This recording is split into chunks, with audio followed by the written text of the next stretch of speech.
Second, guys.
All right, there we go. How we doing, guys?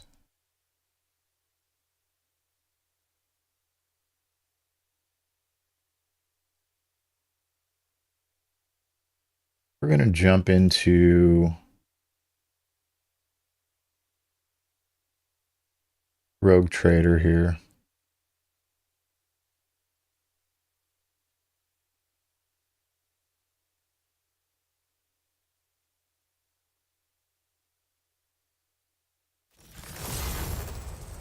I honestly had a lot of fun last time we played, so I've been thinking about this a little bit over the weekend. I think I played Thursday. I remember it. I can't remember. Nice. Looks like it has native gamepad support. That's sick. I'm really stoked for Dark Heresy, even more now than I've, started playing through this. We'll go ahead and continue where we left off on the Void Ship Bridge. Let me check Twitch real quick. It's been a little weird on my end. I just want to make sure that it actually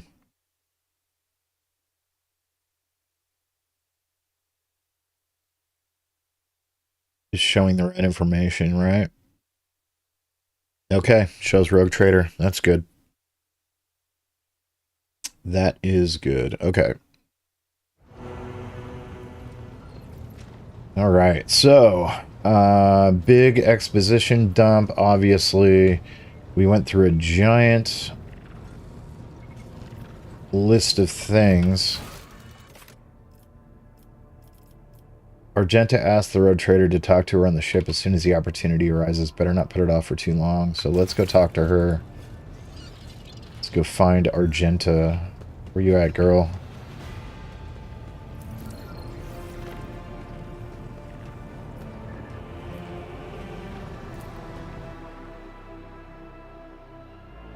Just for funsies, I want to take a look at the map.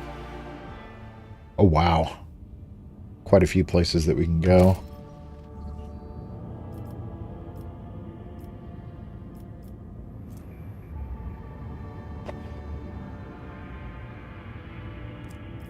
Prison planet, unidentified, void ship, Rycab and Norris, Astropathic Station, and Urak 5. That's our ship right there. That's pretty cool. Can I get out of this? How do I get out of this? Lord Captain, Astropathic Choir Master Zachary Weiss is asking to speak to you via private channel. Greetings, your lordship. I can report that the choir is listening tirelessly to the Immaterium in the hope of picking up voices from the dynasty's ships or worlds. However, we must have heard something horrifying instead. Amid the Immaterium's tumult, something is screaming. This scream is driving your choir mad. Until it stops, we have no hope of contacting any of the dynasty's worlds. It is coming from the Rykad system's astropathic station. I do not think we've been introduced. What's the nature of the scream? If the scream stops, we'll be able to contact somebody. Are we going to pay a visit to that station, or I have more important matters to attend to at the moment? We're going to pay a visit to that station. Thank you, your lordship. So we got to make sure to do that first thing. Let me turn off my lighting.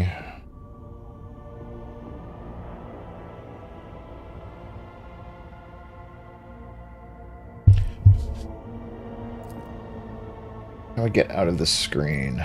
Go to my log, cargo management, blah, blah, blah, blah, blah. Back to bridge. There we go.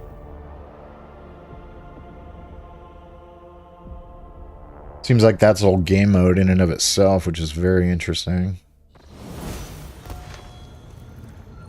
Let's go find...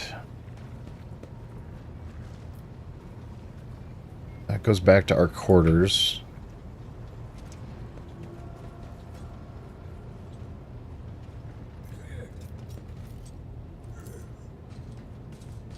To another compartment, just randomly.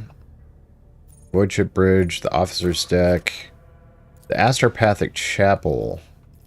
No, we need to go talk to Homegirl. Where is she going to be at, is the question.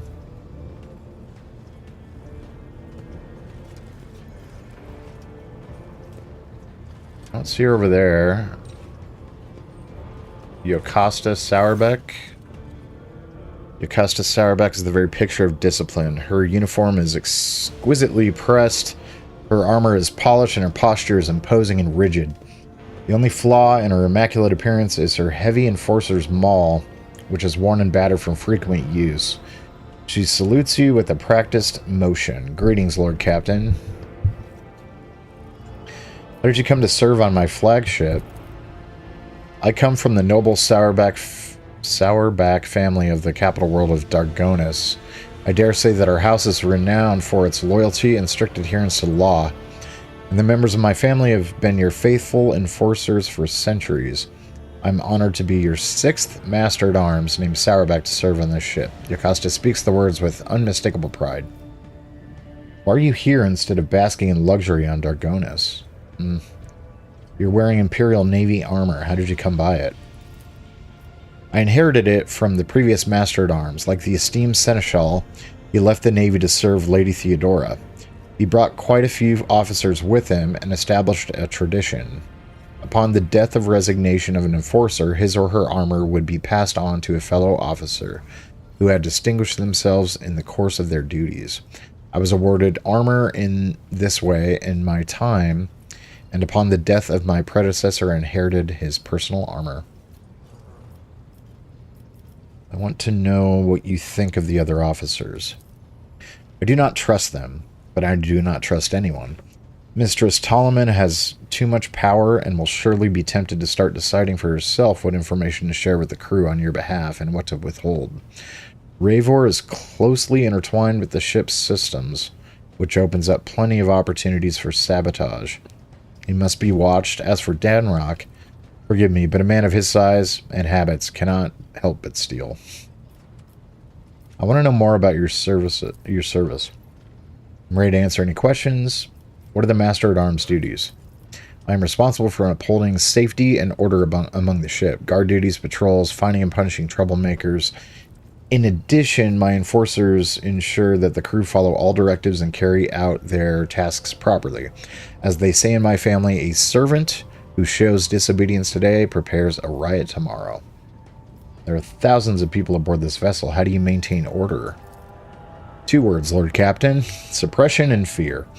The base nature of the rabble cries for an iron grip, lest they give in to animal urges.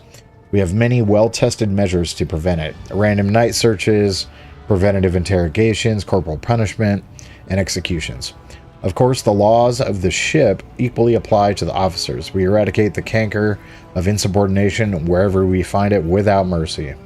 Well, I hope you'll not repeat the mistakes of the previous Master-at-Arms. You can be sure of that. He was a fine enforcer, but suffered from the fatal flaw of trusting his associates. I myself lack that weakness and trust no one except you, Lord Captain. What can you tell me about Abelard?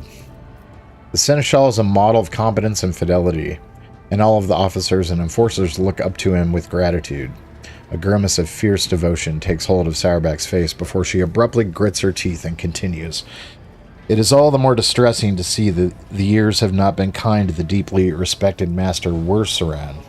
Soon, there will be no rejuvenant treatment that can save him from the mistakes inherent in such advanced age, but we are ever watchful, and will be there to steady the trembling hand of the honored veteran if need be. What's your opinion of me as Lord Captain? I would not dare form opinions about your lordship. That would be unforgivably brazen of me. My duty is to serve, not to evaluate. Okay. Well, why are you here instead of basking in luxury on Dargonus? Because of my cousin Macarius. Furious crease appears between her brows. I cannot stand him, but the feeling is mutual. We can hardly be in the same room together, so I jumped at the opportunity to become your enforcer. I should thank my obnoxious cousin for nudging me towards the best decision of my life. I serve you with all my heart, and wish for no other fate than this one. That's it for now. Proud to serve the dynasty. At the bridge, Technomat. You can see he's using his incense there on the on these machines. Doesn't look like he can talk. Well, he can probably talk. It doesn't look like he's gonna say anything. Servitors, bridge officers. There's Enric Montag.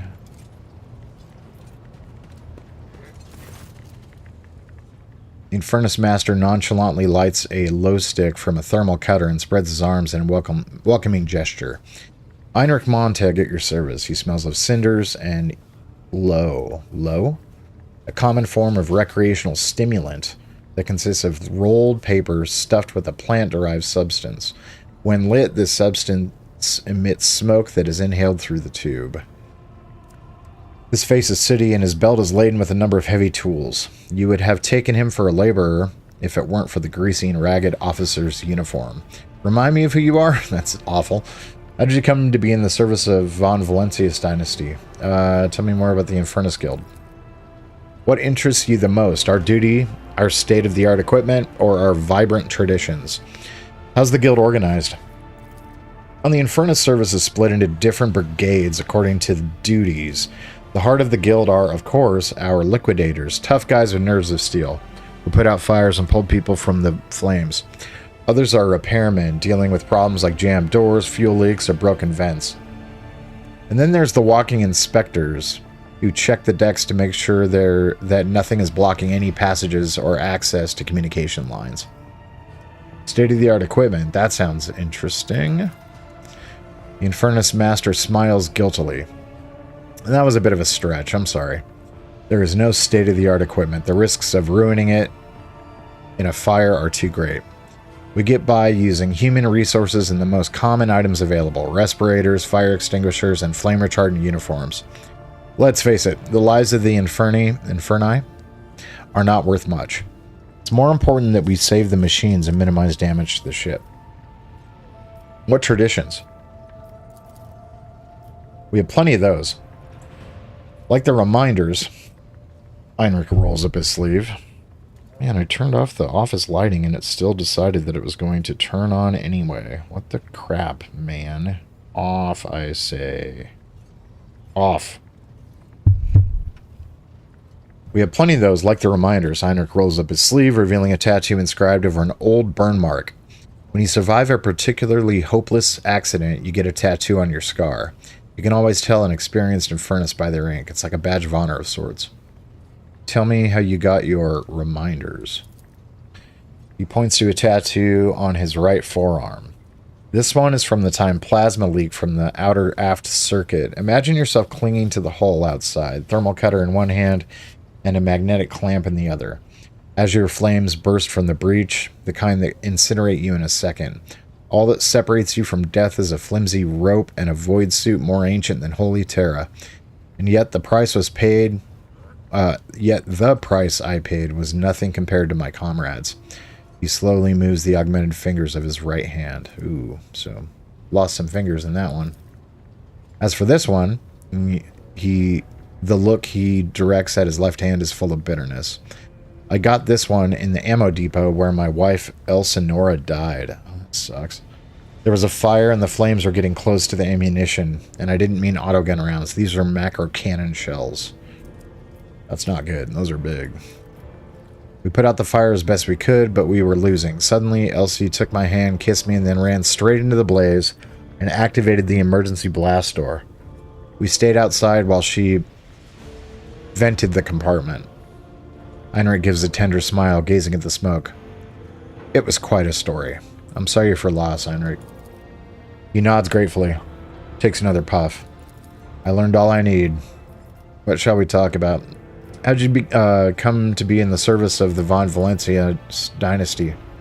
Not in the usual way. My ancestors wronged yours and were appointed Inferni as a result. Hard labor, deadly risks, plenty of opportunities to atone. Those criminals have been dead for generations, but we're still serving their time.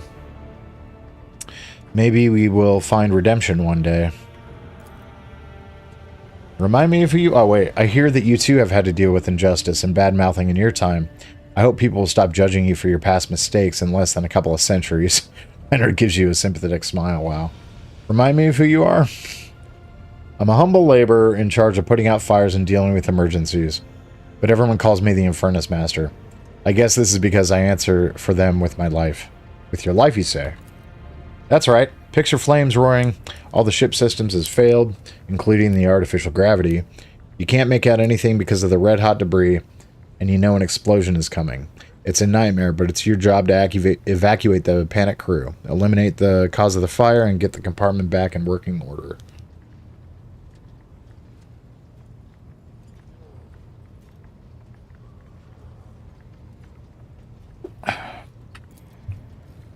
Of course, the job description doesn't allow me to risk my life now. He smiles sadly. It's all about management these days, sending the boys and girls into the fire, but it's all nonsense, and if the going gets tough, I won't leave them there alone. What kinds of emergencies does the Infernus Guild deal with? We already asked that question. Oh, oops. Oh, there are many. Accidents due to external factors, for example. Hits from the enemy guns or collisions with hollow objects like wreckages of other ships. There are plenty of internal causes as well, from system malfunctions and short circuits to problematic cargo. A couple of years ago, something blew up in the hold, nearly burned it to a crisp, and then there's sabotage. That Voigtveer snake did a lot of damage to the ship.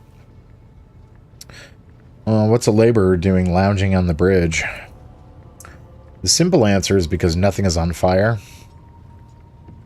Ahead of the Infernus Guild, I am mired in the officer's routine of reports and discussions. There's several compartment upgrades and refurbishments on the agenda right now, and I have to make sure that the fire safety protocols are followed everywhere. Rest assured, I'll scurry back to the technical base to do manual labor as soon as the paperwork is done. Alright. Aren't you being a little too relaxed in front of your Lord Captain? Perhaps, because I live under the constant threat of an agonizing death of fire, I have repressed, what's the word, self-preservation instinct? Or maybe I just relish every minute I get to breathe low smoke instead of cinders. I humbly apologize for the manners, Lord Captain.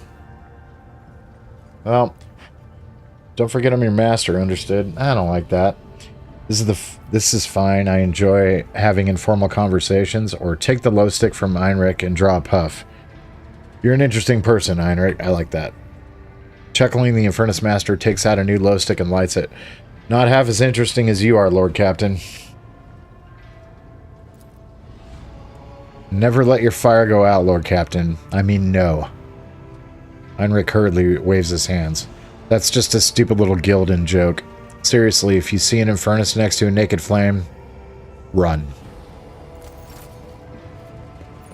I like our Infernus Master. I think he's pretty cool. Oh, there she is, Argenta.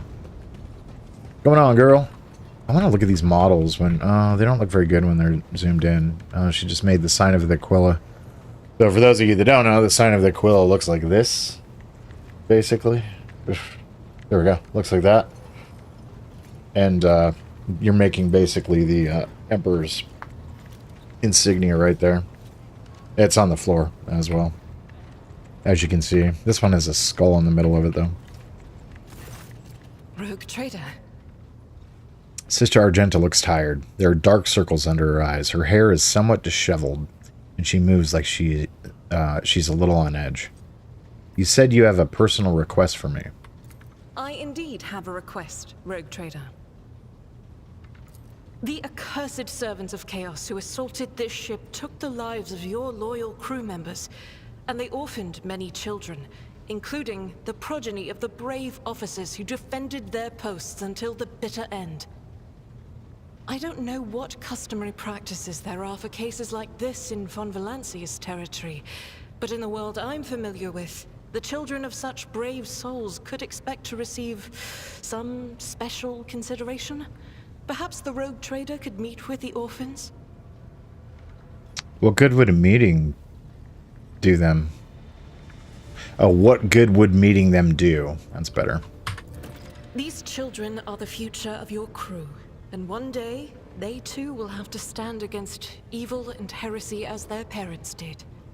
By meeting them, by speaking the right words to them, you will honor the memory of the fallen heroes and light the way to heroes in the making. They will always remember the day they met the Rogue Trader. Besides, it will bolster the orphans' spirits, help them recover from their loss, which can be hard for someone so young.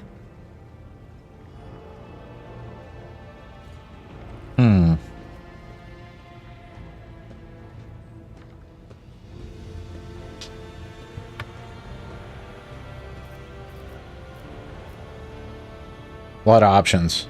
You can tell this is kind of pivotal. This is an important decision that we're having to make here. Make arrangements for a meeting worthy of a rogue trader. I will address the orphans with a speech. Seems a little formal. I'll meet with them. No formalities needed. These are the children of people who gave their lives for the Von Valancius dynasty, and my consideration is the least that they deserve. I like that a little better.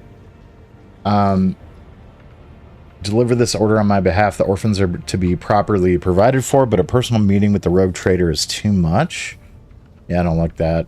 Why would I? Do you wish to fill these children's heads with an illusion that the world and its rulers care about them? I will have no part in this. Well, we got to think about the they keep saying dynasty. It's dynasty, but yeah, that's the Brits for you. And their proper English. Let's do 3. I will pass on your instructions.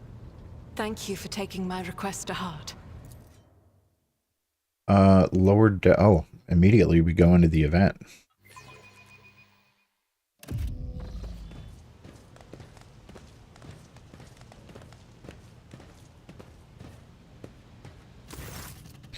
The motley group of adolescents do not take their eyes off you, gazing at you as if you were a creature straight from a fairy tale. Our indefatigable sister has been keeping an eye on these pups. Abelard glances at the gathered children. It's hardly the Schola Progenium in here. The Schola Progenium is a division of the ecclesiarchy responsible for the upbringing, education, and training of orphans, of those officers and nobles who died in the service of the Imperium. So it's hardly the Schola Progenium in here, but we have provided the orphans on our ship with adequate care and instruction. Argenta is standing to the side of the group. At your approach, she perks up and announces, her voice ringing. Brave ones, the master of this ship has appeared before you, the one who guides it through the darkness of the universe by the Emperor's will. Greet your Lord Captain, the rogue trader of House von Valencius. You notice Infernus Master Heinrich Montag standing a few paces away from the orphans. He watches you with approval and bows respectfully when you meet his gaze. Infernus Master, do you serve as a teacher in your spare time?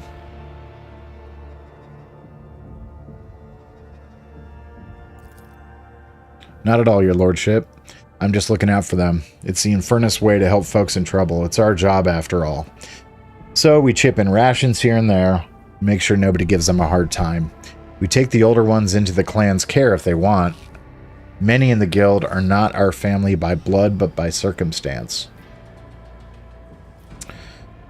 Give them the treats and escort them to their homes. I believe a minute of beholding the Lord Captain is great, great enough honor for them. That's rough. Grandly address the group. I, the rogue trader and Lord Captain of this ship, speak to you now. Your parents gave their lives for a cause and brought honor to the von Valencius banners and those of the Imperium. I am proud of them, and I believe that you will become their worthy heirs. The teenagers hang in your every word with bated breath. Only a few at the far end of the row seem sullen and not particularly impressed with your speech. One of the scowling visitors with a thin scar across his face tosses his head back and says bitterly, "So what? Why should we care? Our friends and parents died in their dozens for you noble lot, and you just give us speeches." Argenta quickly turns to the boy. A flurry of emotions flashes in her dark eyes, like she wants both to calm him and scold him for his impudence. So, address the chaperones in different ways. Infernus Master, if you have things to say, say them without fear. I will listen. That might be good. Rest assured, you won't be abandoned. You'll be taken care of. Infernus Master, since you're so concerned about the orphans, they are henceforth your clan. It falls to you to teach them the meaning of what their parents fought and died for. I don't love that. Address the chaperones, punish the troublemaker, put the rest back in their bays. This audience is over. That's pretty rough. Or address the chaperones. Their comportment leaves much to be desired. I hope that they will be molded into worthy servants of House von Valencius.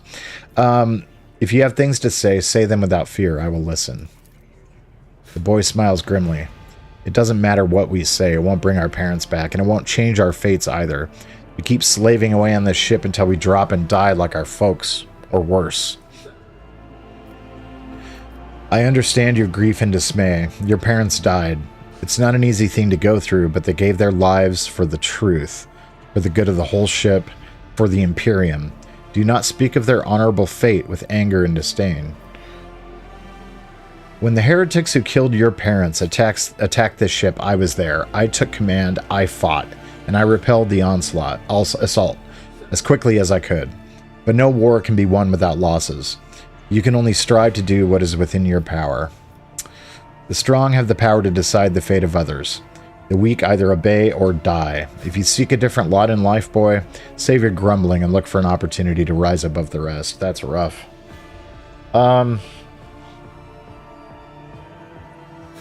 Let's do...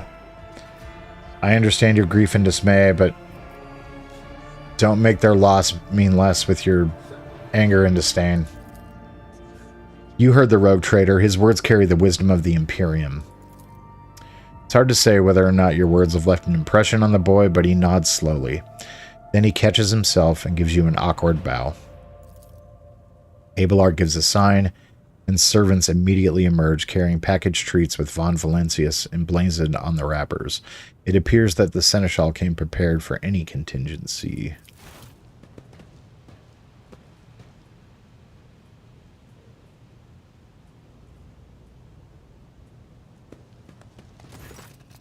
Argenta rubs her temples pensively. She smiles and offers a few more words of encouragement and then leaves the bay.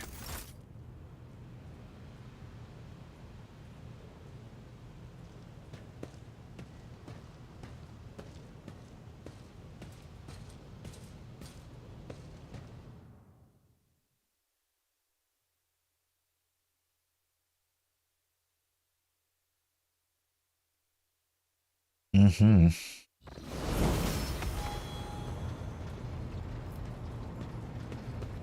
All right. That's probably gonna come up later. The errand is complete. Okay. Looking for trouble. Let's see. Errands, companion quests.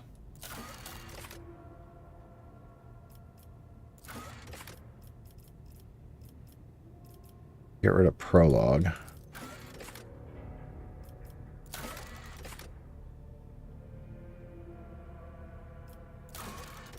No contracts available yet, so let's go look for some trouble. A matter of the utmost importance led the interrogator of the Inquisition, Heinrich von Kallax, to the Rycad system. The rogue trader's duty as a loyal servant of the Imperium is to find the interrogator and aid him in his mission. Since his whereabouts are currently unknown, it may be easier said than done. So let's go back to the map. We're going to be using that here in a minute. Also, while we're here, let me go ahead and level up my characters.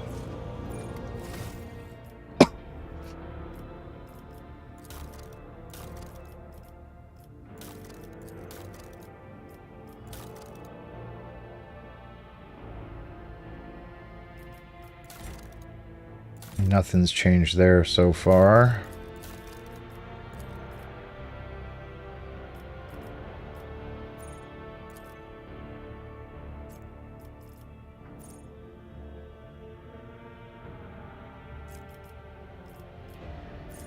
Let's see. What's weapon personalization? All range weapons dealing physical damage have +1. Yeah, we don't need that. We don't need that.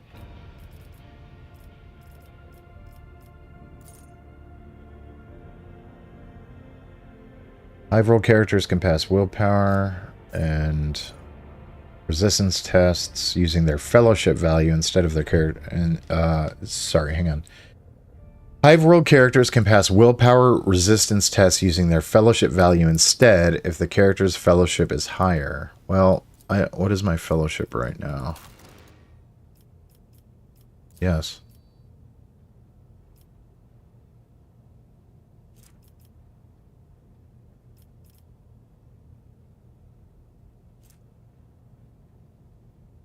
I have a really high fellowship power on this character.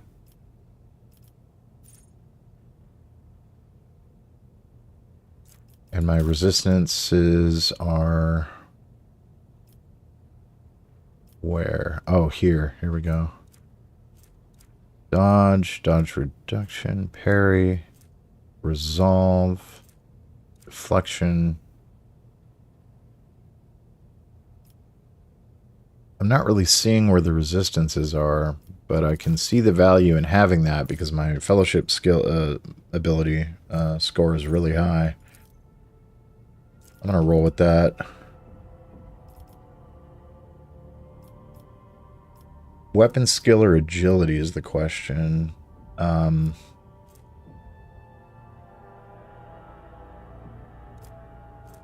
my agility is really high with this character.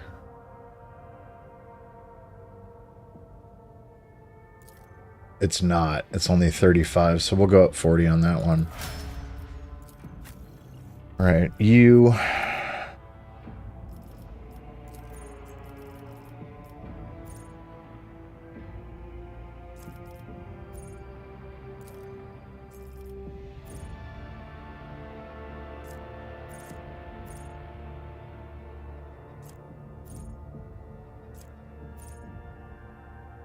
The warrior's melee attacks deal an additional +3 damage to enemies that have no allies in the adjacent cell, so that's like when he's off on his own. Contempt. Whenever an enemy attacker attacks the warrior's next melee attack against that enemy deals an additional 5 damage. Does not stack, but can be reactivated after another attack made by either the same enemy or a different one. Epicenter of Slaughter. Whenever the warriors attack, they gain +1 stack of Epicenter of Slaughter until the end of combat. At the start of their turn, the warrior gains a +1 temporary wound for each stack. These temporary wounds cannot exceed 5. I don't like that at all. I already kind of read that one and poo-pooed it last episode.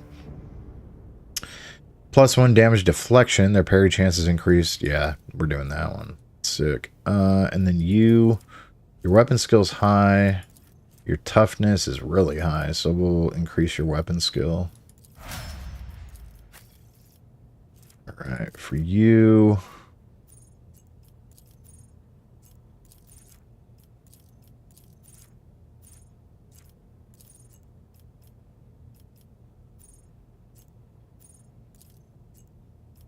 She doesn't have any more traits, it looks like. I can increase her overall abilities. Logic is pretty low. Tech use is low. Awareness is really high. The lore is really low with her as well. Or I can go for int, which would be really good for her, considering that she is... it's a measurement of the character's acumen, reason, and knowledge. For each point of an intelligence... characters deal +5 more damage with non-burst ranged area attacks.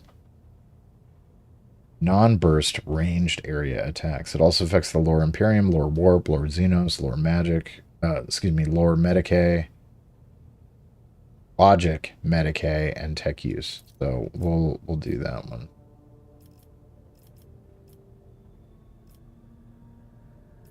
Wait a minute. Normally gives you the complete. I do not have the option to complete. Is that what's going on? Oh, it's because I haven't picked an actual skill yet. Fresh target. When they attack an enemy that is at full wounds, it deals 15% more damage. Exposes weaknesses at 0 cost. Operative triggers an exploit on an enemy. The operative gains +1 damage and +2 armor penetration. Weak body, weak soul. Exposed weaknesses. Also reduces enemies' toughness and willpower. Oh, yeah. That's sick. That's really good. But why can't I select it? Oh, I already have these. Got it. Okay.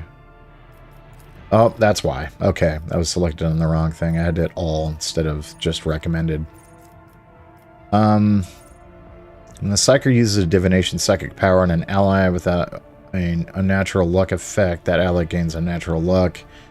When the ally suffers a critical hit, it becomes a normal hit instead, and the unnatural luck effect is removed. Nah. Flawless Pain, dodge and parry, AP. Allies under the effect of at least one psychic power applied by the Psyker gain an additional 7% armor penetration. Critical hit chance. Really like those. Better to die for the Emperor than to live for yourself. When under 40% wounds, Imperial World characters gain a +10 bonus. I don't think she's an Imperial World character, but...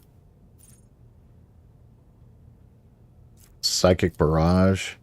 Whenever the Psyker uses damaging psychic power on a target, there are 6 cells or farther. The target suffers an additional 3 damage. That's cool. We'll do that. Let me check Conduit too. After triggering a psychic phenomena or perils of the war for the first time. Yeah, no. We'll do Psychic Barrage. And then Argenta. We got 1 rank with her. Ballistic skill is going to be good for her. And then cover efficiency is increased by 10% of full cover and 20% for partial. That'd be cool. Fired up. Whenever the soldier deals damage, or critical damage is increased +1 until the end of combat. After the soldier deals damage to 3 different enemies, the soldier gains 20% more damage for the next attack on the... that's kind of cool, but it's very conditional. Rack and Ruin. 3 different enemies. Soldier gains 20% more damage for their next attack. Rapid reload. That's sick and very cool. We will do that. We will do that. Yeah, that should be it. Alright, everybody's leveled up. Now, we have a lot of gear. What do I do with my gear? I think I need to talk to somebody about that. It's not the Voxmaster. A thin, pale woman stands among the rest of the crew. There is a thick bundle of cables coming out the back of her skull and disappearing under her ceremonial garment. As you can see, the grate of a quietly humming vox where her mouth should be. The woman sees you and bows her head in a respectful greeting. How may I serve you, Lord Captain? Connect me to the vessel's main channel. I wish to bolster the morale of the crew. Fellowship test succeeded. The Vox Master nods obediently and presses several switches on the device she is holding. It is done, Lord Captain. Gain 7 experience. Your appearance is unique. You're Voidborn, are you not? My appearance comes from my heritage, generation after generation of people who've spent their entire lives in the depths of the Void Ship. Neither we nor our ancestors have ever left our home. But the same can be said about many denizens of the Imperium's million worlds. We are used to the silence of the cosmos and the voices of the ship. There are thousands of us, but we dwell far from the Lord Captain's upper decks and remain unseen. We are the Voidborn. Where does that word come from? Because we are the children born in the void between the stars, be it the womb of a traveling vessel, an orbital satellite, or a forgotten asteroid station. Low gravity voyages through the warp, and the countless dangers of space travel. Everything others hate and dread is second nature to us. Well, tell me about the lives of the Voidborn and my crew. To us, the groans, creaks, and murmurs of the ship sound the way babbling brooks and singing birds do to world dwellers. We hear the ship breathe, know what it is feeling and thinking. We are a part of the ship, just like it is a part of us. We perform numerous functions, and there are many officers among our number. Some maintain order and prevent mutiny. Others serve as shepherds and support the crew, and some devote themselves to mending the body and spirit of the vessel. Most of the Voidborn are members of large void ship dynasties that bear responsibility for a certain aspect of the ship's life. For 300 years, the main branch of the Ptoleman dynasty has produced the ship's Vox Masters, and most of our subordinates come from the cadet houses of the dynasty. How do you find life on the ship? Life has been quite generous to me, Lord Captain. I am the Vox Master, and only the best in the dynasty can become one. By virtue of my skills and position, no one has ever denied me anything. Our family claims a spacious section for its demesnes. I also enjoy long walks through the narrow and dimly lit corridors of the ship, listening to the sounds of her activity, falling asleep and waking up to the chanting of hymns, and admiring the stars beyond, of course. How do others on the ship treat you? We look, speak, and move differently from the inhabitants of the planetary worlds. Our way of life, traditions, and quirks frighten these people just like the darkness of the cosmos. Many believe us to be the bringers of ill fortune, and alas, it is the Voidborn who get the blame for terrible warp phenomena during longer voyages. She hesitates before continuing. Several years ago, an unfortunate warp jump caused all the food on board to spoil. 15 days later, a hungry and furious crew nearly massacred everyone on the lower decks, blaming us for the misfortune and hoping to restock the larders with our flesh. I would have been killed during the mutiny had Adira Tlass not shown up in the right place at the right time. She came to my rescue, and the scoundrels' fear of her was even greater than their fear of the Voidborn. Looks like you are close friends with Adira. Webs of tiny wrinkles appear on the corners of Vigdis's eyes, the only hint that the Vox Master is smiling. The Voidborn seldom make friends, especially among the captain's entourage. But, you see, many consider Adira to be different. I am different, too. We have spent plenty of time in each other's company discussing regicide over a glass of Amasec. So Amasec is a potent alcoholic drink of varying quality, widely available across the Imperium. And obviously regicide is, a chess game, basically. It's not chess, but it's a human tabletop game played across the Imperium of Man, similar to the ancient Terran game of chess. Weirdly, Regicide is also a game that you could have purchased on Steam at one point, but it is no longer available. Vox Master Vigdis says, except Adira changed after one incident. We started to drift apart. The death of Lord Captain Theodora made her withdraw even more. I do not know if Adara considers me her friend now, but We used to be very, very close. It is good I can still look after her in my own way. Perception test succeeded. Interpreting the Vox Master's emotions based on half a face and a Vox-modulated voice is no easy task. But you managed to catch the undercurrent in Victus's words. The Vox Master is not merely saddened by her rift with Adira. She's devastated by it. Have you ever left the ship? Oh, I did once, and it was dreadful. It felt like the massive blue dome overhead could shatter at any moment and fall. My bones would be crushed by the gravity. Victus twitches her shoulders, trying to ward off the flood of memories. The ship is my home, Lord Captain, and I would not trade it even for the bounty of 100 worlds. I see. Let's return to business. Remind me of who you are? Vox Master Octavius Victus Suri Ota of the Ptoleman Dynasty. Current Vox Master serving aboard your vessel. In accordance with the Seneschal's orders, I assume this duty immediately after the demise of the esteemed Vox Master Septimus, who was my grandfather. What are the Vox Master's duties? I am the ears and the voice of the Void Ship. I supervise several dozen officers and 3 times that number of support personnel. We receive, send, encrypt, and decode all incoming and outgoing messages through the ship's internal and external channels. And we also ensure clean communications and the optimal efficiency of the crew's Voxcasters. If you ever want to know what worries and concerns your crew are harboring, what your subjects are whispering about in local networks after their watches, and what their leaders are clamoring about over shortwave Vox communications, just come and see me. I will satisfy your curiosity. Have the Vox spirits brought you anything interesting today? Forgive me, Lord Captain. I have no information that would be of interest to you at this moment. That will be all for now. I live to serve, Lord Captain. Okay. Always important to talk to your crew members. Just like in any game like this, you're going to be able to unlock specific things. Experience, different conversations, things like that.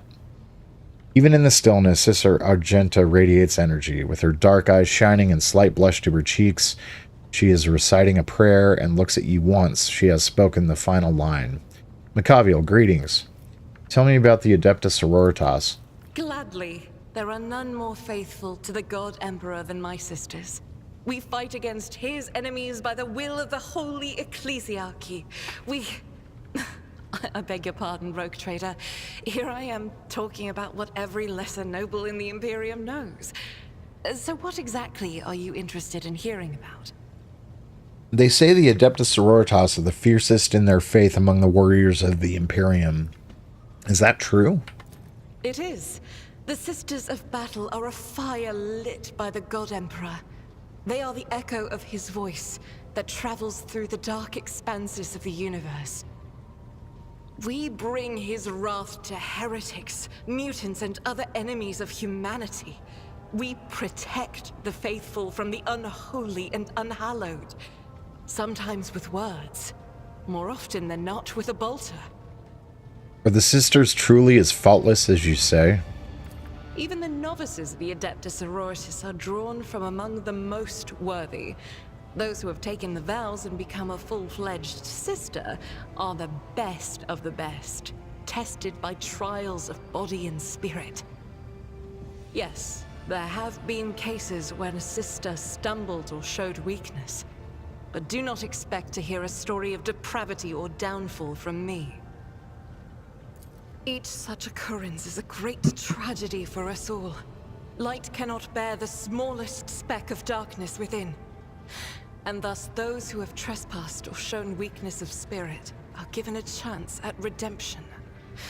They are called Sisters Repentia, and may the enemy tremble before her, for nothing can stop a sister of battle who yearns to be cleansed of fault and weakness. Wearing nothing but robes, no armor, eviscerator in hand, those sisters who have once faltered find repentance on the battlefield. Their lives are seldom long, but a death in the name of purgation is a better fate than to live with a shadow in one's soul. What order are you from? Once I had completed my novitiate, I was sent to the Calixian branch of the Order of Our Martyred Lady, assigned to the Orders Pronatus. The Order's mission is vital and noble. The Sisters Pronatus protect great relics of the Imperium. We guard them, preserve them, escort them when they are brought onto the battlefield or presented for pilgrims to venerate. This is so Catholic. It's so crazy. There's literally a priest that would show up to show different artifacts and relics and things like this for us to, you know, pray to and stuff like this. It's actually kind of funny. And we seek out the relics that have been lost. Neither a coven of heretics nor the most wicked death world can deter Sisters Pronatus when their goal is to return a piece of the great legacy of the Imperium into the hands of the faithful. Lore Imperium succeeded. The Order Pronatus is not one of the Order's militant, and yet you're a trained fighter. Don't let the name deceive you. The Order's militant trains sisters to march onto the battlefield as an army. That does not make sisters who belong to the non-militant orders timid and helpless. Both the solace-bringing Sisters Hospitaller and the enlightened Sisters Dialogus know how to greet enemies of humanity. Their dialogue with heretics is usually quite short, with the last word being a bolter discharge. And my order has all the more reason to be known for the martial prowess of its sisters. We are the keepers of the Imperium's relics. What would become of our blessed hero's legacy if the Sisters Pronatus could not protect it? You said you belonged to the Calexian branch of your order. What brought you to the Cronus Expanse? The Order sent me to Footfall. My undertaking was to assist the local priesthood of Drusians in caring for a sacred reliquary that had been there since the time of Parsimist Owain, the station's founder. Are there any members of the Adeptus Sororitas in the Cronus Expanse? None that I'm aware of, but the Sisterhood's orders are many, and can operate independently of one another, sending their sisters wherever their presence is needed as deemed by the Ecclesiarchy. Perhaps somewhere in the Lord Inquisitor's retinue, may his path be blessed, my sisters perform their duty as we speak. I wish it were so. Even a single evening spent in joint prayer and training would bring me joy. I have no more questions about the Sisterhood. Should any more arise, keeping them to yourself would be imprudent. It is a virtue to take an interest in holiness. Tell me about yourself. About me? I am the Emperor's daughter and his servant. What else is there to tell about me? How did you end up on Theodora's ship? I first came here when I found myself in need of passage from Footfall to a remote planet. But I imagine what interests you is not that first journey, but rather what brought me aboard prior to the cultist attack. That story is complicated. It just so happened that I made a mistake. In a moment of laxity, I was ambushed by the accursed followers of the archenemy. I was badly wounded. Lady Theodora came to my aid and brought me aboard her ship, where crew attended to me in my weakened state. It all happened not too long ago. I had barely recovered from my wounds when the cultists struck. Truly, the servants of evil know no rest. There is no place where we can be safe from their machinations. Whenever they talk about the archenemy, they're always talking about the forces of chaos. Whether it be Chaos Space Marines, demons, that's the archenemy. What happened to the people you wounded you? Did Theodora's men eliminate them? Sadly, they did not. Lady Theodora was in a hurry and chose not to stay on the planet. Her people took me to a ship while I was unconscious, and when I came to my senses, we were already flying away. How I pray to come face to face with those heretics once more, and it's bound to happen someday. Is it difficult for you to accept that you made a mistake? It happens even to the best of us. My mistakes are my burden to bear. I'll find a way to atone for them. Where did this happen? On one of the recently discovered planets in the Expanse. No one suspected that it had already been tainted by the filth of heresy.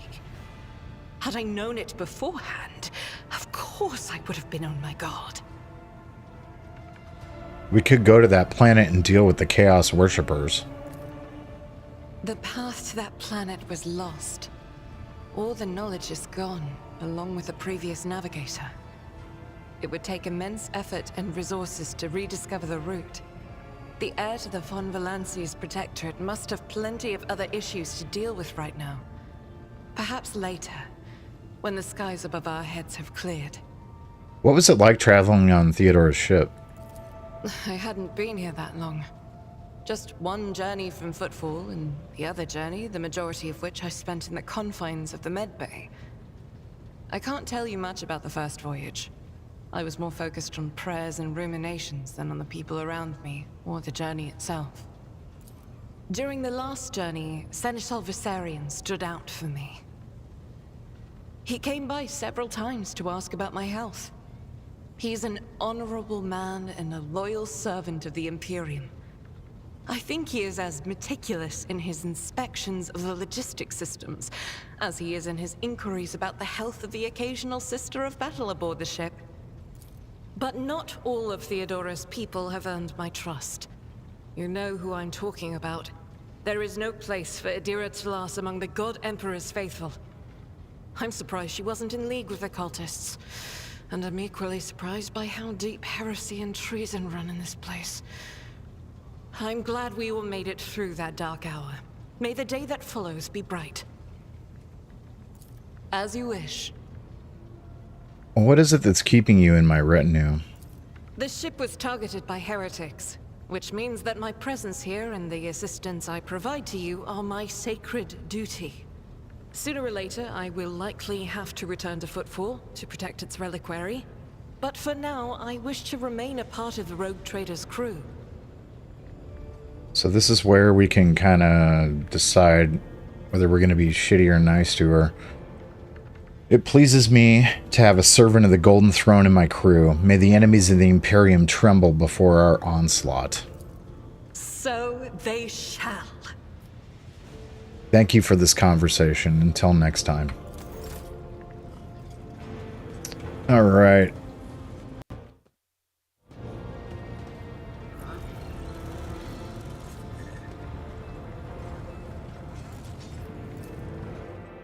Let's check this out. Boss. Bro's listening to incessant yapping when he could be shooting something or racing. Well, I will be shooting something soon. Somewhat soon.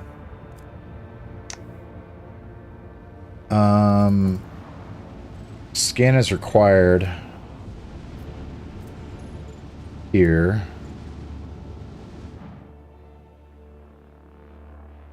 Or high with Grandpa. I think I might need to buy weed if I'm going to go get high with Grandpa. Let's just be real.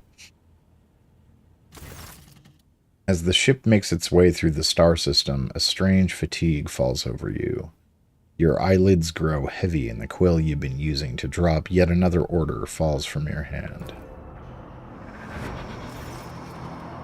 You raise your head with a start. Someone else is here, in your study. You stand up and stare at the dozens upon dozens of corpses surrounding you. Among their numbers, you recognize the disfigured and bloody faces of those who died on the ship's bridge, and those who you met in your previous life. How is this possible? Where are the enforcers posted to stand guard? It matters not. You are alone against a horde of heretics risen from the darkness to take your life. As if of its own accord, the shard lying on the edge of the desk, the sole remnant of Conrad Voitver's weapon, slips into your hand. The metal is searing cold. The dead sway from side to side, closing in around you in a nightmarishly slow dance. Step back or else, kneel before the Rogue Trader. Your lives belong to me. Stop it. I do not wish for any of you to die. There we go. Kneel. All you hear in response is unintelligible voices, whispers, moans, and derisive laughter. Anger ignites your chest, and you clutch the shard, which ravenously bites into your palm with its sharp edge.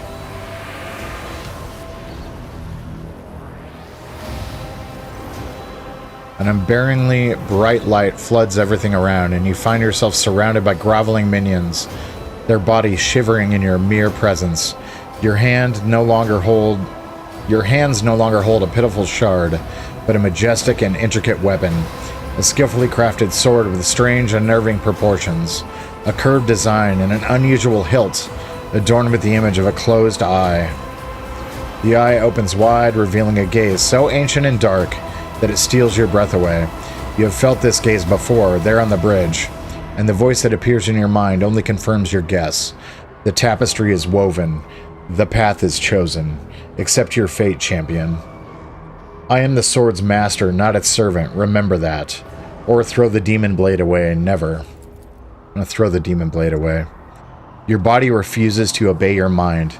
The handle feels as if it has become one with your hands, and the gaze of your demonic eye sets your very soul ablaze. Of the demonic eye sets your soul ablaze. Resisting your fate is futile. You scream as you feel your soul burn away to ash. You awaken from the vision, kneeling next to your desk, clothes drenched in sweat and with a sour taste on your tongue. Your head is ringing, and you struggle to recall those faces and the image of the sword in your hands. Only the deep cut on your palm and the bloodied shard lying on the floor remind you of what just transpired. You would rather die than touch that thing again, so you reach a shaking hand for your Vox and call for a servitor.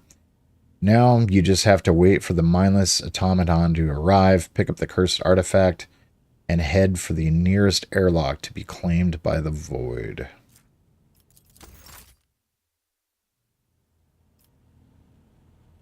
Link your account. I think my account's already linked, but let's take a look here. Oh, cool. I can get items by linking my account. That's sick. Should be getting a Vox whistle, Arbides handcuffs, and welded gloves. Well, that's cool. Kind of a weird place to put it, I guess, in your chamber like that.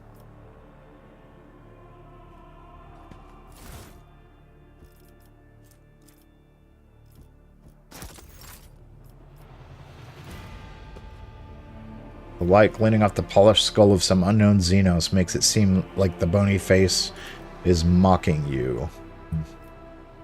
Are you mocking me? Are you threatening me? The bookshelves are packed with ancient books, piles of papers and tomes, many of which look rather worn.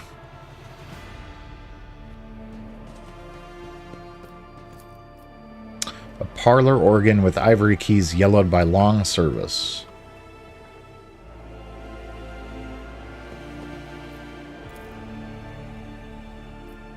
Liturgies of the faithful to his word and name. The text below, this solemn heading, looks noticeably faded. It appears that the prayer book has been kept open on this page for a very long time.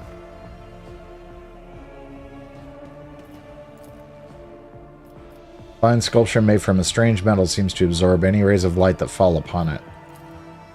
The glinting of the displayed weapons is mesmerizing. You have never seen many of these articles before. The positions of the pieces on the board suggest this game of regicide was interrupted. The winner was never determined. So yeah, you can see it's basically chess, but there's some differences. There's certain... Well, I don't want to get into the intricacies of regicide, but...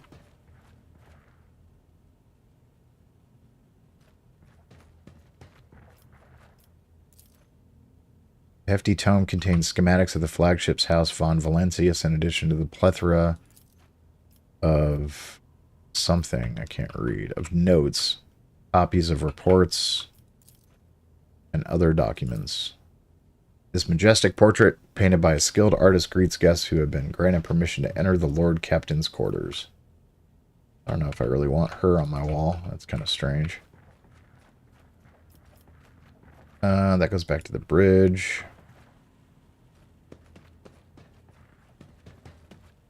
Over here.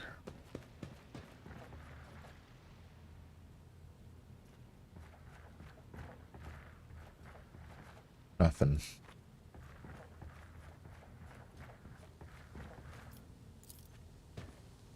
Beyond the glass, the distant stars glimmer in the darkness of endless space, filling you with an odd sense of dread. Oh, I can change my appearance. That's cool. Like, literally completely. That's pretty sick. I like that. You didn't stand a chance. I can give myself augmentations if I wanted to. Tattoos. Kind of cool. I like that they let you modify your character after the fact if you needed to go back and change anything. Would you like to take a bath, your lordship? I will perform my ablutions.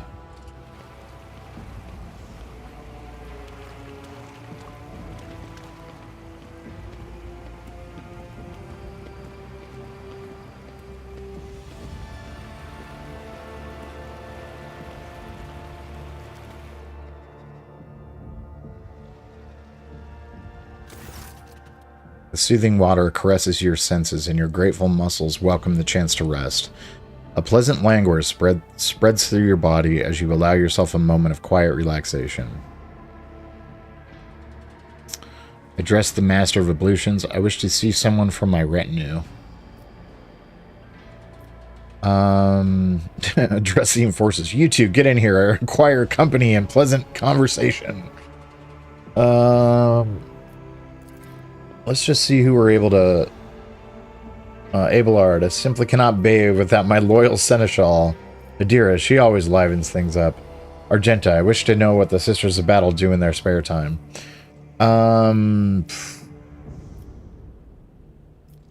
Let's try Abelard, because I want to see what this is. If this is like a special, like, scene or something. What's going on? Abelard claps his hands together in a business-like manner, and there's an ominous glint in his augmented eye. Lord Captain, what a fortunate rarity to find you at leisure. Since you have nothing else to occupy your time, I will give you a lecture on the history of House von Valencius. I would not be doing my duty if I did not start from the beginning. Wait, why do I have to listen to a lecture? Clutch your head. Oh no, suddenly I don't feel so well. I promise that I will study the history of my dynasty in my spare time. Oh, yeah, you do? Okay. Sure. I believe that. I definitely believe it. I already know my dynasty's history. Enlighten me. I do not wish to waste valuable time. You are free to leave. Why do I have to listen to a lecture? You are the new head of this dynasty. It is unacceptable for a rogue trader to be ignorant of their origins. I promise that I will study the history of my dynasty in my spare time. I am afraid you will not have much time to spare from your duties. Lady Theodora made a similar promise, and I made the mistake of believing her. We never had the chance to speak on the matter again. We should make the most of this opportunity. Enlighten me. Abelard clears his throat and looks smug. As I was saying, we shall begin with the origins of your noble lineage. We got a logic test. Abelard provides you with a daunting amount of information, but you still learn quite a lot about your dynastic history, whether you want it or not. Abelard's mustache twitches as he purses his lips in evident satisfaction. That is enough for today, your lordship. Permit me to leave you while you contemplate what you've learned. Alone once more. You two get in here. I require company and pleasant conversation. The enforcers exchange a puzzled glance. Do you mean us, your lordship? There is no need to be shy. Relax with me for a moment. Orders received, your lordship. We will commence relaxation immediately. The enforcers are lean and muscular. They sit down awkwardly in the bathtub, clearly fighting the urge to stand at attention. What would you like to talk about, your lordship? We await your orders. You seem tense. Your orders are to enjoy some of this food in Amasak. There we go.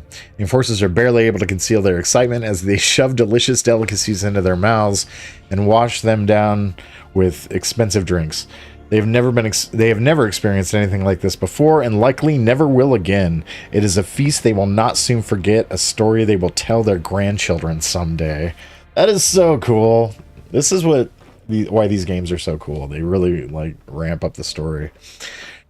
I wish to be fed. Tell me about yourselves. Do you have any other responsibilities besides guarding these chambers? For hundreds of years, our clan has been responsible for ensuring the rogue traders' safety during times of leisure and relaxation. The Enforcer's voice is filled with pride. I guard the bath chamber, just as my grandmother did before me. She trained me herself and instructed me in my duties. This bath chamber can be more dangerous than a battlefield sometimes. You slip on a wet tile, you choke, and you drown. If the water's too hot, you can burn yourself, and if it's too cold, you can freeze. There have been many cases where angry machine spirits have released sparks of their fury in the water, and of course, there have been numerous assassination attempts, and the woman stops abruptly as the other officer loudly clears his throat. It is reassuring to know my enforcers are prepared for anything. One of the options was, I'm afraid to take a bath now, thanks. Oh, that's funny. Enforcer Nima. We live to serve your lordship. We'll keep you safe. What do enforcers do in their free time? When we're off duty, we train, maintain our equipment, and pray at regulation-approved intervals. If we have some time to ourselves, we might play some Tantalo. And Bran over here carves things out of soap scraps. She nods at her partner. Though for the most part, we barely get enough time for rest, let alone leisure. Ask Bran a piece of soap and knife. I demand a demonstration. The enforcer looks slightly flustered, but he quickly gets to work. After a little while, he presents you with a bust of the Emperor about half the size of your palm. The Emperor's visage has been recreated with incredible precision and attention to detail. The small carving surpasses the work of many skilled sculptor. What a curious hobby. But the carving is yours. You should keep it. Or drop the soap sculpture in the bathtub. How clumsy of me. Well, it's only soap. That's so messed up. Man, you can really be a dick in this game. We're going to choose option 1. I will have it placed in my study. The enforcer is speechless with amazement. His eyes shine with pride. I am not worthy of such an honor. Thank you, your lordship. You may relax with me until I am finished bathing. We would consider it a great honor, your lordship, but please do not tell the Master-at-Arms we joined you in your ablutions. Mistress Sourback will beat us bloody if she finds out. Relax and close your eyes. The tension slowly retreats as you bring yourself to complete stillness. Joint by joint, muscle by muscle, pore by pore. Before long, you have surrendered to the bastion of your body, to the bliss of oblivion. Troubles, worry, loss, such things do not belong in this newly established dominion of tranquility. They are only the infinite waters of weightlessness in which, stripped of all things superficial, the mind of Machiavel von Valentius drifts in silent bliss. It is a conscious mind. What fills this consciousness? Okay, so we get to make a choice here.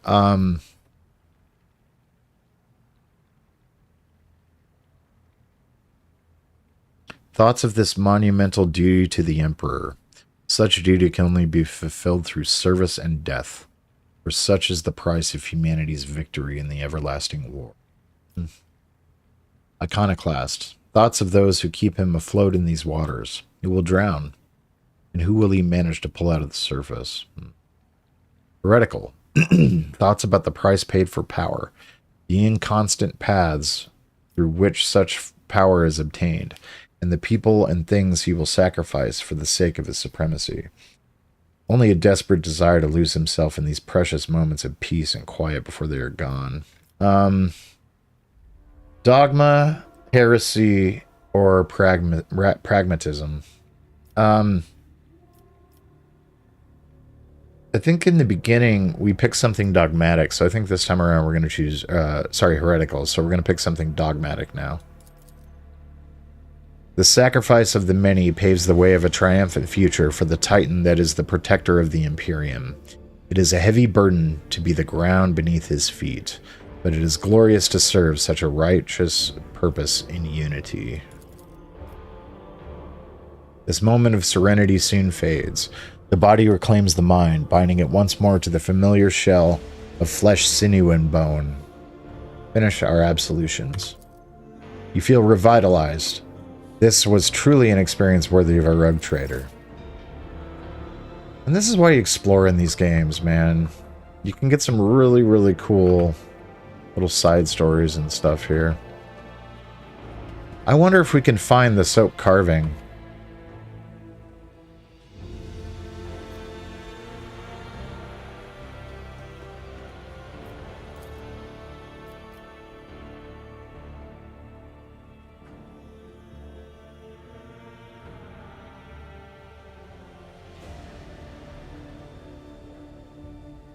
I don't know where it would be, if I'm being honest. Alright.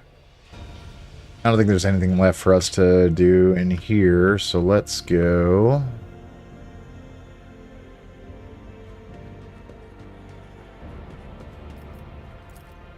To the Void Ship Bridge.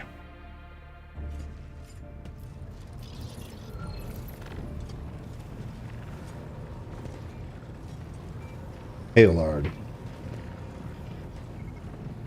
Lord Captain. Let's talk about things that might be useful to me as a rogue trader. A noble aspiration, Lord Captain. I am ready to acquaint you with all the particulars that interest you. Outline the situation in the Cronus Expanse for me. What do I need to know and keep in mind? This is a topic for an official briefing, not a casual conversation. But I will try to answer succinctly. And if you permit, in my own words, the Cronus Expanse is considerably removed from the heart of the Imperium. This means that local warp routes become useless within months. Established pathways are regularly subject to attacks from all kinds of rabble. And in the only major port, the Imperium's frigates find themselves moored alongside pirate vessels. Until recently, the Cronus Expanse could hardly have been called a region of the Imperium. The situation has changed with the arrival of the Lord Inquisitor, but not by much. This place operates under its own rules, you see. More radical, so to speak. But ones that allow for a non-standard approach where there is a promise of victory. The Cronus Expanse is considered rogue trader territory for a reason. Only rogue traders have sufficient military might, audacity, and the rights granted them by the warrant to survive the leap into the unexplored part of the Expanse. And in the event of a successful outcome, to hold on to whatever they manage to capture on the frontier. Who are the main players I need to be aware of in the Cronus Expanse? In the first instance, you should treat official representatives of the Imperium with respect. The Expanse may be on the fringes, but it still numbers among the territories of the Golden Throne. The arrival of the Lord Inquisitor has turned the Cronus Expanse into a less wild and uncontrolled region, to the regret of some individuals who had grown inured to the local lawlessness. Rogue traders such as yourself are also servants of the Imperium. They have been accorded special rights and powers. They wield immense authority within their territory, and they enjoy absolute respect in other parts of the Expanse. The most powerful of them are Caligos Winterscale and Incendia Bastal Chorda. Tread carefully when dealing with either of them. If we are to speak of unclaimed territory, which is what Footfall is, among the scum that dwells on that handful of asteroids, there are 3 factions that wield considerable influence in the sector. The first is the Kazbala Commission, organized crime in its most primitive form. It holds sway over the Liege of Footfall and has links to rogue trader Winterscale. The second faction is an offshoot of our shining ecclesiarchy, followers of St. Drusus. They are actively building their forces and hold influence over rogue trader Chorda. And finally, the third faction, the Explorators, a wing of the Adeptus Mechanicus. They are willing to die and kill for the secrets of the ancient technological heresies that are hidden among the stars of the Cronus Expanse. Conrad, our previous master of whisperers, what can you tell me about his betrayal and what do you think he'll do next? You know, Lord Captain, I am no admirer of fine art. But when we next find ourselves in a civilized port, with time to spare, I will promptly find an artist and commission a portrait of the individual to whom you refer, with a hole between the eyes. Conrad Voigtveer. That he committed his treachery and escaped with his life was an unforgivable oversight. We both served Lord Captain Theodora for many years, and we never saw eye to eye. He was brash. He was never afraid of assuming responsibility, and he willingly took on difficult tasks. I am loath to admit it, but the Von Valatsius Protectorate continues to reap the fruits of his labors to this day. His service always garnered my respect. But everything else about him made me want to wring the neck of that two-faced snake. If you are taking comfort in the thought that we will hear no more of Conrad, prepare to be disappointed. You thwarted his plans, his meticulously plotted and nurtured treachery. He is sure to attempt to strike at you, and he will use his contacts and knowledge of the Protectorate to do so. The only question, Lord Captain, is whether you will be able to anticipate his next steps. That is all for now. As you wish, Lord Captain. I'd like to know more about my seneschal. As you wish, Lord Captain. What would you like to know? Tell me more about yourself. What were you before you became Theodora's seneschal? I used to be an officer in the Navis Imperialis. No, used to be is not quite right. It was not simply a job. It was my calling, the essence of my life. I was proud to serve Lord Captain Theodora, but in my heart and mind, I'm still an officer of the Imperium. I met Lord Captain Theodora on a mission where the Imperial Navy was providing reinforcement to the rogue traders' army on one of the frontier worlds. Our acquaintance was not easy. Working with people outside the Navy hierarchy has never been my strong suit. It was to my great surprise then, that after the mission's completion, I received a referral to leave my service in the Navy and join the rogue trader's personal council. It was a difficult choice for me. But I saw in the offer a chance to serve the interests of humanity even more effectively than in the Navis Imperialis. You do not need me to tell you just how remarkable a person Lord Captain Theodora was. I recognized her at once as a true leader and formidable creative force. One who had built a protectorate amidst the dangers and wildness of the Expanse. Leaving the Imperial Navy is far from easy. Why were you permitted to quit your post? You could say there was no one among the naval command who was willing to impede the wishes of the rogue trader. To do so would be to risk their own position and their relationship with Theodora. The Lord Captain possessed certain contacts in the Imperial Navy. Contacts which she used to request help during the conflict on the border world. And which enabled her to make me an offer that resulted in my joining her retinue. The Navis Imperialis is an ancient institution with its own mandates and muster lists. On occasion, in the heat of an official briefing, or an informal discussion, I violated those rules, determined to press my point. It is challenging to choose the words to accurately express my opinion on a situation or the actions of others that do not sound overly scathing or confrontational. Many in command were inclined to view my manner of speaking as unbefitting a person of my rank. The way you talk about Theodora, I'm beginning to think that you were in love with her. What? Lord Captain, any allegations of improper feelings or unsanctioned relations are utterly baseless and bordering on the insulting. Utterly baseless. Do you have family? I am a widower. I am a father of 4, and if my information is not outdated, a grandfather of 11. My family lives on Dargonus. None of my children express any eagerness or aptitude for serving aboard ship, and I would hardly have insisted that they follow in my footsteps. I have no more questions. Of course. You can call me by my first name if you wish. I thank you for the honor, but I must decline. As a former military officer, I believe in the importance of order in all things, including the chain of command. You are the Lord Captain, my direct superior. I am not prepared to address you in any way other than as regulation dictates. I must take my leave until then, Seneschal. Lord Captain. Alright, let's look at this map again. Because we're in system now. Scan is required. I wonder what that means. Oh, this is what we have to do. We have to scan it first like this. We have a starport.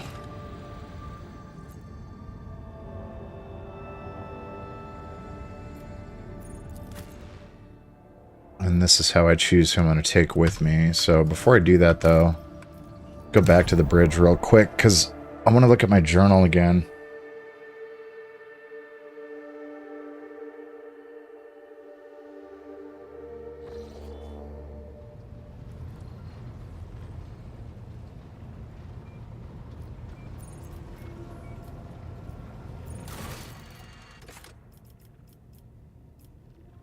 What? Powerful warp entity promised the rogue trader might and power if he managed to become the new champion of chaos. That sounds like another playthrough. I don't know if I want to do that in this game. That's rough. We need a new engine seer. Somebody found in the system, potentially. Crew suffered during the cultist raid can be remedied at Raghead Menoris. There's a lot going on in Raghead Menoris.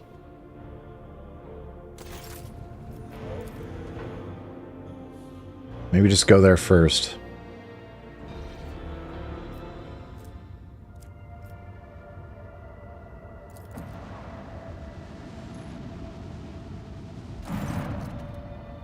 The astropathic station is dead ahead of the void ship. It is motionless. There's a lifeless silence across its vox frequencies. Its lights are out. Even those who have no warp sensitivity can feel the presence of death. It is here, lurking in the shadows. All of this makes reading the reports of the ship's astropaths who claim to be hearing an incessant ghostly howl emanating from the station all the more disturbing. Contact the station by Vox.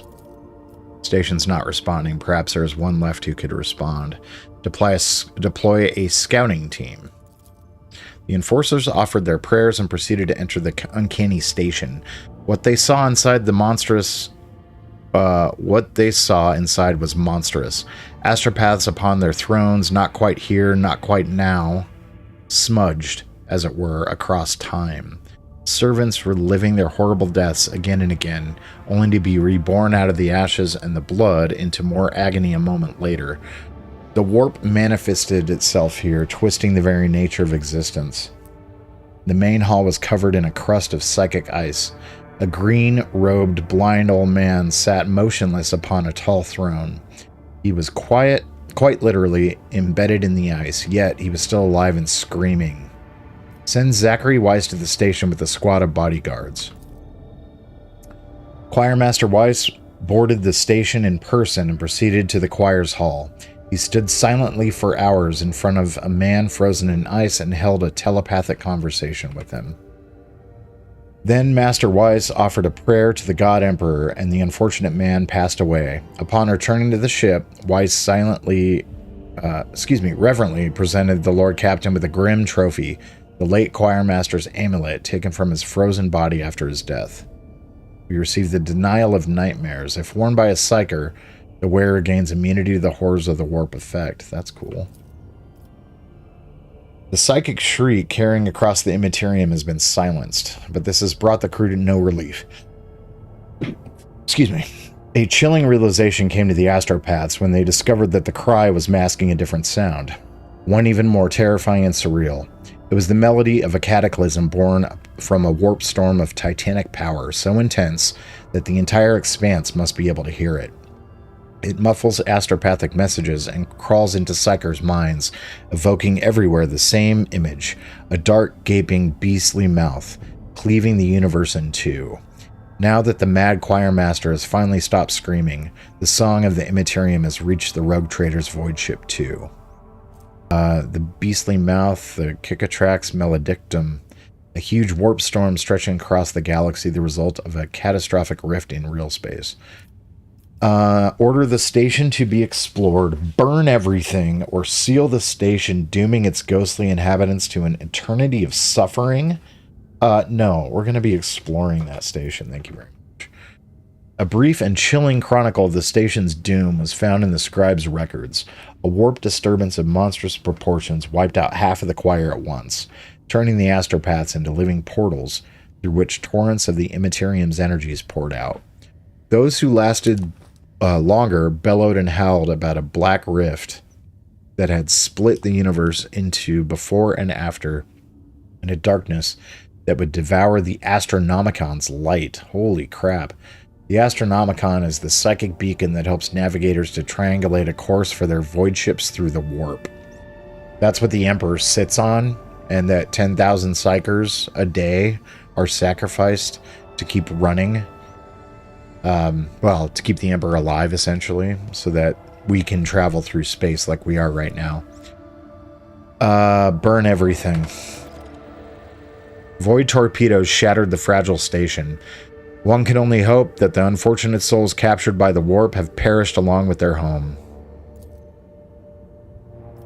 Well, we took care of that business. Let's go take a look at this unidentified void ship.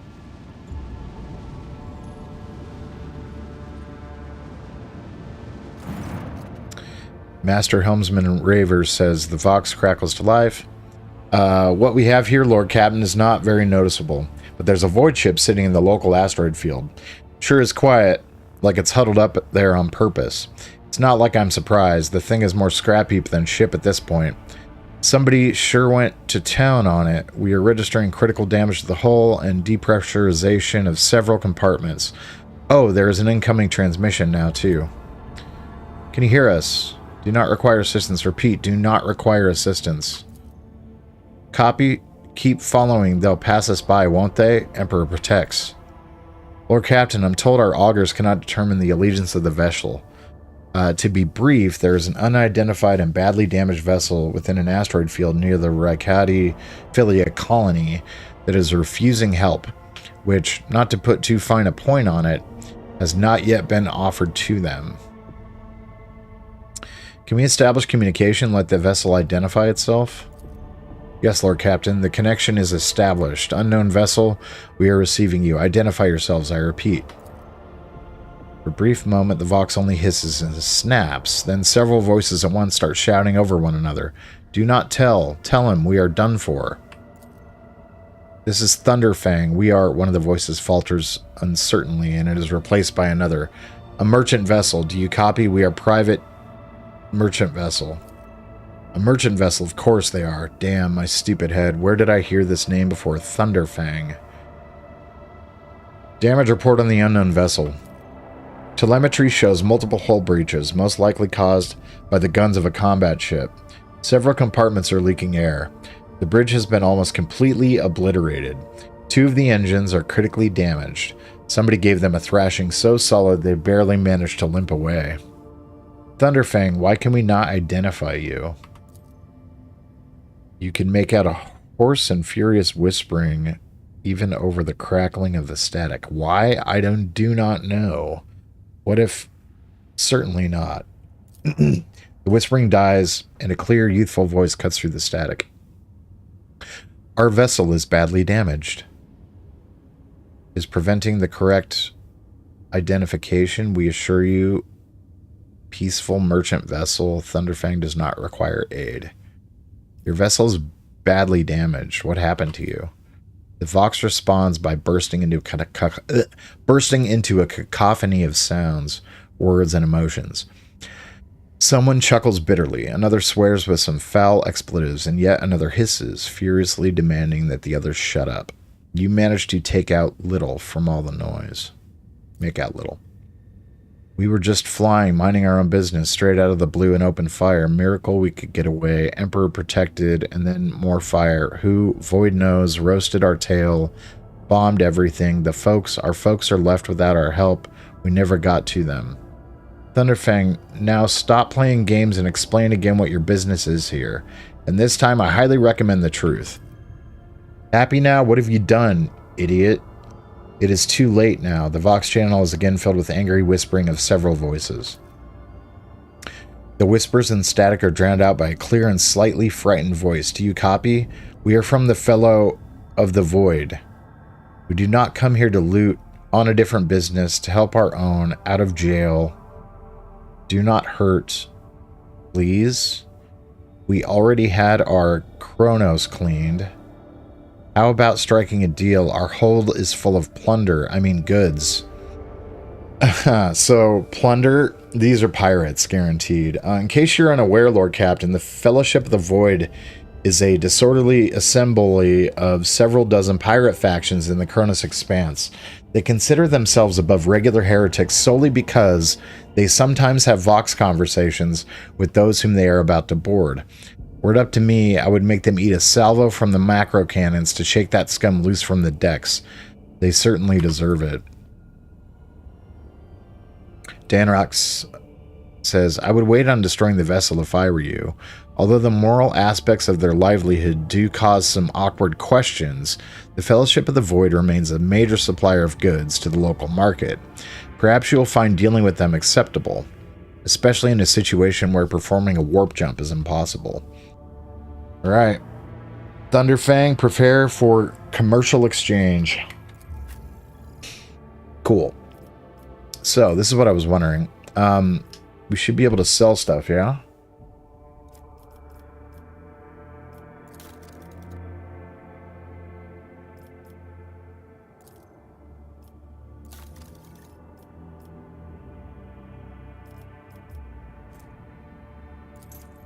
Let's just put Denial of Nightmares there. The Wrath of St. Drusus. We're going to keep that too. That's sick.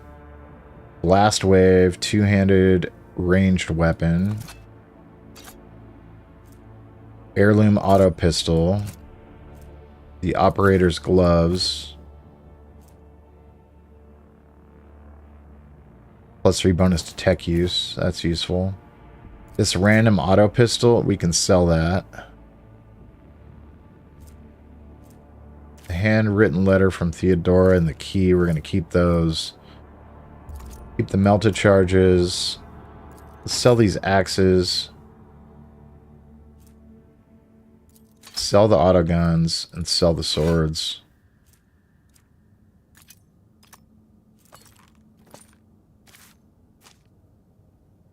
Very good. Okay. Heavy leather armor. I can't equip it, that's for sure.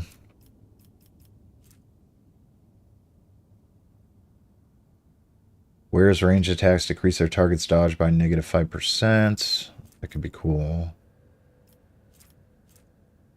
I think all this stuff is too rich for my blood, is what it means.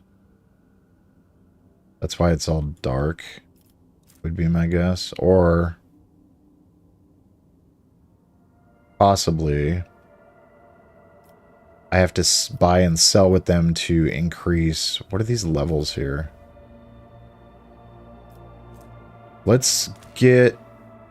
Yeah, let's get some of these items. Let's just buy everything, actually.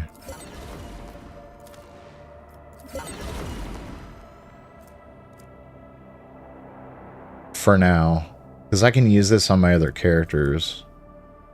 Not sure about that flamer, to be honest. I think that might go good with, oh, what's her name? Argenta.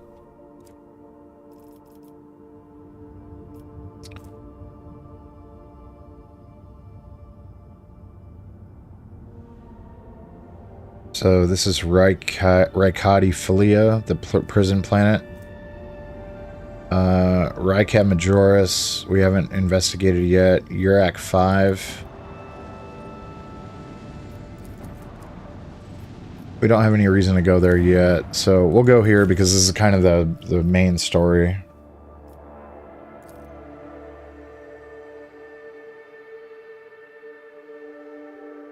We'll get set up in system and we'll kind of see where we need to go and then move from here.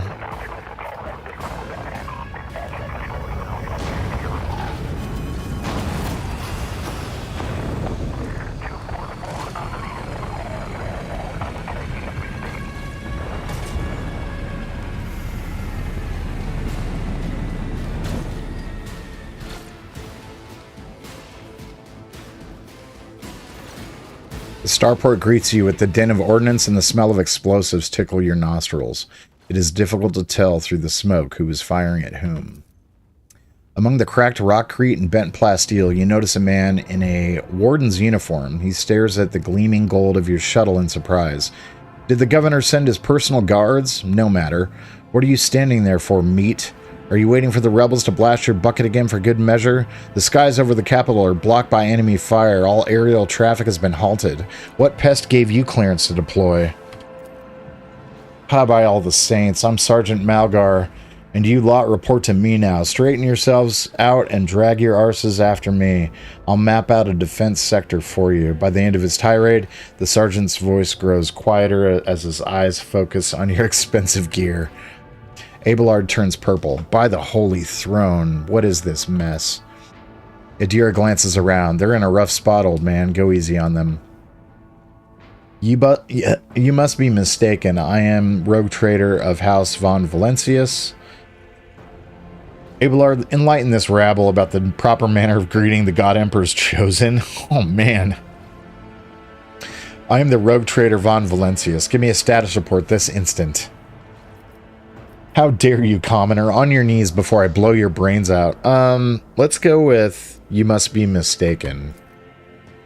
He grows more and more pale with every word you say. As soon as you're done speaking, he falls to his knees. My mistake, your lordship. Didn't recognize you, sir. Please pardon my blunder. It's a bloodbath in here. A frag grenade cuts off the rest of the sergeant's words. Shrapnel flies everywhere with a piercing screech. One of the soldiers falls to the ground, clutching the remains of his forearm that is now adorned with crimson tatters. Blood is pouring out of his stump, and the soldier's agony is short-lived. The sergeant curses and hastily says an army prayer for the dead. With a rasping cough, the sergeant turns back to you. Pardon me, sir. Sergeant Las Malgar reporting? Lays?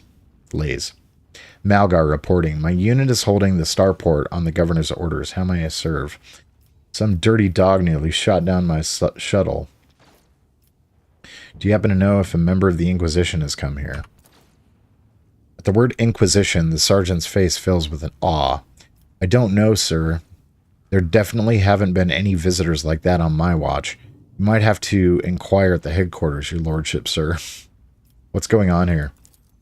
Unrest, sir. Armed rebellion in both the capital and the provinces. First, the lower levels sparked, and then it went up the spires. They hit the Vox hubs, the arsenals, the mag train stations. My unit was here when it all went to the Groxes. The tech priests linked to satellites reported sightings of strange void ships in system. They were orbiting their star until one of them set course for landing on Rykab Majoris. The governor took precautionary measures in order to increase security at the key facilities. Everyone knows that whenever something's not right, you better double the warden details. The alarm was raised, and we were sent to secure the starport. It's the only reason we were able to hold it. There's fighting in the capital, but we are holding strong, giving no quarter to the rebels. The Emperor protects. The sergeant's voice is brimming with daring confidence. Pat him on the shoulder. You're doing fine work, Malgar, and so are your troops. It is people like you that hold the Imperium together. I live to serve. The sergeant's eyes are gleaming with pride. His expression is that of genuine happiness. Some dirty dog nearly shot down my shuttle. Affirmative, your lordship, sir. It is all those damned rebels. Those maggots somehow got their hands on anti-aircraft battery, and it's causing our shuttles no end of trouble. That thing really packs a punch. You're lucky they missed you. I've seen them fry 2 shuttles carrying reinforcements. Not a soul survived. I'm going to see the governor. If I may report, sir, as long as the rebels keep shooting their damned anti-aircraft battery, there's absolutely no way to shuttle you to the governor. I would have to be on foot, and the streets are dangerous. I have no one to send with you as an escort. I assigned all available troops to accompany the esteemed tech priest to the governor. I will voxcast orders to them to wait for you, and I'll inform headquarters. They better send out a convoy to meet you halfway. Meanwhile, we will follow the governor's orders and hold the line here. Adira frowns as her gaze grows distant, as if she's looking through the sergeant. You're a good soldier, but you've got a lot of blood on your hands, both yours and others. You know, the same hand that salutes now might falter in darkness. Rank and epaulets won't save you from epaulets won't save you from the bitterness. Pardon me, lady, but I can't get my head around these fancy words you're saying. I've seen plenty of blood, but trust me, I'll fight till my last drop. The sergeant shakes his head in disappointment. Ah, if only Sergeant Davian of Tertium was here. He may have completely lost his marbles, but I'd let him accompany you. You could have walked all the way to the governor's palace without any harm befalling you. Davian of Tertium, who's that? One of ours, a veteran. No idea how he wound up here. The man's from Atoma Prime. The other end of the galaxy, silent chap, crazy eyes. But you should see him slay enemies of humanity. There's none like him.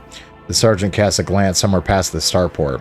When it started, he went missing out in the street somewhere. Worse news for the rebels, though. He's an absolute beast in close-quarter combat. Is the path ahead dangerous? What exactly waits me here? Nothing good.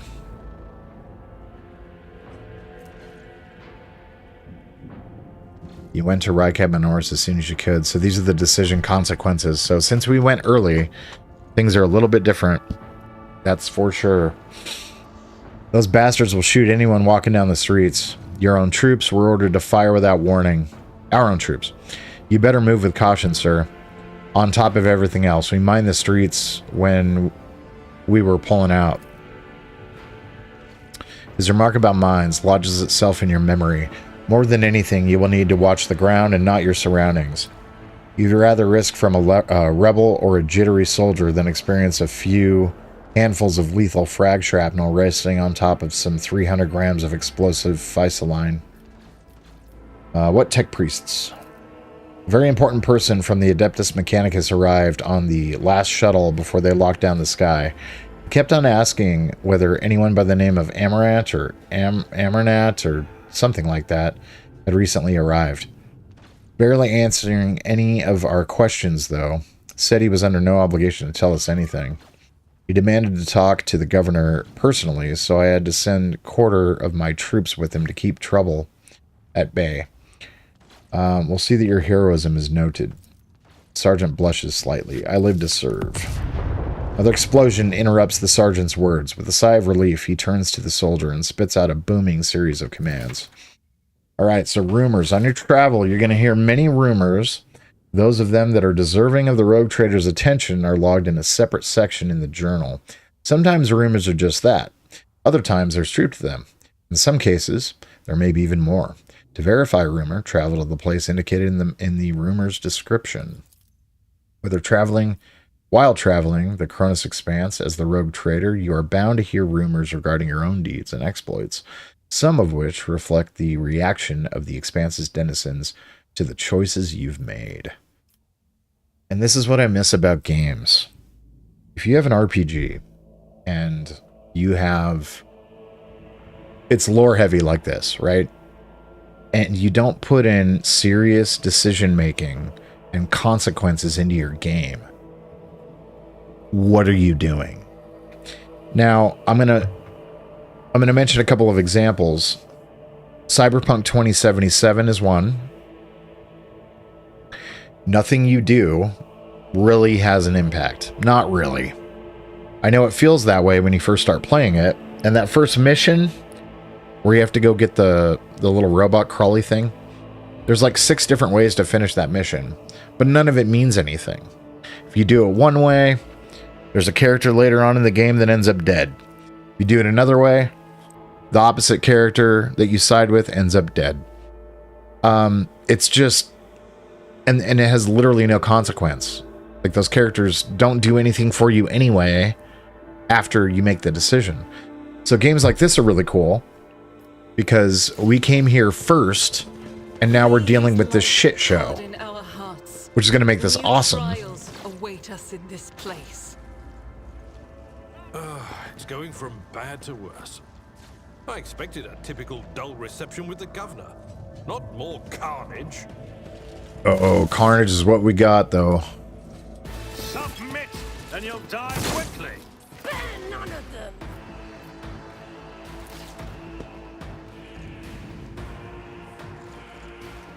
Okay, let's tilt the camera so I can actually see this cover here. We're going to put our guy here to start. Put Abelard behind him. We'll put the Psyker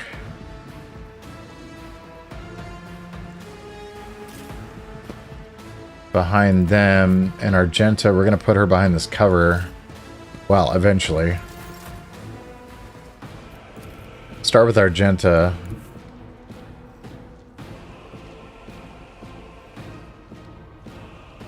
What is going on? Is there something blocking that? Oh, I see. My tactics are flawless. Oh, that's not what I wanted to do, but okay.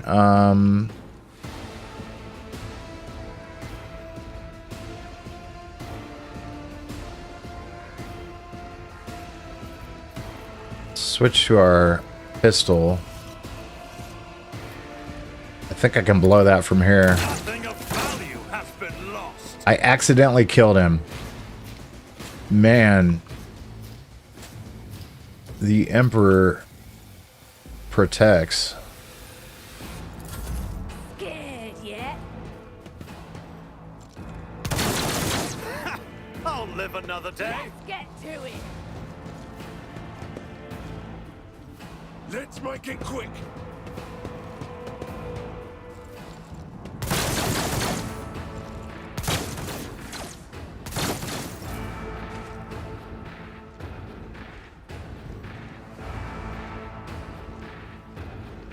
All right, Argenta.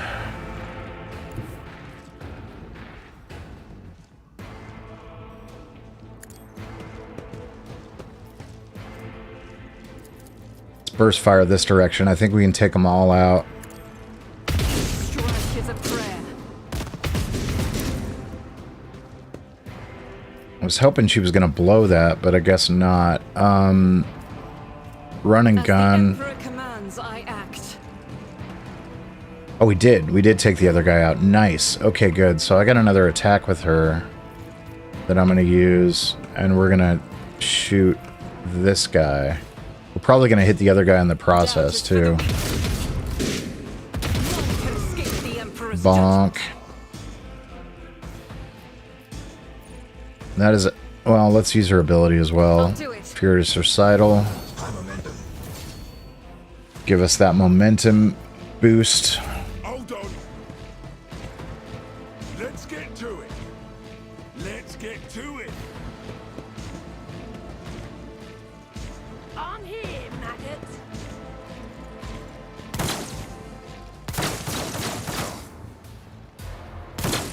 My faith strengthens me. Nice job, Gunner.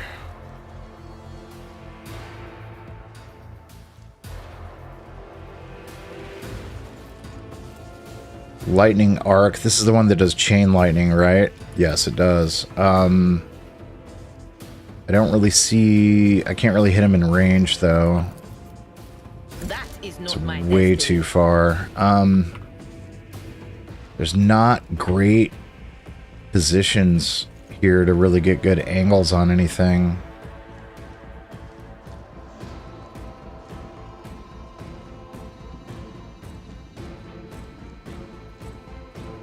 Well, I don't want to put her out in the open.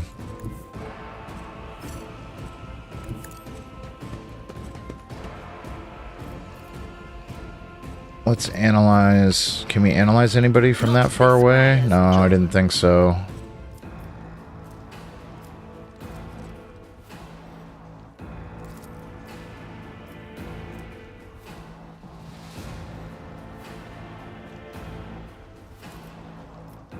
But of course,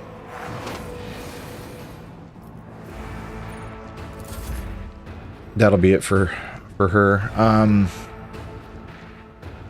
Still not really any cover. Don't want to get hurt. We could do a charge. I don't think we're going to reach him even if we did. So let's just brace and endure. Out my way. Wait for them to come to us.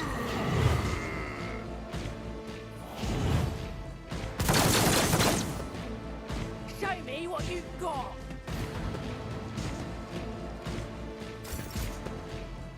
Now we can hit him.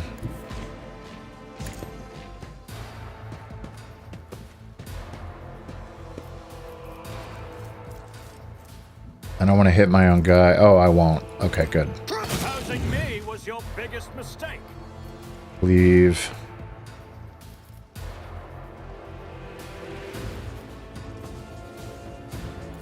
Let's do our surefire plan.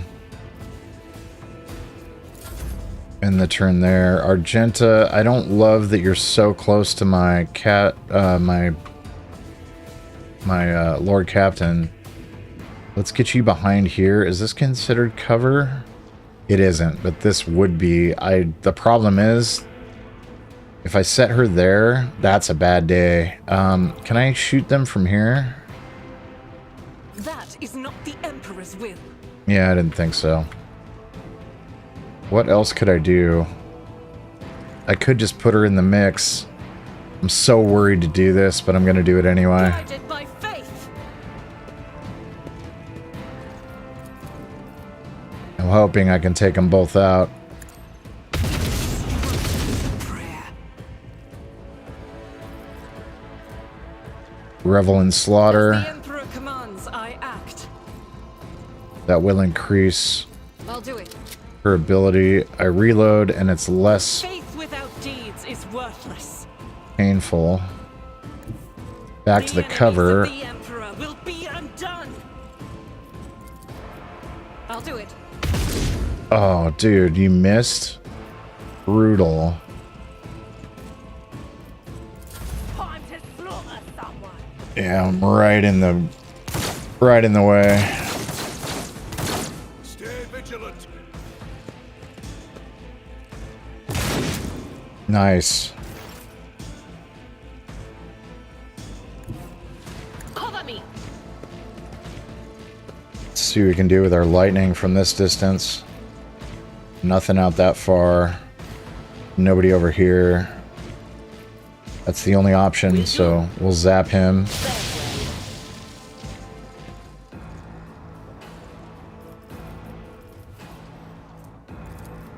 Anything else?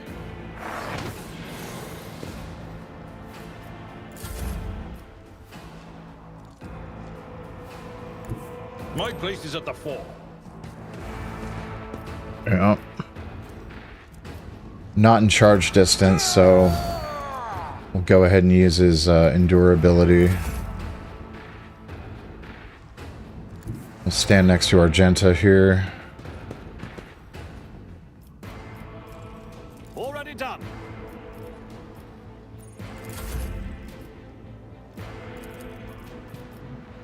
Here we go. Dude, Argenta's so sick. Just kicking ass. Let's get to it. Weapon at the ready.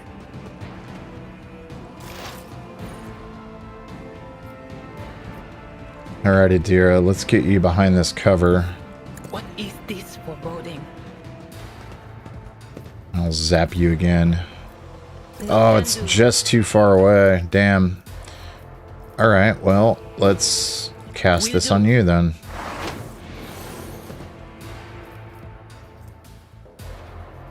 Can I expose weakness? I can.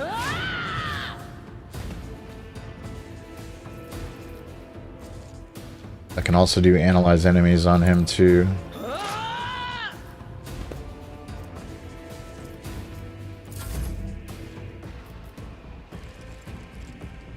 A tactically sound approach.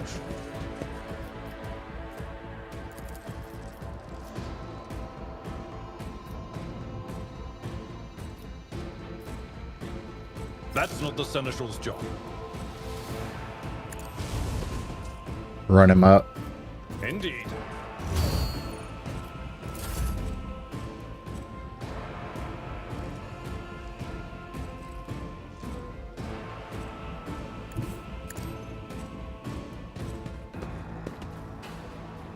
I don't think I can hit him from here, can I? No, I'll pass. cannot.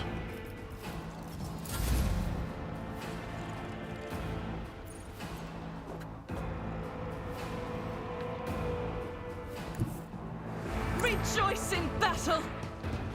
Alright, Argenta, we're gonna see how good your single shots are. This is unacceptable. Damn it. I thought I would have line of sight, but we'll do run and gun. Run her up a little bit more, and then we should be able to do a burst fire. Righteous fury. As the Emperor commands. I was afraid of that. I'll do it. Nice. Much better. Okay, let's collect everything. Let's look at our gear, because now that I'm thinking about it. Oops. It's about time. Any more gear over here? Yep, there is. Oh, damn. Almost everyone here died except for like one guard.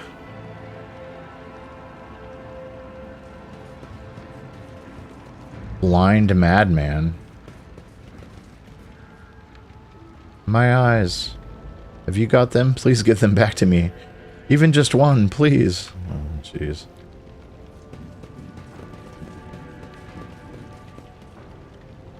Alright, let's look at our inventory here, because I want to look at the other characters. I've been spending a lot of time on giving my main dude stuff. This has a dodge penalty that I don't want to deal with, but the armor goes up quite a bit. She's got a mesh chest plate. Dodge penalty is 0.75, armor 25%.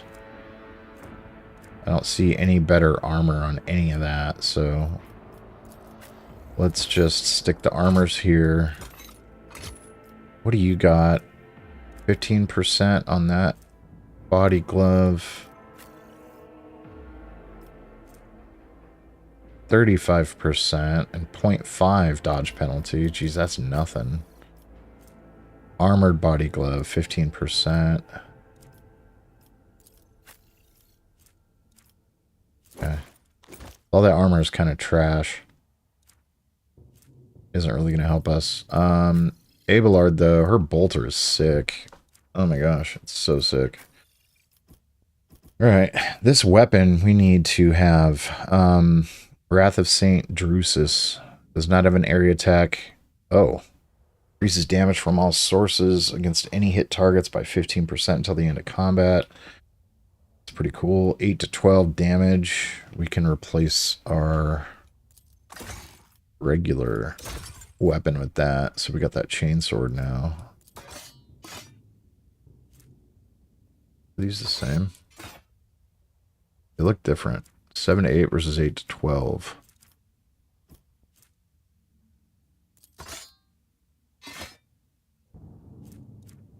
Let's do this. Can I put the last pistol in the other hand? Yeah, that's what I'm looking for.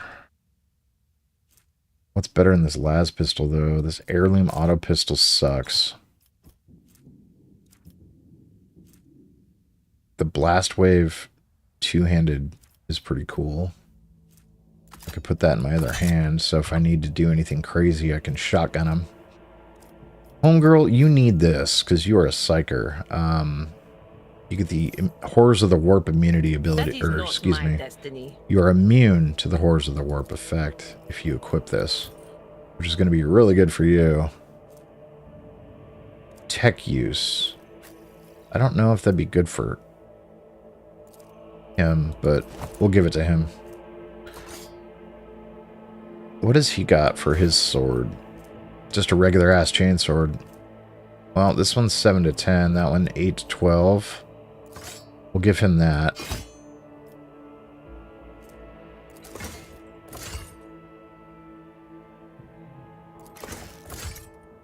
There we go. Chainsword in the right hand.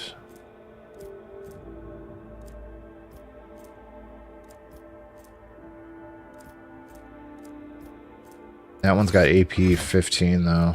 Yeah, we'll give him that. Alright, these weapons can go to the side. These shotguns.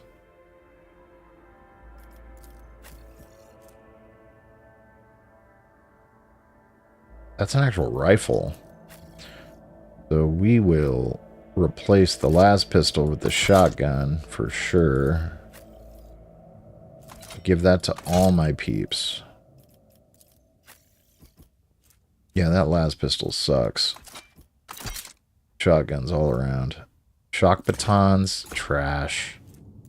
Las pistols are trash. Las gun, like a full-on actual las gun itself. Trash. Scrappy las gun. I think for lore reasons, we're just going to give her the flamer. Because it's just her way, dude. Adeptus Sororitas love to burn shit. You have a robe of any kind. You do not, but now you do. Love it.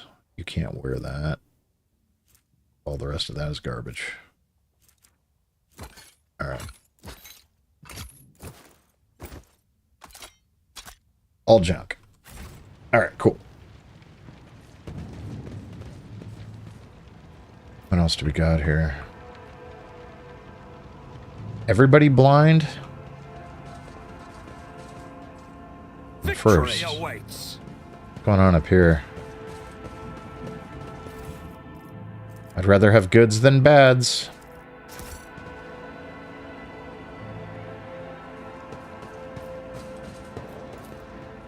I did fine. Written on the side of the shuttle in pilot's lowly slang are the words. I didn't have enough time to read it. Ring the Iron Will. Whenever the wearer hits a target with a shield bash, double slug, fulminating shot, or grisly adjudication, they make a coercion test with a -40 penalty. If the wearer succeeds, the target is immobilized. That's kind of trash, honestly. Like, it doesn't look that good. Let's just give it to homeboy, I guess. That is so many emojis. The armored body glove won't protect me from D's. You're right. It will not. Follow my lead. It will not. The final dawn purifies vision. How about you don't come any closer and I don't shoot you? Gain true vision. What the flip?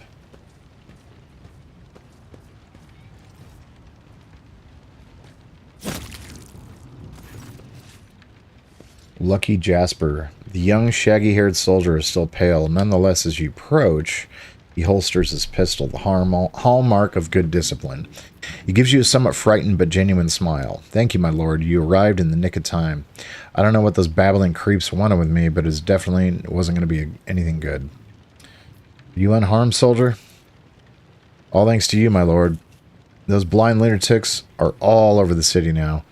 These rebels, damn them to the void, go around maiming anyone they get their hands on and scorching their eyes. Then they leave the poor sods driven mad by the pain to wander the streets babbling nonsense. He lowers his voice and adds with gravity, the command does not want anyone to talk about it, but I've heard whispers that it's not just some nonsense, it's heresy, actual heresy, because listening to it scrambles your brain. It made one patrolman freeze in his tracks while the blind mob got a hold of him and carried him from his post off to who knows where. Who are you? Lucky Jasper, the governor's aide and personal Vox operator. I was dispatched to the starport on special orders, the young man proclaims, desperately trying to tame his tousled hair. And what exactly were you doing out here on your own? Following Governor Medina's special instructions. Namely, he grits his teeth with a pained expression furrowing his brow. Oh right, it's a secret assignment, I can't talk about it.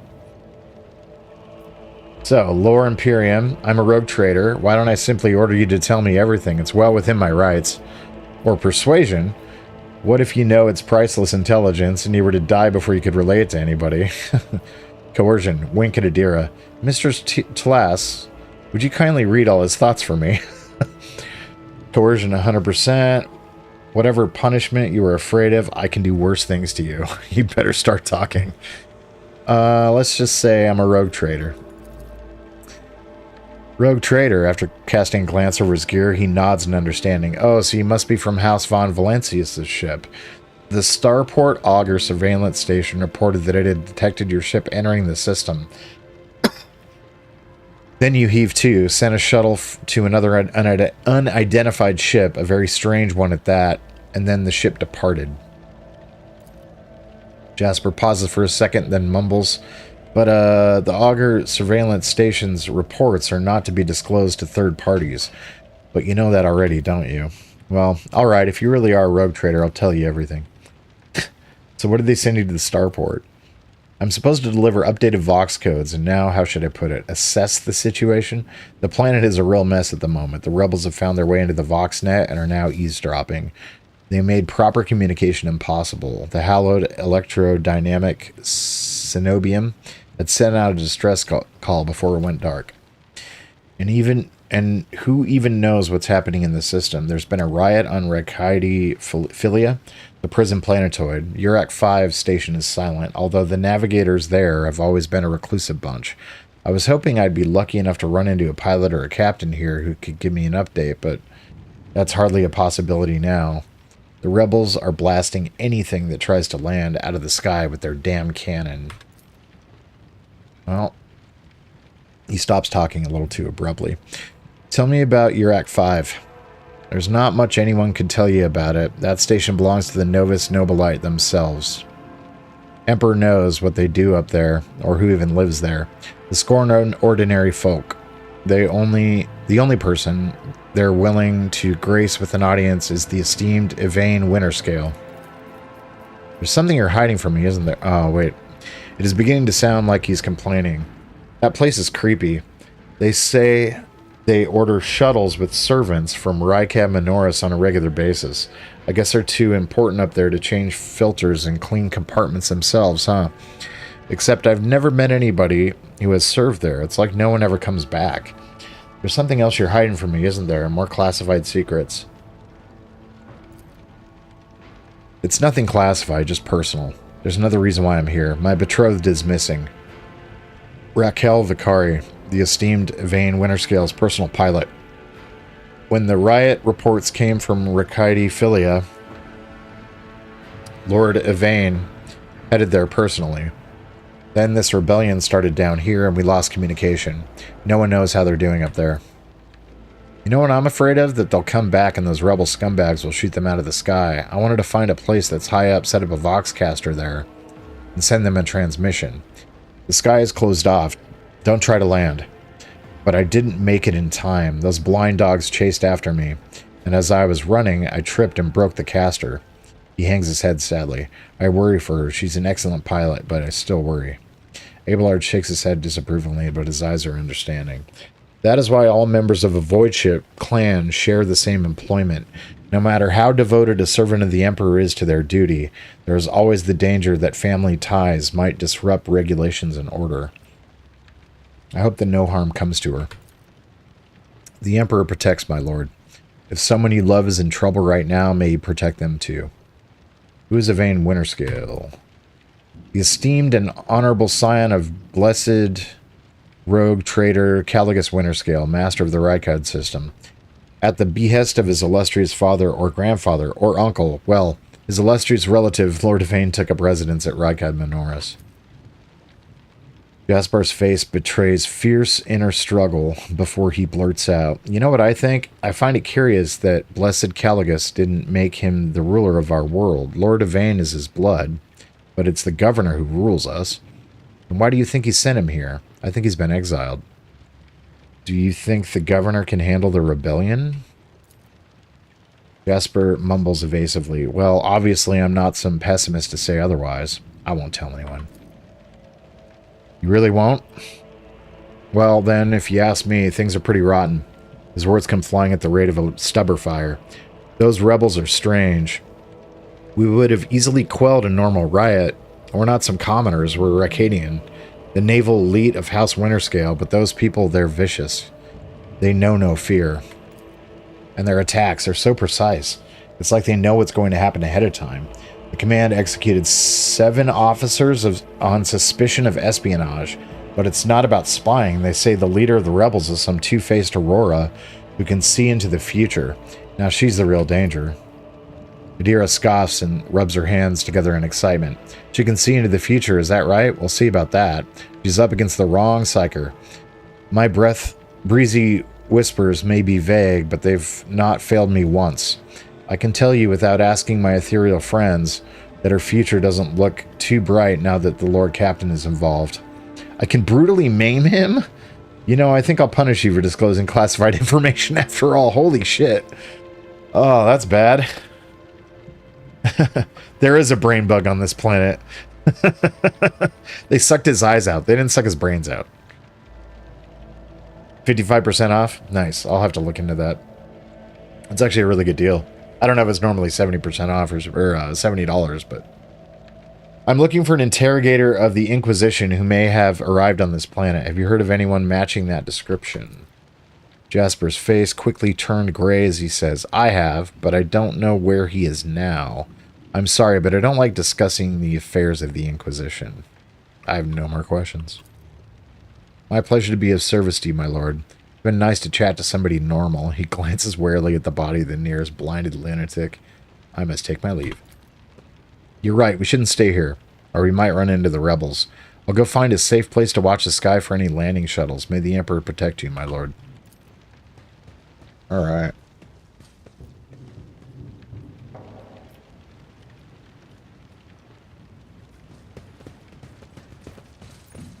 Let's see.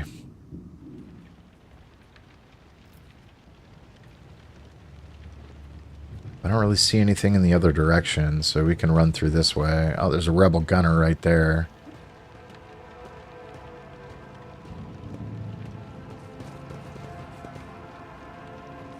I won't heed your I was trying to see how close I could get without getting grabbed. We're going to put him here.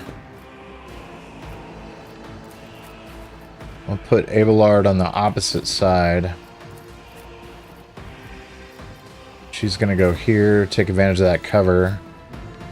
And then Homegirl, I think we're going to set her...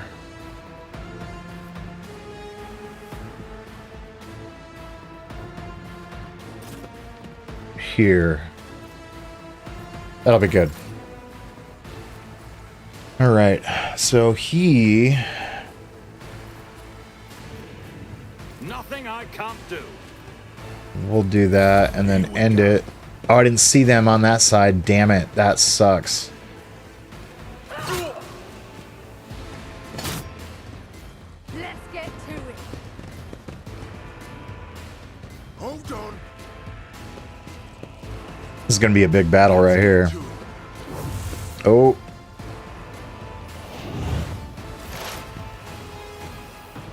You guys screwed up for the last time. Oh, my ears are ringing. Sorry, buddy. It's only 2 hit points. You'll survive. Was that you? Or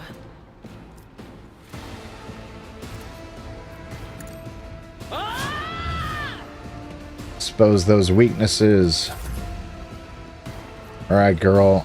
You need to move here. Guided by faith.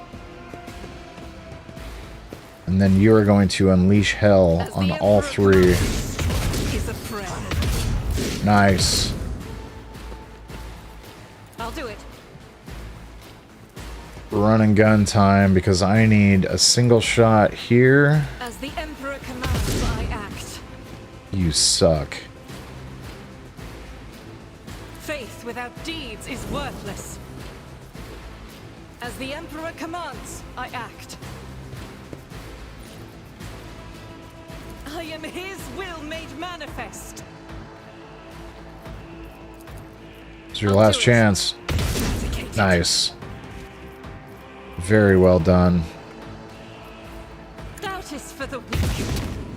I was kind of afraid of that. Faith without deeds is worthless. You got this, girl. You can hit As something. the Emperor commands, I act. Okay, I guess not. Alright.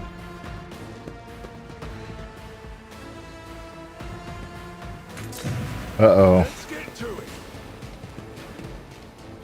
Out of my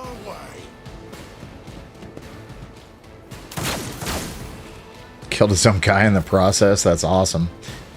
Well, you're about to get rolled. Let's put him here. Follow my lead. Then we're going to cleave. I will do my duty. Use the dust. Charge.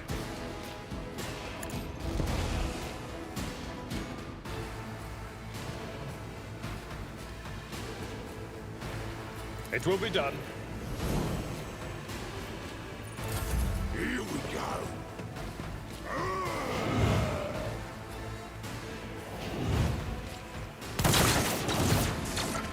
Nice. Be quick. Man, they really are okay with killing their own guys. Alright, buddy. You're going to run right in there.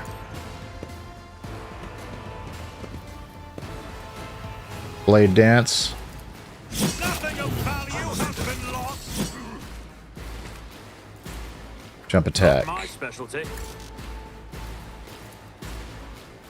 How does that work? Leaps into the air and lands. Suits my purposes. There we go. I still have another blade dance that I can use, but I don't think I'm going to be able to use it on any of these guys. Yeah, not enough movement points to do any of those things. Nothing I can't do. Death Waltz. Death from above. Can I hit that from here? No, I'll wait then. He's out in the open. I'm not a fan of that. But there's only 2 left. There is movement in the Empyrean.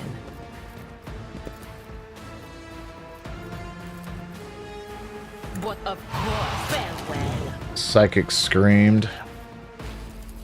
On it.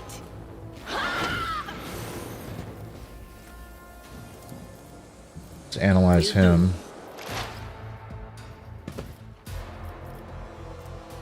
Dismantling attack.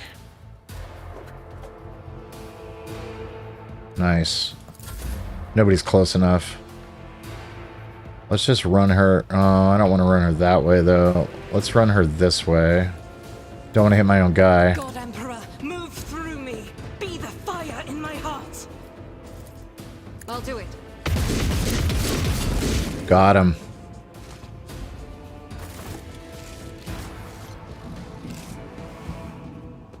You love to see it.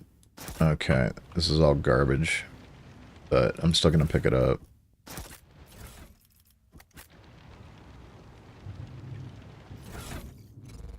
All trash. Combat knife. Random sword. Zoa pattern. 8 to 12. Not a big deal. Commander Cloak increases the range of officer archetype abilities by 1 cell. Well, that's awfully neat. We'll give it to him.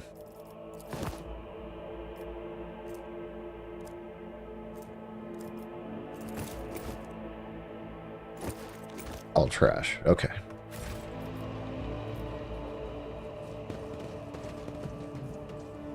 This is probably getting into the building, yes. Oh, tear down the door with the sacred loader. Yeah. An expected result. Yeah. Now that door's open to us. I want to check this out, though, Would first. you look at that? There's a trap here. That's not good. Unpause. This ocular implant was a worthwhile investment. Yes, it was. We are the spearhead of the Imperium. Do I have anybody that can disarm the trap is the question. Attention to detail is the key to success.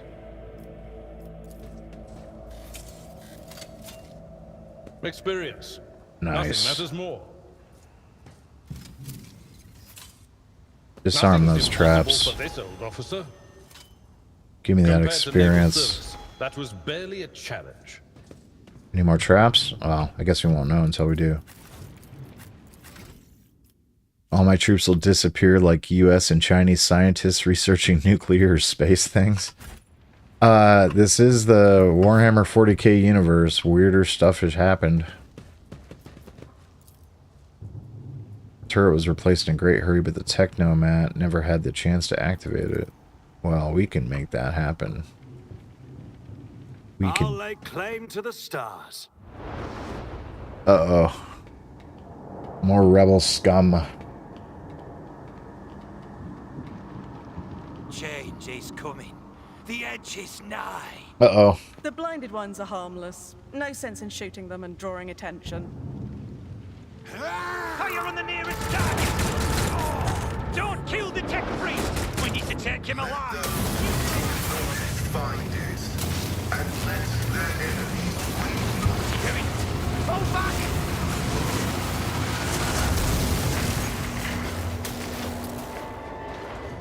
Tech priests are so sick. Oh, he's dead? No. May knowledge be thy fate. Let the cycle be discontinued.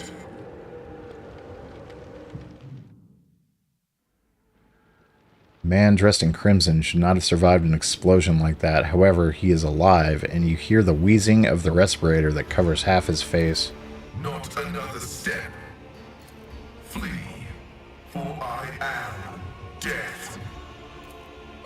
By the throne! What is that servant of the Omnissiah made of? Adamantine? Ah, closet. I am rogue trader Machiavel von Valentius. I mean ye no ill.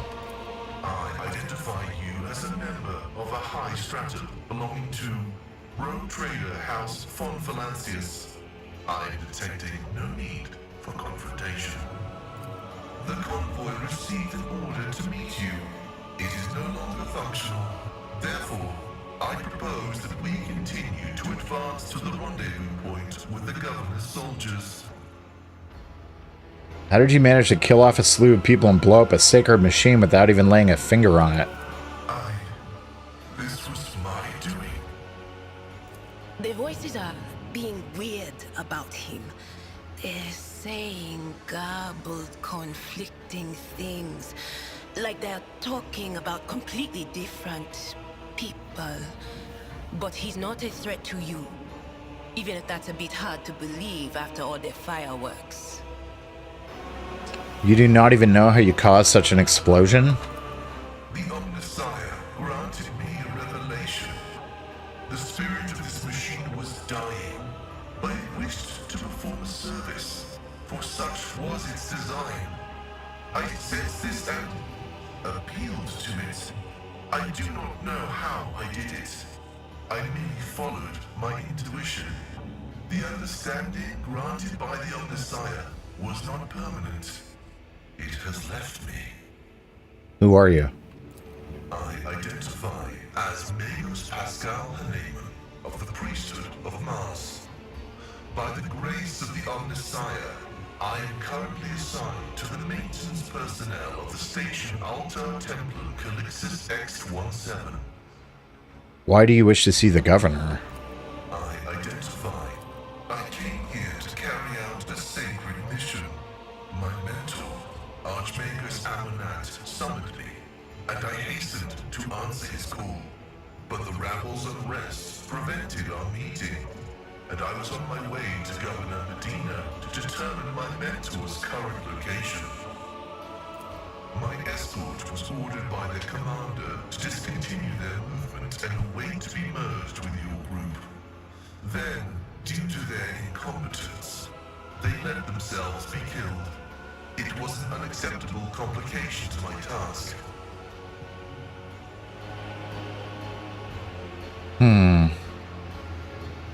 I invite you to join my retinue.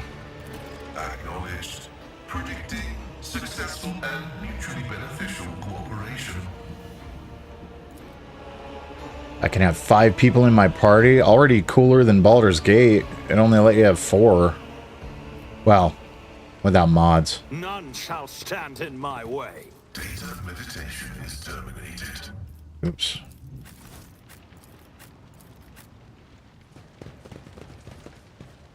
What we got over here? Anything cool?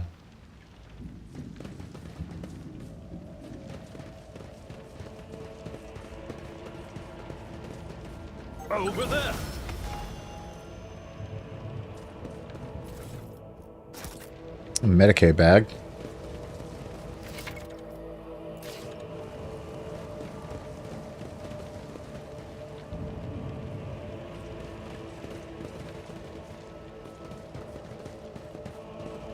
Crimson is a good color for battle attire. Enemies will perceive no weakness, not even if you are bleeding. My augmentations allow me to function effectively, even in the event of extensive blood loss. This is what should concern those who dare to stand against the servant of the Omnissiah in battle.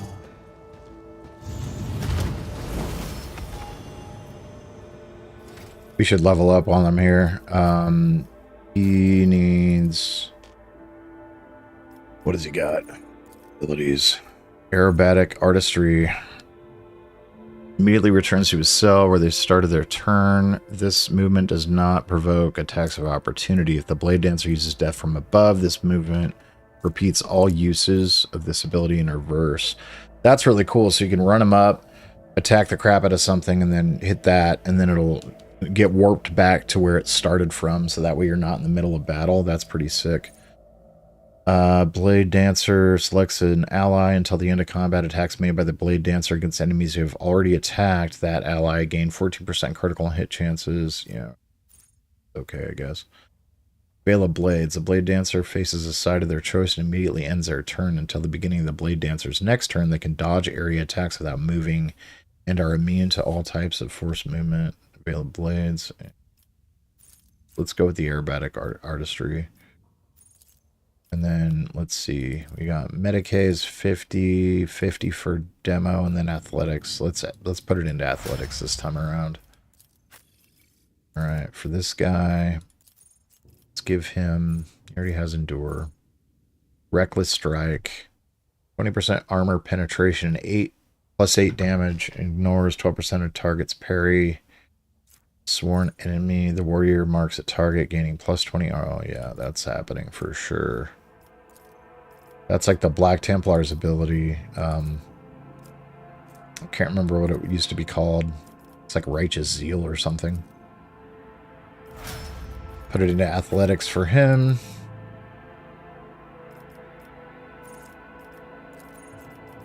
Weak body, weak soul. Reduces toughness and willpower by 9. Tide of Excellence. Deployed on a target. +2 armor penetration. Those weakness costs 0%. That's really good. I don't know why I didn't do that last time. Perception, intelligence. Yeah, let's boost that.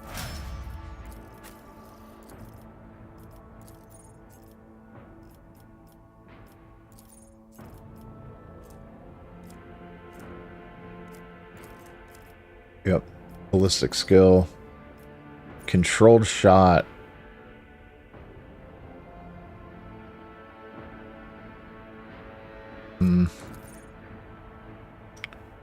Dashes in the direction. Spending all their movement points does not provoke attacks of opportunity. Yeah, we'll do controlled shot. This guy needs like a ton of levels. Oh, he's actually leveled up pretty far. They didn't start him from scratch, so 55 agility. That. Oh, my bad. Start here. Oh, these are already selected. I understand. Okay.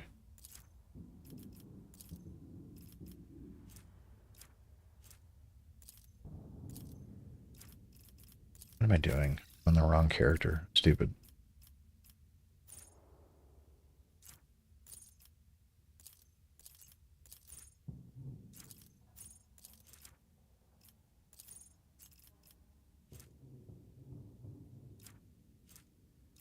Perception needs to go up a lot. Holy crap.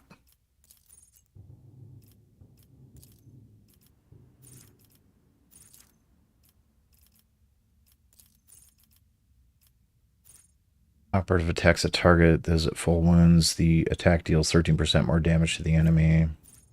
Closes weakness at 0%. +2 armor penetration. Poses weakness. Also reduces enemy's toughness and willpower by 12.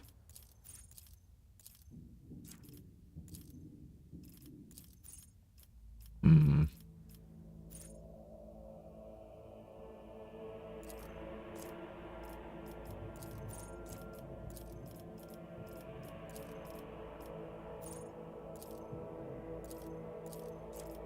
He already has that one.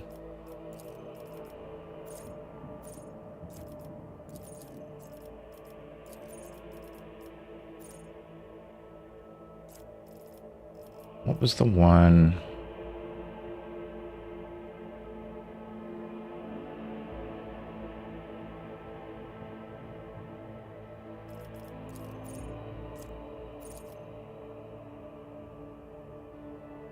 That one.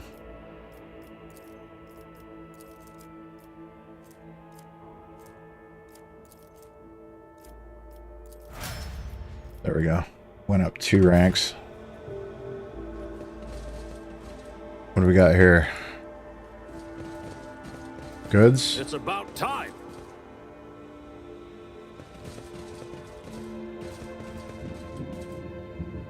I would assume those are goods. I'm always ready. Yes. Thin skin. Nice. That's better than what you got now. 15% versus 25%. Base armor property, -5% if the wearer's agility is more than 40. +5. I don't know why I thought that was a negative. It was plus. That's cool. Okay. And then medkit. Yeah, we'll give it to you, I guess. Oh, wait, no. Homeboy. He needs a medkit. Oh, he can't use it. Weird. You can't either. Looks like psychers can't heal themselves. We'll give it back to dude. Okay. Oh, wait. That's a bolter, 9 to 14. He's the only one that can use bolters, right? Ooh. Much better than that. Unfading Valor. 15 AP on both. Rate of fire is better on the Unfading Valor. Range is less. Range is the same. Burst fire, single shot.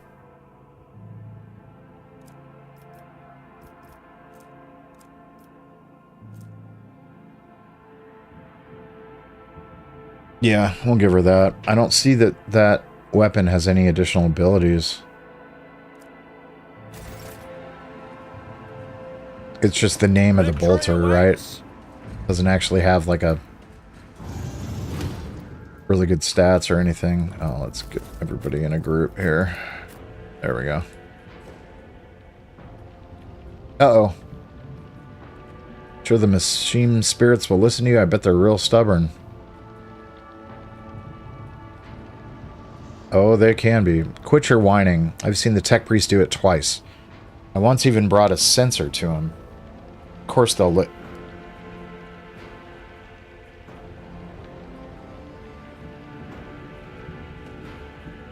Alert, profane violation of the algorithm. This isn't going to go well. Nice. Yeah, let's take all that.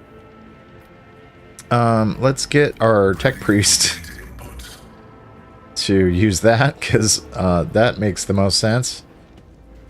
The machine gun grants me insight. That was sick. I love that we just hacked that machine, that we can use it.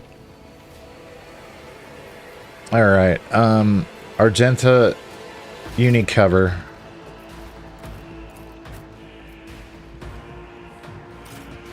Let's put our psychers... or psycher there. He's a tech priest. Technically not a psycher, but you get it. I'm just going to put these guys right up front. I think I'm being really careful, like unnecessarily so. Oh, what am I thinking? I forgot. I've got all these weapons. Nah, man. Let's put everybody back here. Make them come to us.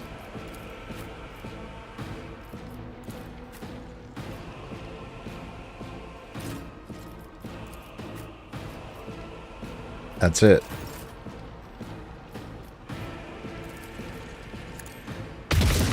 Strike is a prayer. Just shoot your bolter, girl. Doubt is for the weak. There's a run and gun. She ain't gonna run at all, though.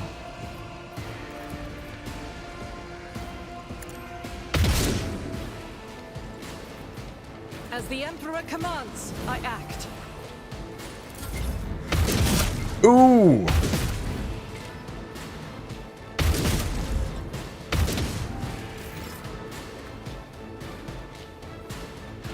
Melt-a-gun's coming for fucking Fury, man. Holy shit. Love seeing that. I know what is to come. Can I psychic yell at you? No, I don't really need to, though. I just made your day real nasty. Let's do analyze. Oh, can I analyze you from here, though? No can do. No, I can't. So, forewarning it is. That is not my destiny. Show me what you've got. I've suffered worse. Oh, man.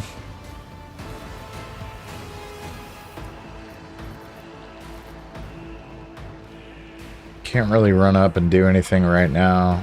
I'm just kind of stuck behind this cover. All too easy.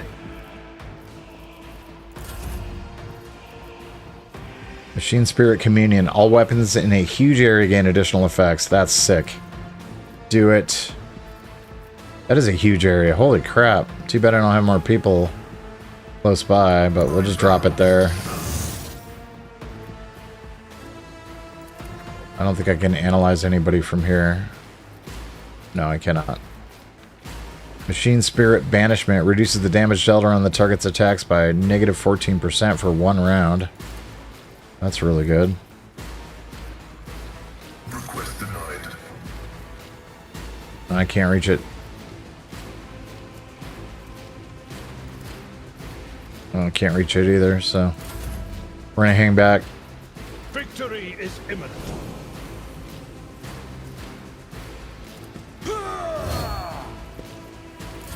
Hold on. Yeah, come up here. Nothing bad will happen, I swear, dude. Totally safe for you to be over here.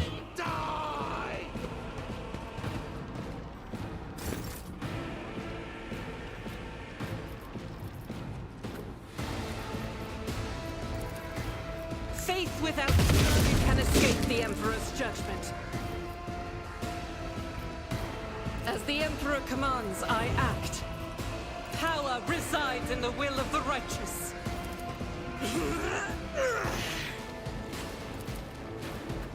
Doubt is for the weak.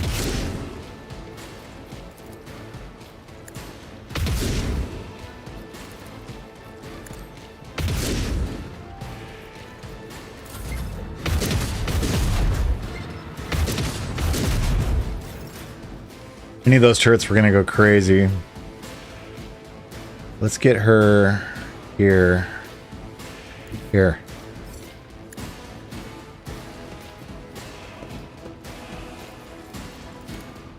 Was it you? Be gone.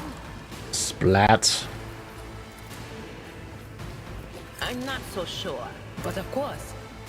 I already cast that on him. That was dumb.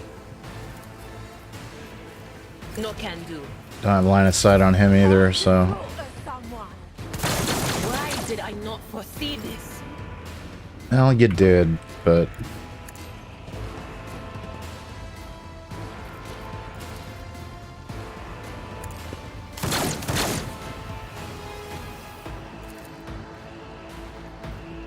That's not gonna help me. Nothing I can't do. Warp back. Already done.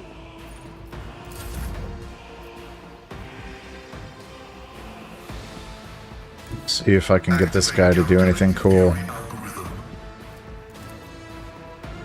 The order is contrary to dogmatic protocols. No, not Not really. Can't even analyze them from here. Dude.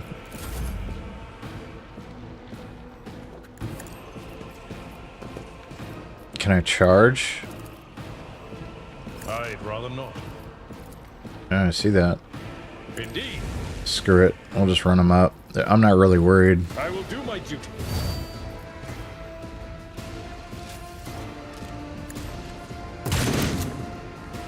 That cover's not really doing anything for me.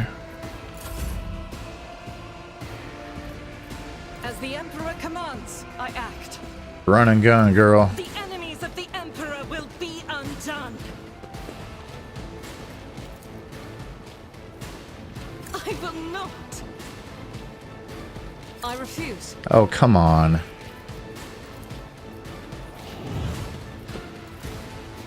One of these is bound to hit you. Unacceptable. Faith without deeds and works. That is not the Emperor's will. Well, you're gonna get shocked to hell, is what's gonna happen. Will do. Zap. Well,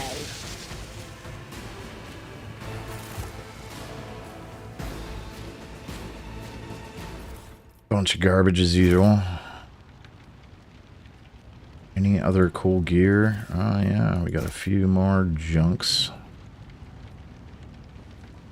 Man, those melta-guns just dominated.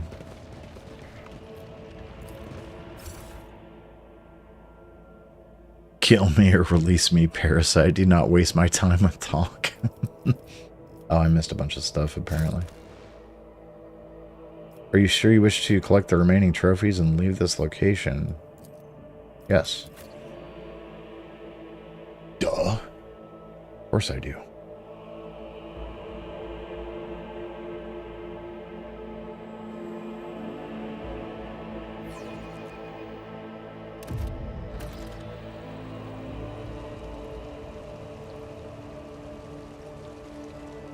Of course.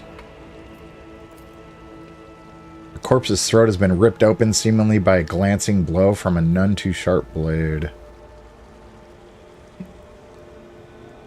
A new challenge for me. Oh, what's going on down here? This mansion must have been damaged by an explosion or a large shell. You can still see some of the former luxury within.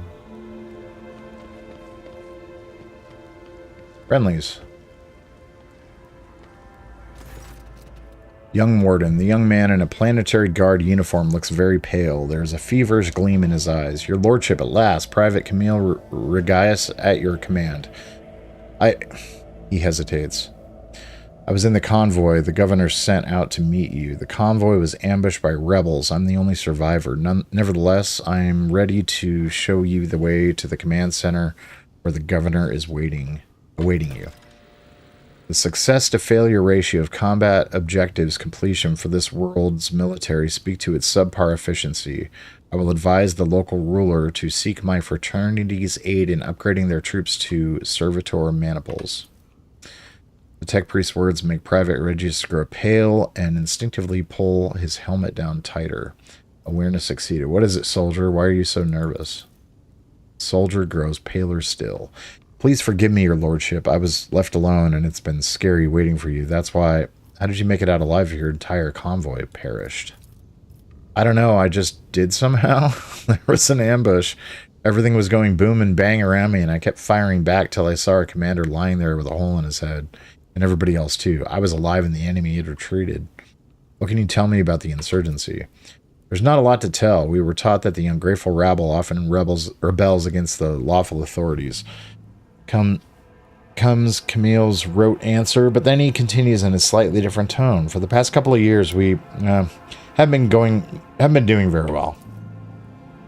2 major earthquakes in both hemispheres, with lots of casualties and destruction. Then the tech priests tinker with something they shouldn't have, and we had lives lost to a series of subjugation explosions. Then on top of that, there were new taxes. The governor needed to be able to report to his Lordship Caligus that the army's numbers and equipment supplies had increased as planned. The young man falls silent and looks at you with apprehension. Do not dare badmouth your lawful governor, let alone justify the rebellion in your presence of a rogue traitor. Or, are you implying that it's the governor's fault and he has been failing in his duties? Or has the governor tried negotiating with the insurgents, offering them aid, tax relief? Ha! When has any noble ever tried negotiating with riffraff? The soldier bites his tongue. Which is to say, no, he hasn't. And to tell the truth, I don't think it would have helped. There's more to this rebellion than meets the eye. So about the rebellion, where was I? Well, there were rumors that it was all happening for a reason. The earthquakes, the red robes, problems. And then there were those weird prophets. No eyes scratched them out themselves by the looks of it. And they kept going on about the final dawn. You know, the end of the world is near, repent or you'll be doomed, that sort of thing. I don't know when they first began to appear, but they've definitely been out there for at least a year. Some got caught and burned, of course, but heretic burnings aren't exactly rare. They catch someone every month. That's why nobody noticed the new ones for a while.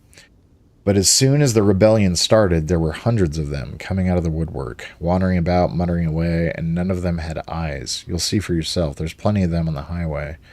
So that's that. You can't tell anymore if the rebellion just...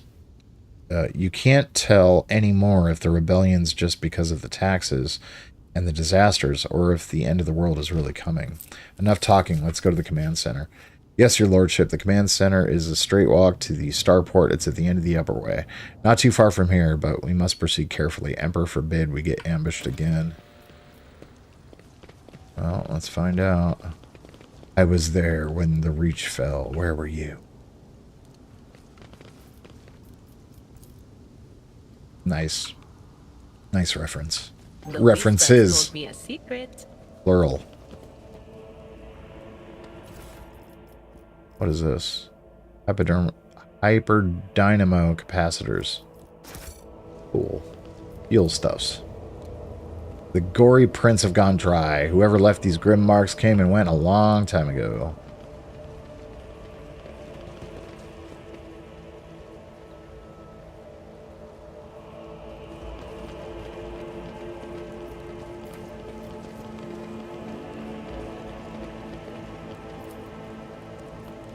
Ooh, interesting. So I could use a Melta, but that might blow up what's inside. I don't think I want to do that. I could use a key, but I only have one. Or I could use my tech use. We'll do that. Successful. Glow sticks, wide away pack, high octane promethium, sanctified chainsword engine, and ballistic appeasement auto reliquary. Random goods. There are traces of a recent battle everywhere, including bodies in planetary guard uniforms. I'll lay claim to the stars. Ooh. Let's... Oh, no, no. I was trying to unpause that trap. Looks like a... some sort of auto gun or something? That's strange.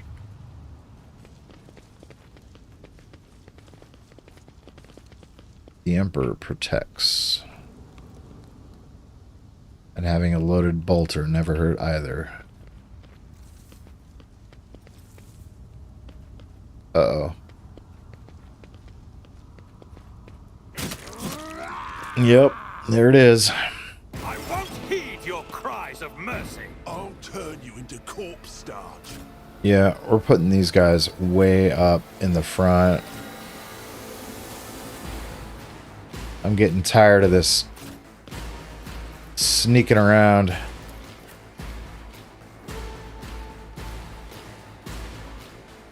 Pay attention. There we go. Let's get to it.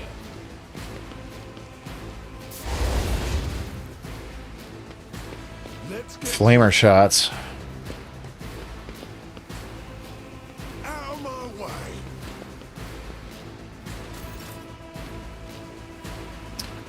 Well, first things first.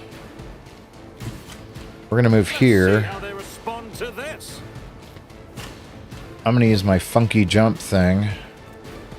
Death from above. Nothing I can't. You didn't stand a chance. Death. Suits my purposes.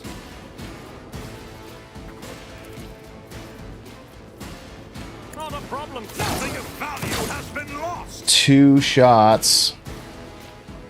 Love it. Another jump attack. Nothing I can't do. You didn't stand a chance. Dude, we just wrecked everything. That was sick. Suits my purposes. Yoink. We'll go right back where we came from.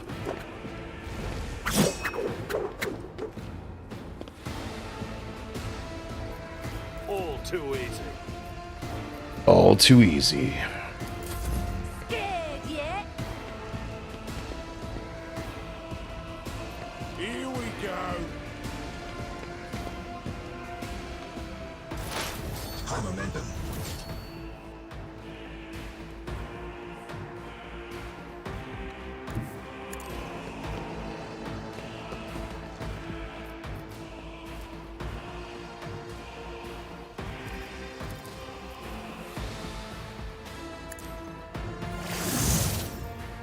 Buff them up with his ability.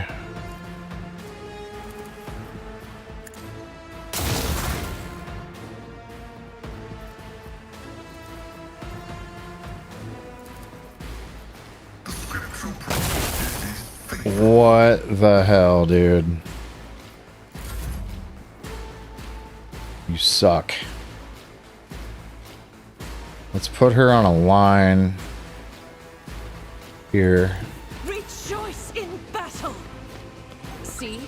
Right there. I'll do it. Eradicated. While the enemies of the Emperor still draw breath, there can be no peace. Doubt is for the weak. I can't really do anything, so I'm gonna run her back over here. This battlefield in righteous fury. And I'm really hoping that I do not hit my buddy. I'll do it. Well, I didn't hit the enemy either, so there's that.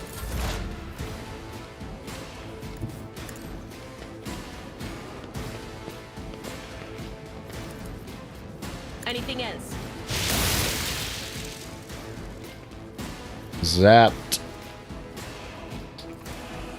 Put forewarning on Will do. her.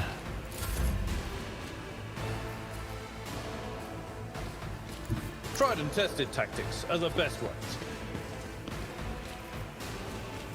It will be done. Victory is imminent.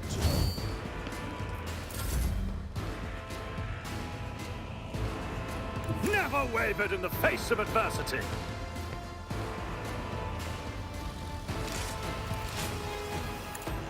Opposing me was your biggest mistake.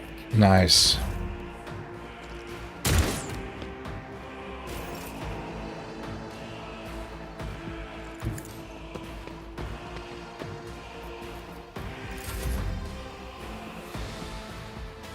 God Emperor, move through me.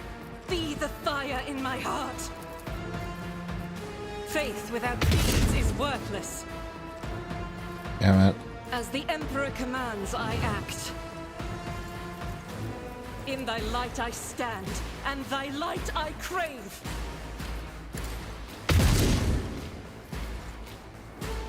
Doubt is for the weak. As the Emperor commands, I act. None of those shots landed. None of them.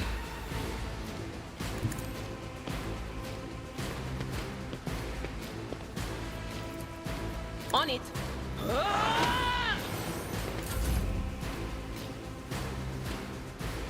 My place is at the fore. More traps. In the middle of battle this time. At your beck and call. Forget that's a shotgun. They gotta be real close. Alright, let's run up then.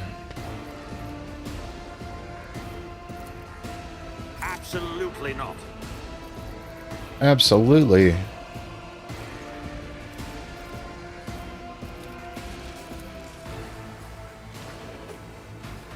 I can't really use that right now, so... I'll pass. I don't have time for this.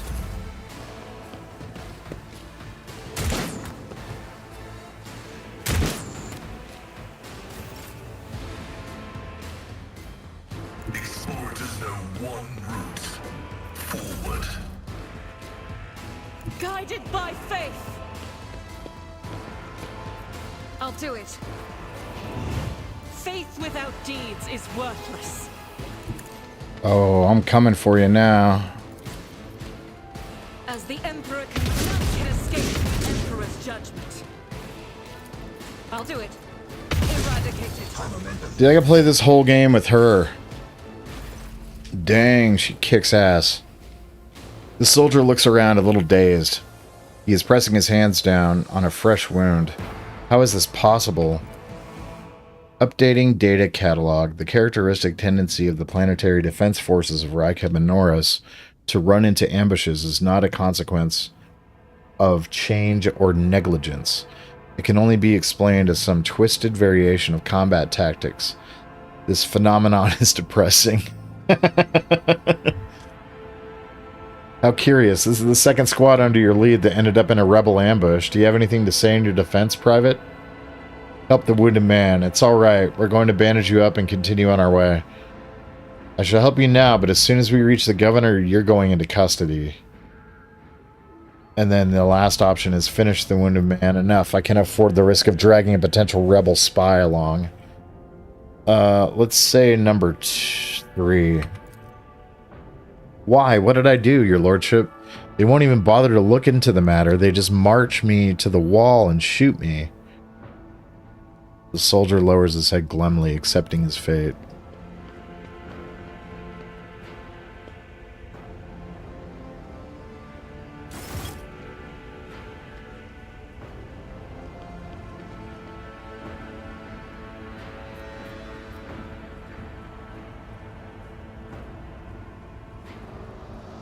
Thoughts? Oh, see, this stuff is cool. I love this. Thoughts... Heresy, thoughts be something, I don't know, I can't read it. Heresy, beguiles retribution. Begets. Thought begets heresy, heresy begets retribution. To question is to doubt, ignorance is a virtue. My armor is contempt, truth begets hatred.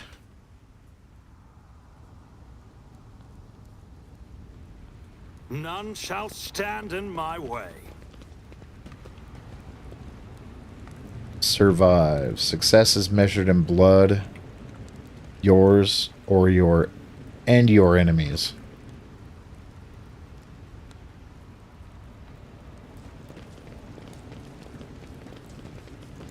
We should deal with this. More goods. Deal with what? What is this? Ooh, more goods. Emergency injector. If the wearer's wounds are reduced to 0, they do not fall unconscious. Instead, they immediately gain +4 wounds granted by the status field. Spend all MP, if any, and for 1 round, gain 30% dodge and cannot regain MP. Can only be used once per round. I got some boots somewhere. Do I have boots on you? I do not. You now have boots. Enjoy your boots. Whenever the wearer deals damage to an enemy, the wearer has a 25% chance to gain MP. Unfading Valor. Was that the same bolter that Homegirl had? 9 to 14, 6 to 10. Yes, it must be. It must be. I will not. Oh, I get it. Let's give that to you. Why not? Follow my lead.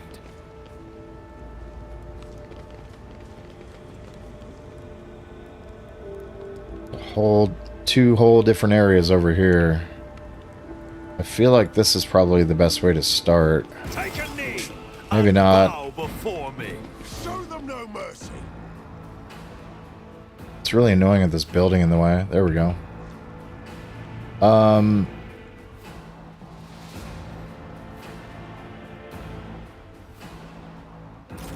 We'll put you there. Put you here. Put you behind this cover. You're gonna get as close as possible.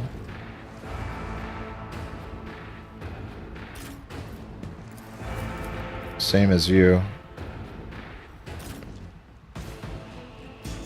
Let's make it quick. Knocked him on his ass. Hold on. It's nothing. Well, we're about to get real weird up in here. You two.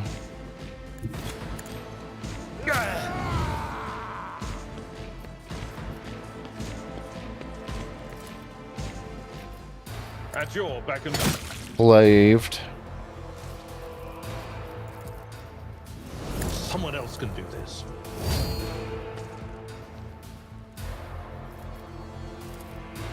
It will be done.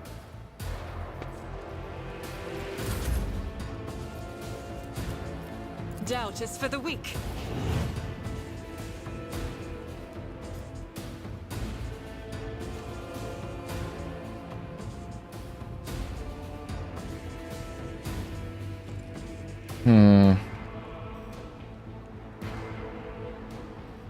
Rejoice in battle.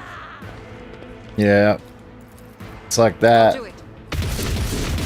Strike is a prayer. I am so lucky I didn't hit my own guy. As the Emperor commands, I act. I will bathe this battlefield in righteous fury. None can escape the Emperor's judgment. I love her so much. She is so badass.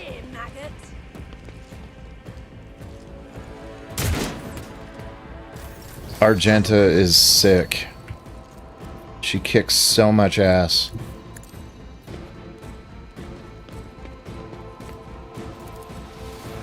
That is not my destiny. I'm not so sure. What? Was that you? Or...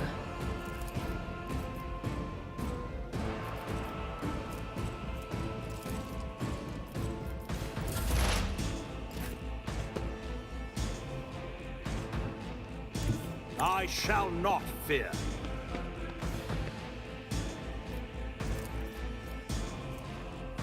Already done. Your fire trajectory is suboptimal. Oh, damn it. I didn't even see he was there. I was trying to do the death from above one. Suits my purposes.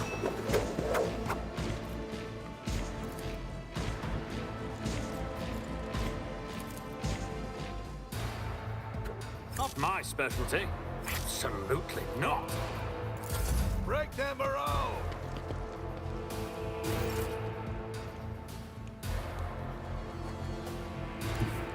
I've seen worse battles than this in my time.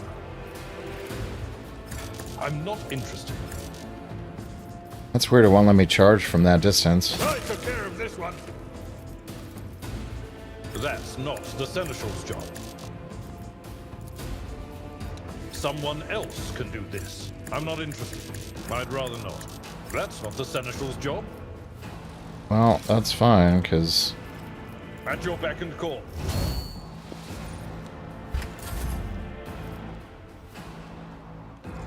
There's reasons. God Emperor, move through me. Be the fire in my heart.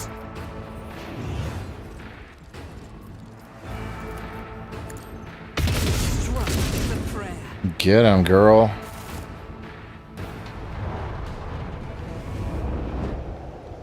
Uh-oh.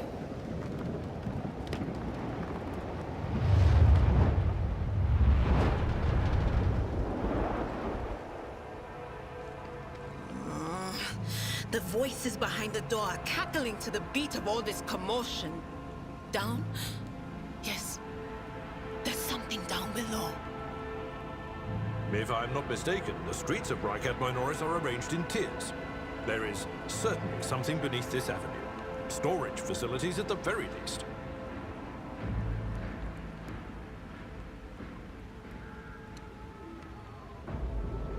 Well, storage facilities it is. Let's go take a look. Victory awaits. Actually, before I do that,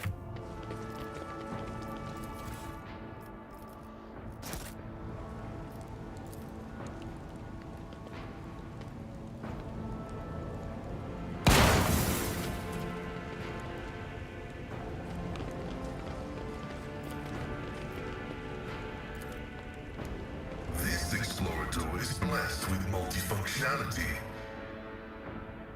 just World Origin Mesh Vest. That might be good for Homegirl. We got... No, it's not good for you. Dang. Okay. I guess you're going to be wearing it.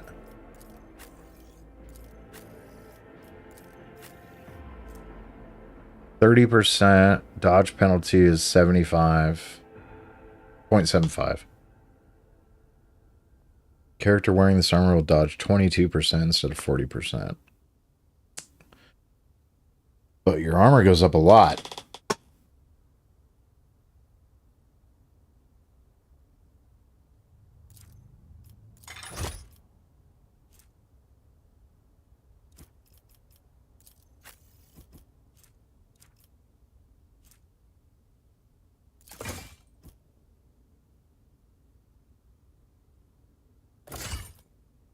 Dude. 2 chain swords. What a sick freak. That's so good. Grenade. We'll give that to you. Actually, it's a fire grenade. No, we're gonna give it to Homegirl. With faith and fire. Oh, each charge of it. Okay, is a separate one. Alright, that's fine. And this mesh chest plate is probably gonna be trash. Yeah, 25. Didn't do nothing. Got the same thing? Yep, you do.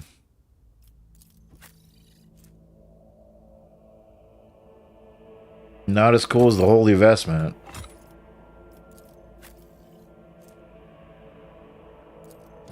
Not at all. Garbage can. Okay.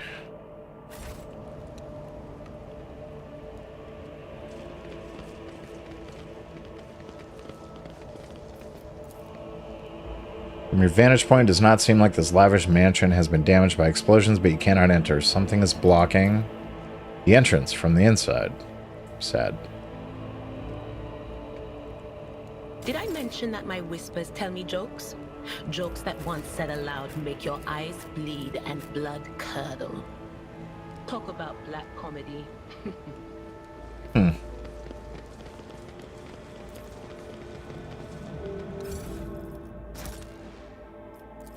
Yes, collect all the things. And we will go to the lower upper way. They call it the upper way when I'm going down. It's so weird. Let's see where are we at. Yeah, we're at 3 hours. I'm probably going to jump over to something else for a little while. This is a lot of reading. Reading is hard. It's too much for my voice sometimes. I'm a giant wuss. What can I say? You know what? No. I'll power through it. I can do it. I believe in me. Ooh.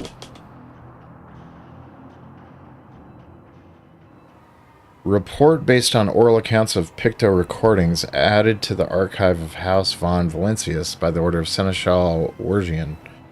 On the journey across a world caught in the throes of heretical insurgency, the Lord Captain accidentally witnessed an unholy rite that transpired in one of the maintenance rooms of an aqueduct. This abandoned nook turned out to be a heretic's gathering place, were performing their grim and profane acts. The large group of rebels stood frozen in patient anticipation, all staring into the center of the room. No one moved, only the murmur of hushed voices echoed against the metal walls. The Lord Captain ran a cursory glance over the room, assessing the situation. The rebels were unremarkable in appearance. They were dressed in the shabby clothes of abject rabble, spoke in coarse voices, and had repulsive faces. But what caught the Lord Captain's attention was the look of strange, almost sinister anticipation in their eyes. This was no gathering of loud blasphemers or bored idlers. Only occasionally would they exchange brief, unintelligible remarks as they stood in a frozen circle, their gazes turned toward the hulking structure in the center of the room. Bulky power transformers, cogitator crates, and vox casters took up most of the space against the background structure. In the center stood out, oddly, an enormous lens mounted on a stand. It caught the thin sunbeams that made their way through slits in the ceiling and crossed the half-lit room. So we can do one of two things. 100% on both. The rogue trader surveyed the peculiar structure with great attention. The Lord Captain peered into the darkness enveloping the room. Let's do awareness.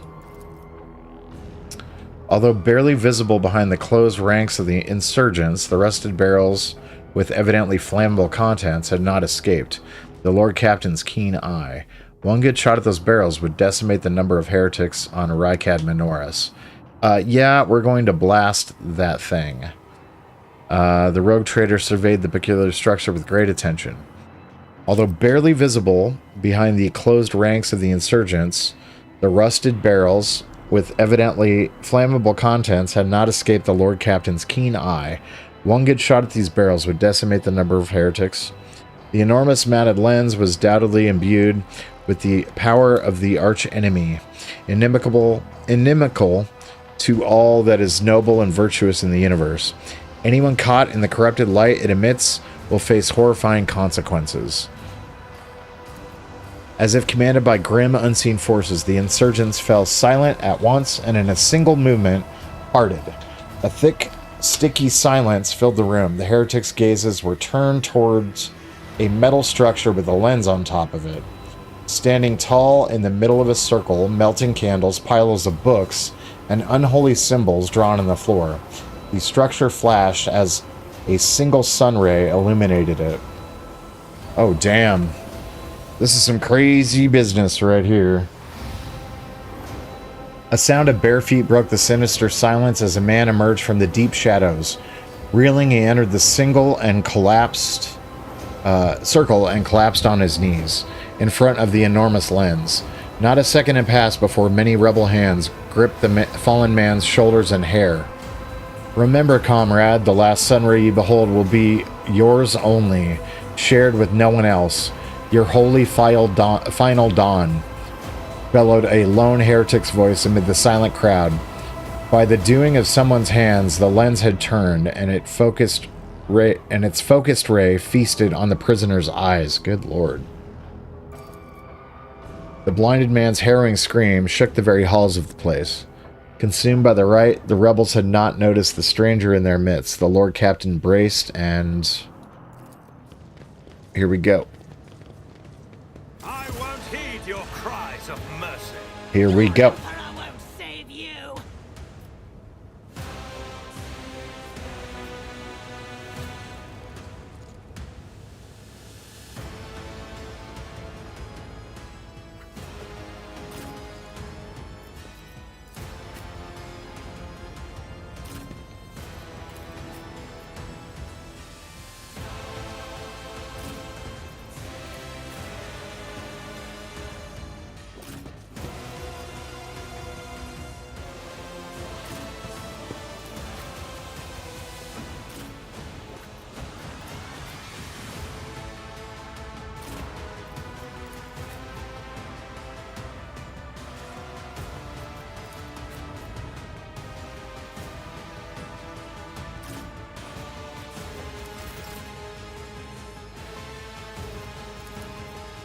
I'll do it. None can escape the Emperor's judgment. 2 out of 3 ain't bad, but gosh, can you do better next time? Jeez. We're gonna run and gun. Guided by faith.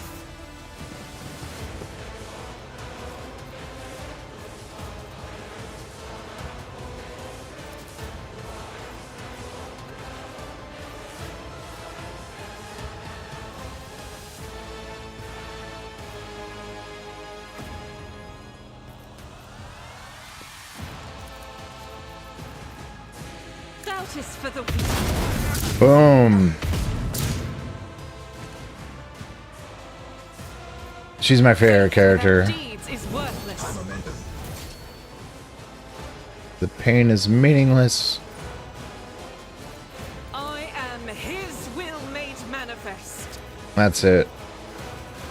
As the Single shot time. I'll do it.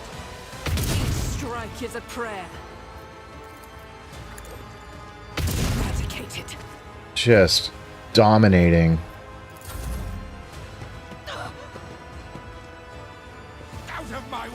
I think I need to turn the difficulty up a little bit. Actually, it's kind of ridiculous. I know I'm on like story mode, but I'm not like... Actually, I don't think I'm on story mode. I think I'm like one level up from that. What difficulty am I on?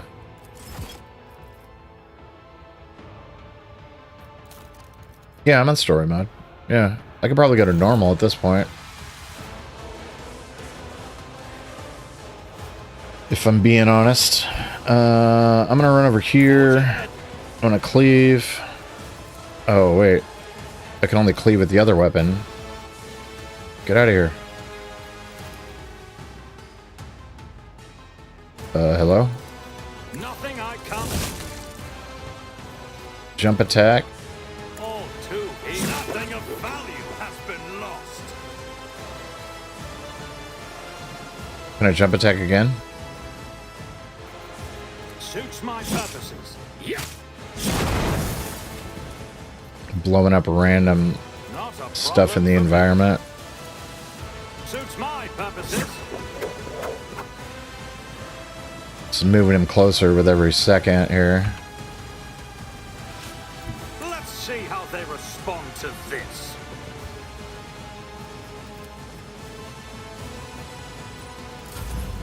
I serve the ruinous powers. Not for long, you don't. Follow my lead.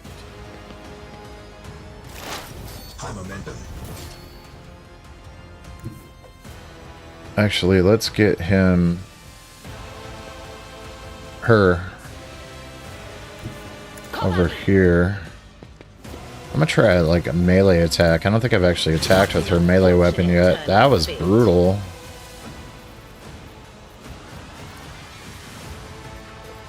Will do.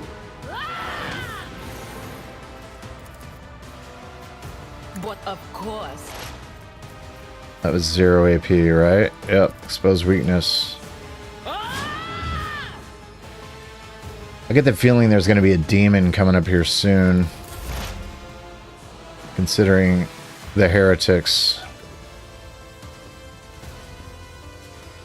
Man, he's got a lot of movement points. Holy crap. Is the tread of his faithful.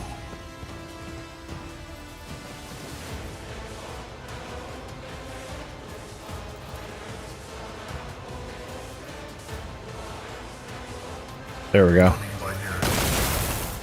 Zap.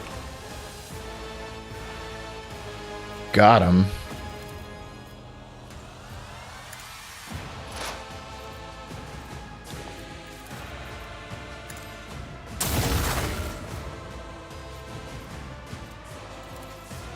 Cogitation fails.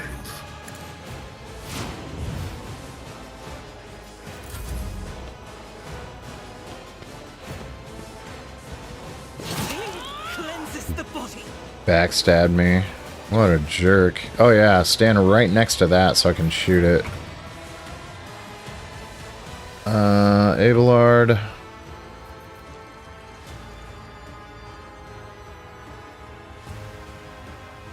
Follow my lead.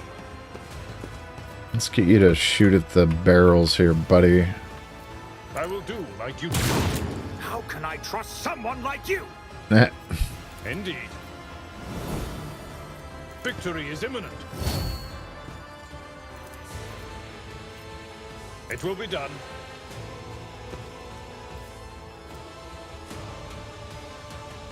We'll rule the stars themselves. Definitely don't want to shoot in that direction again. Yeah, that shotgun, I keep forgetting I don't have las weapons with these guys right now.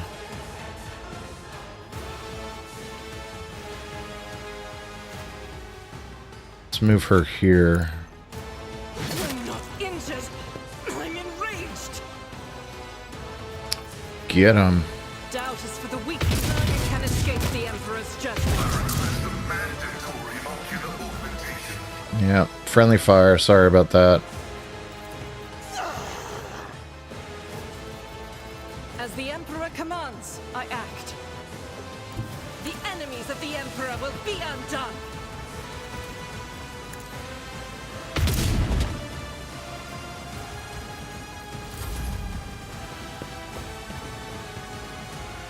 Chaos guides me.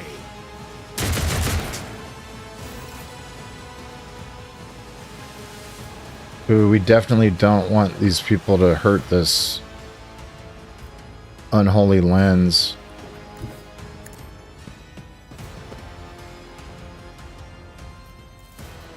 Already done.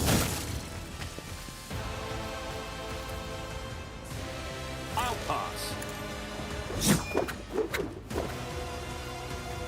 Suits my purposes. My faith strengthens me. On it. Be gone. Zap. Not this Scryer's job.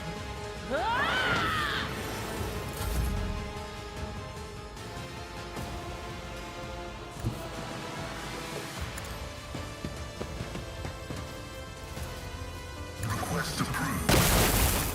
How does that keep missing? The Omniscient comprehends all.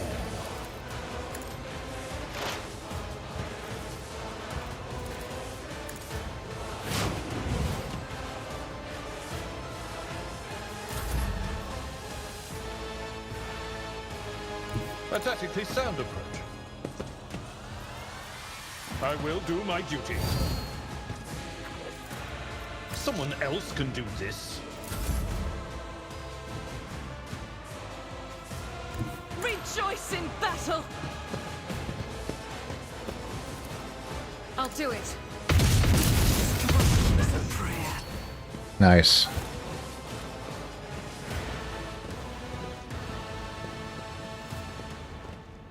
We saved it.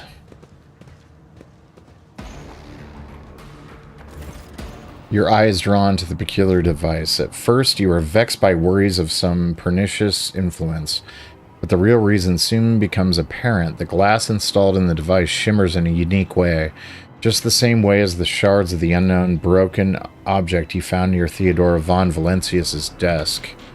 What's the matter, Lord Captain? Why are you so interested in... Abelard trails off when he notices what you were looking at. He instantly makes the connection.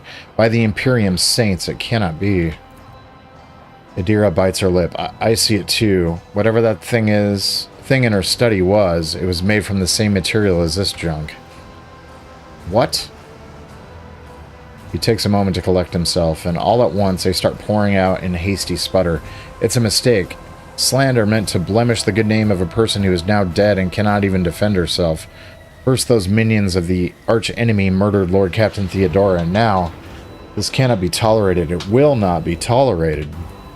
Come on now, Abelard, remember what she was like. Adira's smile betrays her grief, but at the same time is strangely knowing. Brazen, assertive. It was like her entire life was a race against fate until fate caught up with her in the end. She would have gone headfirst into a black hole if she had thought it would put her even one step ahead of everyone else in the expanse. If we could just find out what she was keeping in her desk and why she went to get it during the attack. Sister Argenta's beautiful face is full of grief. How bitter it is to know that you were born from bad blood, but do not let this knowledge drag you into darkness. The sister's words ring with a genuine, sincere hope that you will be blessed with a worthier fate. She does not appear to be shocked by the news of Theodore's possible heresy. Life must be so easy for you sanctimonious preachers, a dubious trinket, and you no longer see a person. You see bad blood, an annoying hindrance. There's enough venom in Adira's voice to poison an entire regiment. Argenta recoils, but the next moment her dark eyes ignite with fury. How dare you admonish me? We were speaking of abetting the archenemy, a person who has tainted themselves, thus can never justify their actions. Sure, why go through all the trouble of trying to make sense of everything when you can just label them a heretic and call it a day? Except, dear friend, I seem to remember that you didn't mind Theodora so much while you were aboard the ship. You didn't leave her side for even a moment. She rescued you, aided you, and your adoration wilted the moment you heard an accusation sullying her memory. You weren't surprised or upset, you just gave up on her and moved on. So this is where things get wild. Argenta's right, the danger of heresy cannot be overstated. Adira's right. It is too soon to cast accusation of heresy. Sister Argenta, you will cease these insinuations about Theodora at once. I will not allow the name of the von Valencius family to be defamed by such words. Witch, you are walking a fine line between outright heresy and the barrel of a bolter. Shut your mouth before I shut it for you. I think that's what I'm going to say, because Adira's starting to piss me off right now. But a look from her makes her immediately bite her tongue. I'm sorry, Lord Captain. Walk away from the device.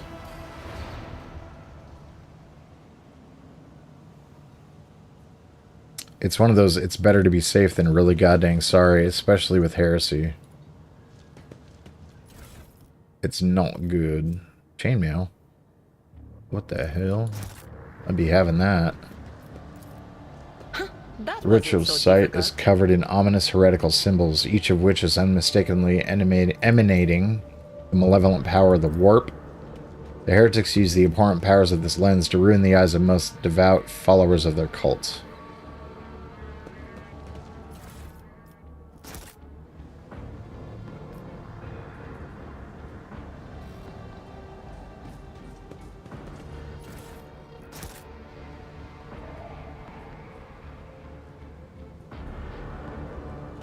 A new challenge for me? Nothing escapes my sight. Do you see that?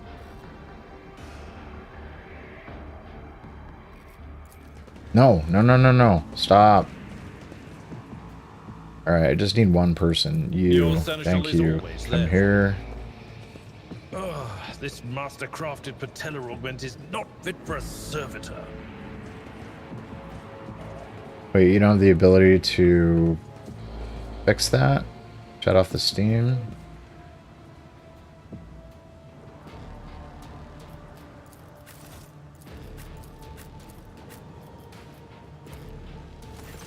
The cogitator screen reads access code required. Breach the cogitator's defenses.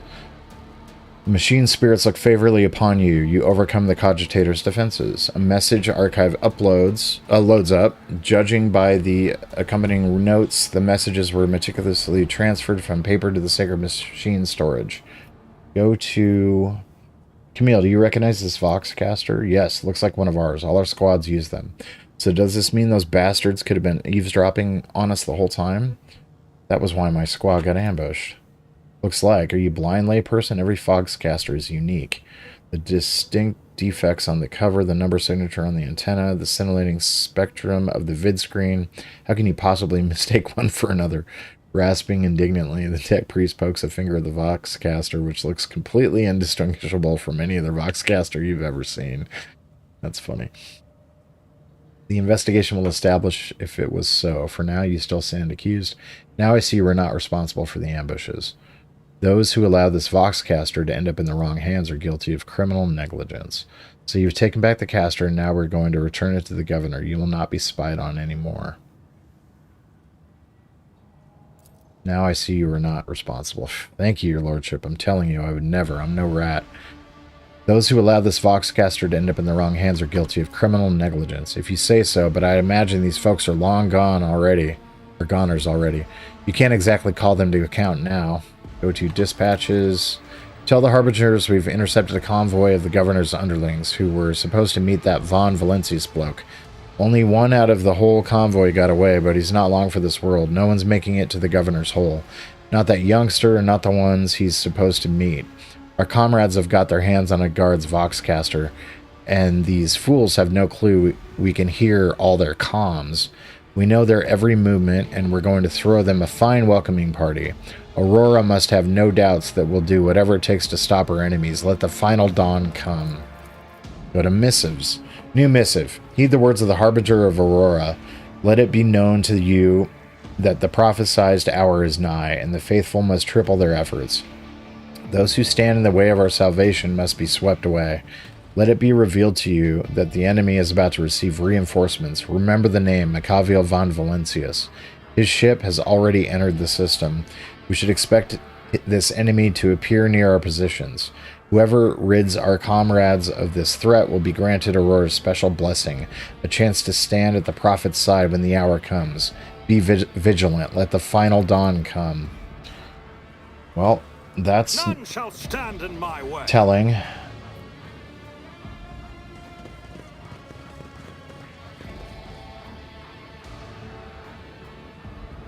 Anything else in here? That's where we came. Those are a bunch of bodies.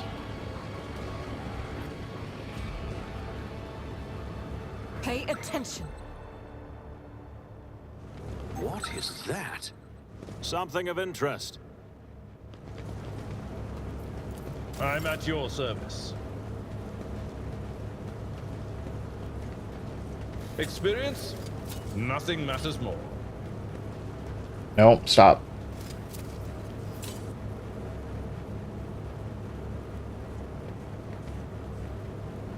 Where was it? I saw it was here, and now it's gone.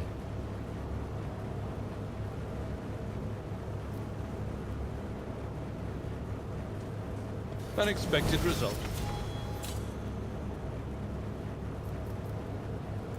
Compared to naval service, This enormous humming transformer is mostly part of a single and much larger mechanism that supplies the power to the whole hive. Okay. I have to disarm it by walking around. Is that what's going on here? attention to detail is the key to success. Experience. Nothing matters more. This ocular implant was a worthwhile investment.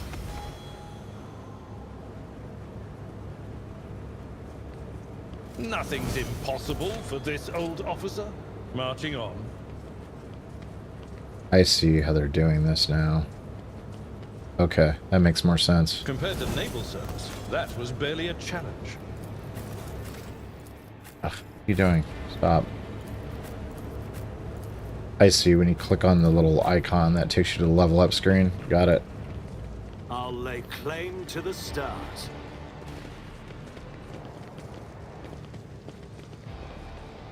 Alright, so we explored all that. Let's look over here real quick.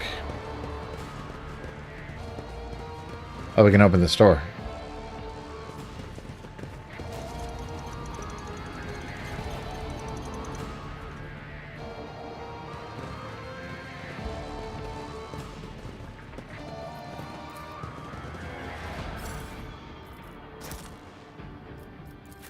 On to the next spot.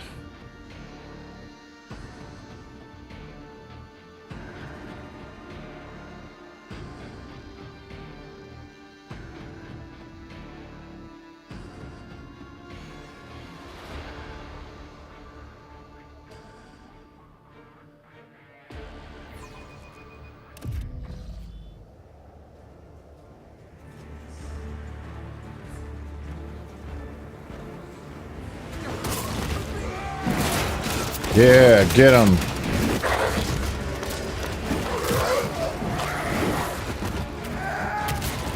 Cultist swine. Are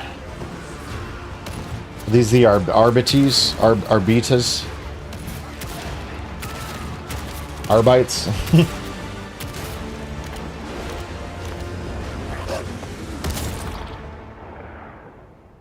With their doggos.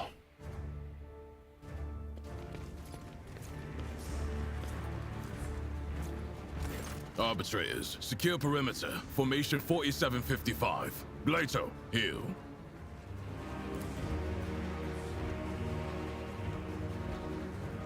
The huge cyber mastiff immediately stops snarling in your direction and goes quiet as its master's foot. Its stillness punctuated only by the thick globules of blood dripping from its metal fangs. Proctor Exact Solomon Antha of the Adeptus Arbates. State your name and the purpose of your stay on Rykadamanoris. Dude, this guy's a fucking badass. Holy shit. Abelard, what makes this man think he can demand anything of me? Cool it, lawman, and show me some respect. Oh, how about we not go there? I'm Machiavel von Valencius, successor to the recently deceased Theodora von Valencius. I've come to this world on personal business. So, Theodora von Valencius is dead. I will deliver this tragic news to Marshal Strax. I honor the pact your predecessor made with the Adeptus Arbates. I won't keep you any longer. What was the nature of your arrangement between the Arbates and Theodora? Your predecessor made a formal alliance with us. She provided us with a headquarters on Dargonis and supported us in the collection and guarding of the Imperial tithe on several occasions. We, in turn, assisted Lady Theodora in enforcing the law on the worlds under her control. The Imperial tithe is a tax imposed on virtually every planet in the Imperium, which is collected by the Administratum under the watchful eye of the Adeptus Arbites. What are you and your people doing here? Removing obstructions to an official inquiry. My unit and I came here to investigate the disappearance of one particularly valuable ship, but the mutinous scum got in the way. Now we are having to deal with them too. What do you know about the situation on the planet? Only that the governor is failing in his responsibilities. This is a planet-wide rebellion, and it reeks of madness, or worse, of witchcraft. The rebels are blinding both themselves and others, and their ravens are the most insane and unholy thing I've ever heard. Are you not supposed to help the governor regain control over this world? I thought that maintaining order was the foremost duty of any arbitrator. Not every uprising demands action by the Adeptus Arbates. For now, I'm simply assessing the situation, and if our investigation requires that the rebellion be crushed, then we will intervene. Still, the governor had best put a stop to this bedlam. He's not here to just sit and look pretty. What's this about a missing ship? It's about a tithe ship. A vessel loaded to the brim with planetary tithes, amassed over a considerable period, suddenly went dark as soon as it departed Rykadamanoris. What does the stolen tithe entail? Resources that every world is under obligation to relinquish for the good of the Imperium.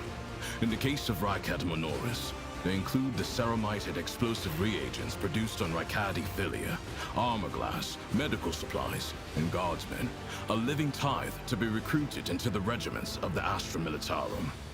Cargo like that is particularly dangerous in the hands of heretics, as it can be easily converted into wealth or used for military purposes. What do you intend to do next? Fight our way to the local Administratum Palace and ascertain whether a fire or some other disaster hasn't destroyed the documents related to the investigation.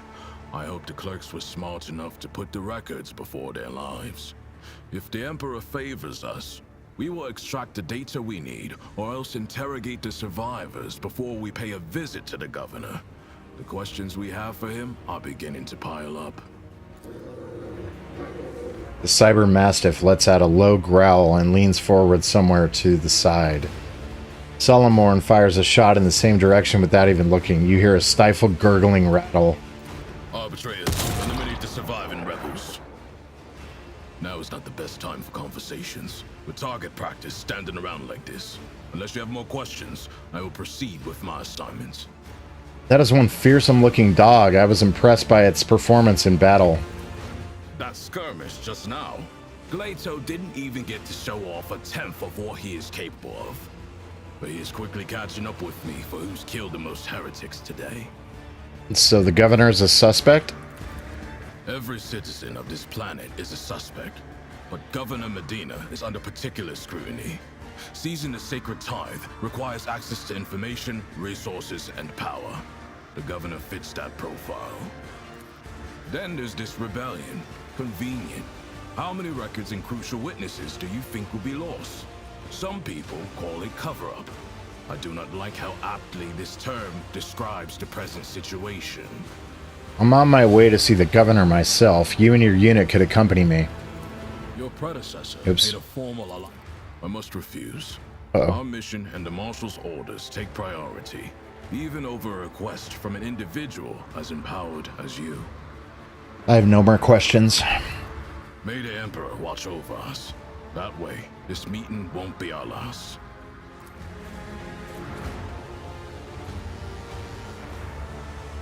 They are judge, jury, and executioner. I think we have to go to the eastern side. Wait, do we? What's going on over here? The arbitrator's arrival was certainly a welcome sight. Hopefully they will help to put things back in order around here. Not happening, old man. All they care about is their tithe. Even if the Coronis expanse turned upside down, they wouldn't bat an eye. Some 10 people, children among them, are huddling together in fear. The elder family members are doing what they can to calm the young. Several armed insurgents are watching the frightened yet unarmed hostages. But the watchers themselves are looking around nervously.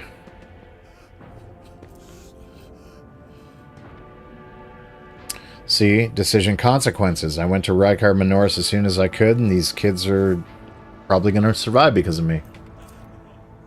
Come to your senses, Airlid.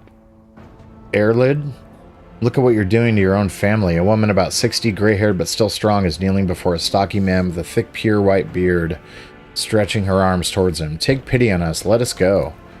Fanatical old man. Can't you see I'm trying to save you? The man clutches his weapons tightly. Only Aurora can help us. Why can't you understand that? Upon seeing you, the man points his weapon at you. The other insurgents do the same. Who are you and what do you want? No, you tell me. Who are you and what are you doing to these unfortunates? Are all these people your family? What are you trying to save them from? Who is behind all this? Look what fear has done to you. See my past self in you. Broken, humiliated, cloaked in disgrace. Is this how you wish to be remembered by the Emperor's servants? But all I wanted was to save... The man drops his weapon and covers his face with his hands in desperation. You hear several short sobs. The old woman arises from her knees and approaches her husband. I know you were trying to save us, but there's still a way to set things right. The old man gestures towards the other insurgents who lower their weapons. Then he shifts his gaze to you, trying to hold back tears. What happens now? Okay, so kill the old man. Your family will be taken care of. As for you, I condemn you to death. Damn. Or your family may go, and so may you, but make sure I do not ever see you again. The hostages begin to leave, and soon the group disappears around one of the bends. The old man looks away from them and walks in the opposite direction. His shoulders shake with sobs every now and then. Ugh. What a loser.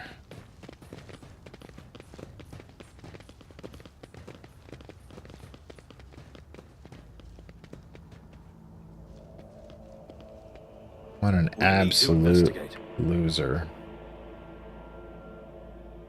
How may I serve their dynasty? They say a little bit of humility never hurts anyone. I help others better themselves by wholeheartedly humiliating them. Sometimes you consult the appropriate treatise on Tactica Imperialis and weigh every step. Sometimes, though, you just fire your biggest cannon and save the day. An expected result. Traps everywhere. Light of terror, guide our way. We shall prevail.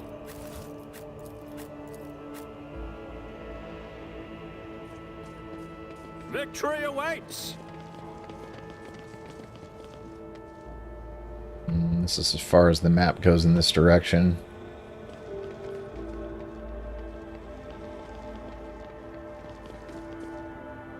Too many candles. I can't read everything. Survive. Success is measured in blood. Oh, yeah. We already know what that says.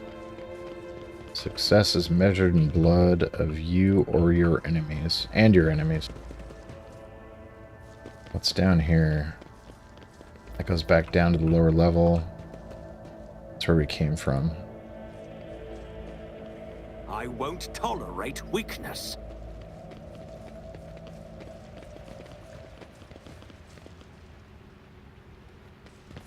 Halt! I noticed something. Goods. Deck officer's helmet. Ancient Terra monocle. The wearer's lore Imperium tests depend on fellowship instead of intelligence and gain a +3 bonus. That's cool. I'll take it. Thank you very much.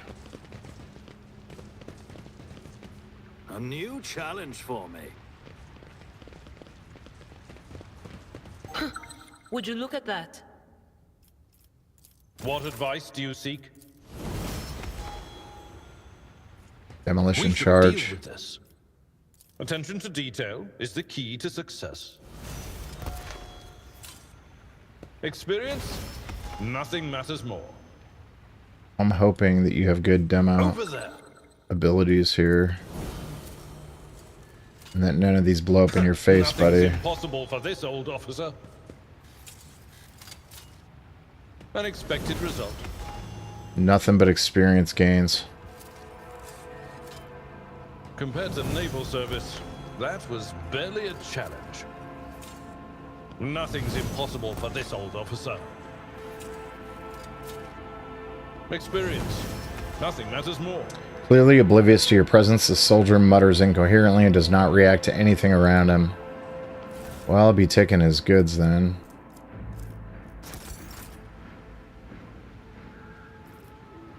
I'm listening.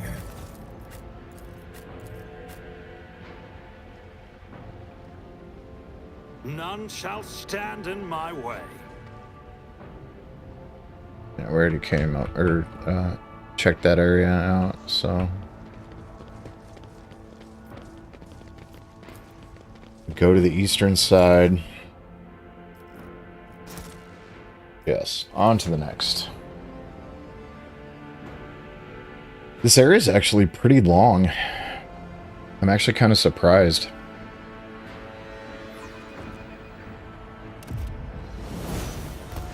Let's go talk to the governor. Take a knee and bow before me. Oh, please, you try. Oh, I'm not worried about any of you.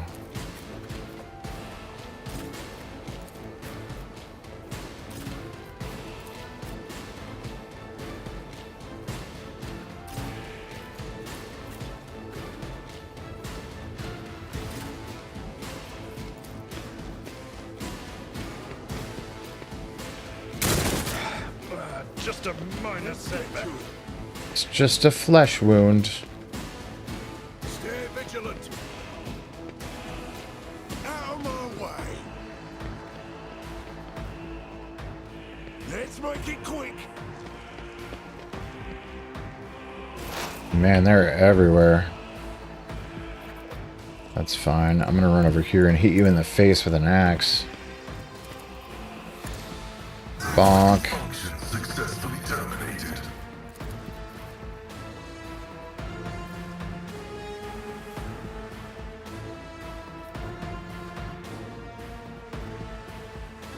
My vow is to serve. Nice. The scriptural process is favorable.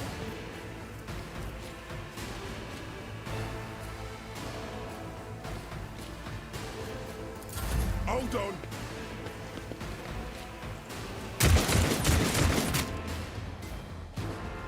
Show me what you've got.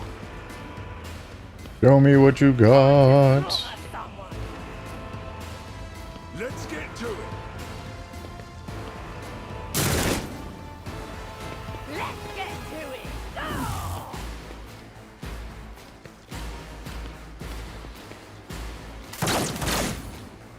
Let's get to it.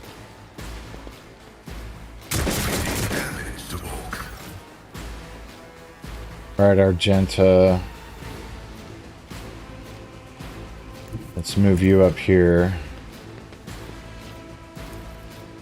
Faith without deeds is worthless. Oops.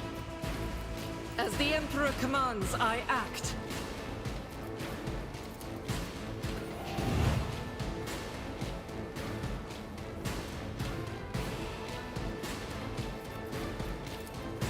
I'll do it.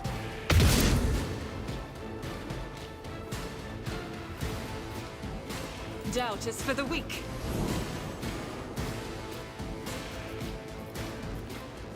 I'll do it.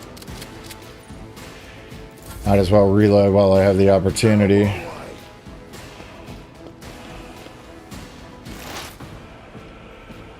Alright, Adira. They who discern the future own the battlefield. Time to zap. Chain lightning wins as usual.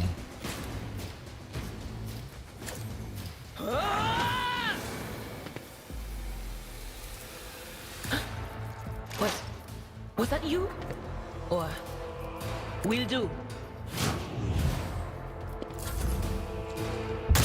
Sniper. That's interesting. Haven't seen that yet. Not a problem for me.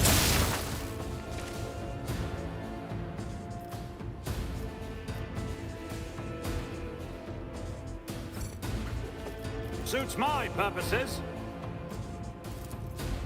All too easy.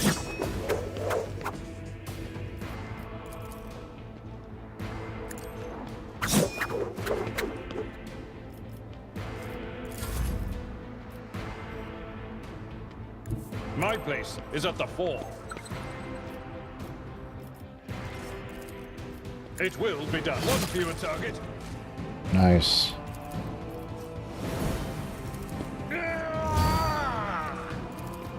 At your beck and call. I'd rather not. No matter the cost. Victory is imminent. It will be done. Reduced to dust. Done. Can't really do anything about that now. We'll end the turn.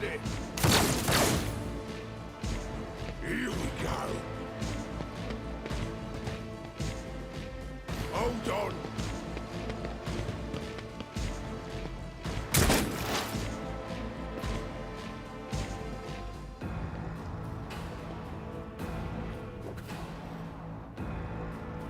Advancing.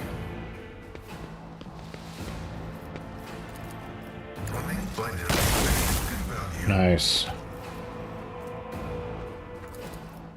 My competences are not that universal.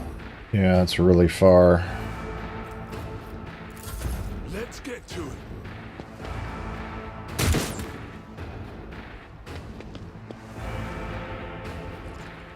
Scared yet?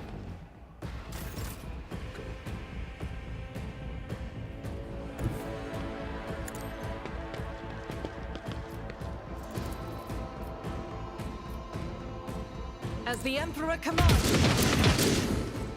Damn it.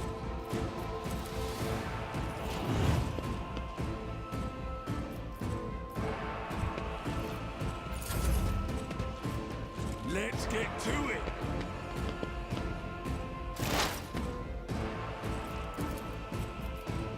Anything else? Oh, I hit Argenta. Not what I wanted.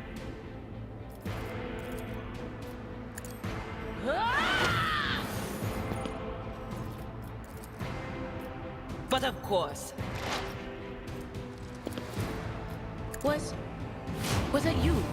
Or my prescience has failed me?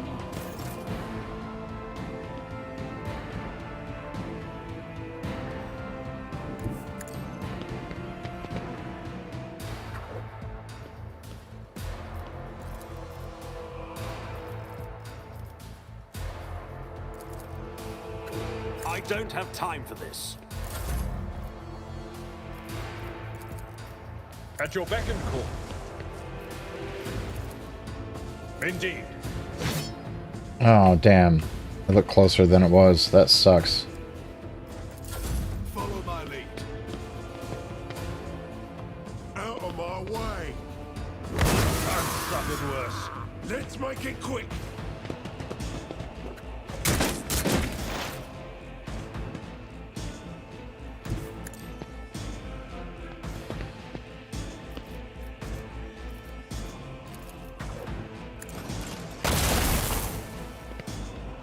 No clue how you missed, buddy.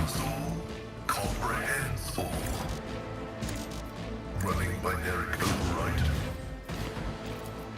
The scriptural prognosis is favorable. Request denied. Hold on.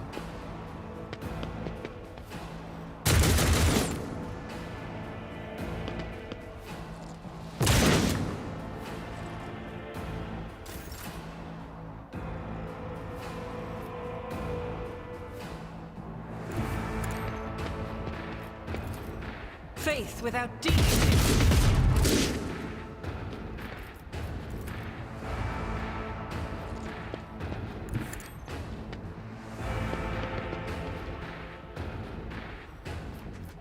Can I hit them from here? I'll do it. I can. In thy light I stand, and thy light I crave.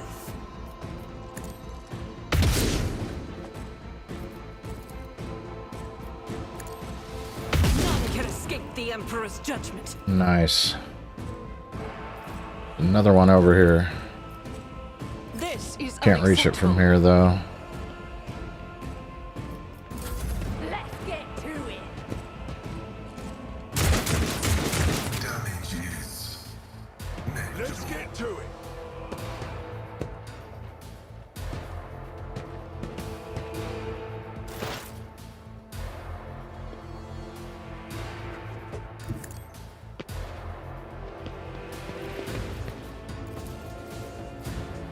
Will do.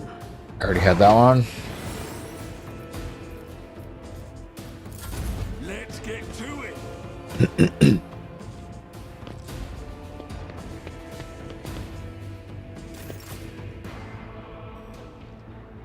Never wavered in the face of adversity. Opposing me was your biggest mistake.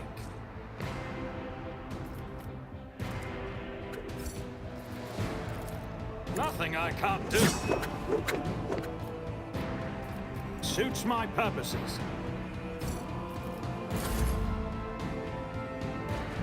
I've seen worse battles than this in my time. That's not the Seneschal's job. Oh, I don't think I can get through there. Break them morale. I gotta go this way. Dude, you just rocked him, buddy. Nice work. And to think, the game wanted me to kill you. As the tactical imperative dictates.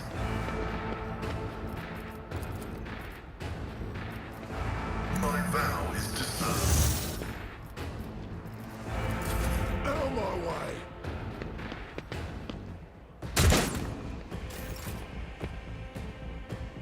I will bathe this battlefield in righteous fury. As the Emperor...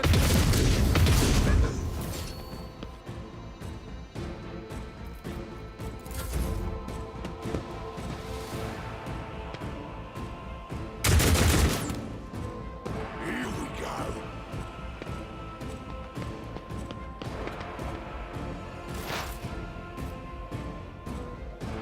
There is movement in the Empyrean.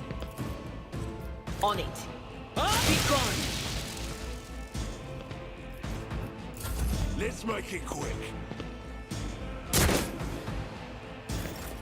I have no idea what he's trying to shoot at. Can I get around here? Oh, it looks like I can. Okay.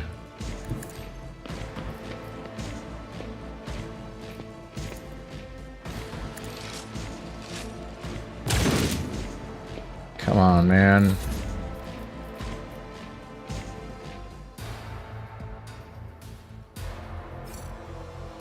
Tried and tested tactics are the best ones. Follow my lead.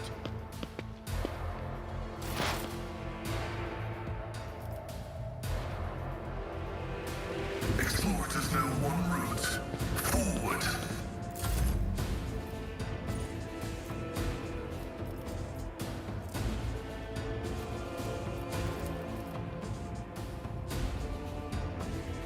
I refuse. God Emperor, move through me. Be the fire in my heart. That is not the Emperor's will.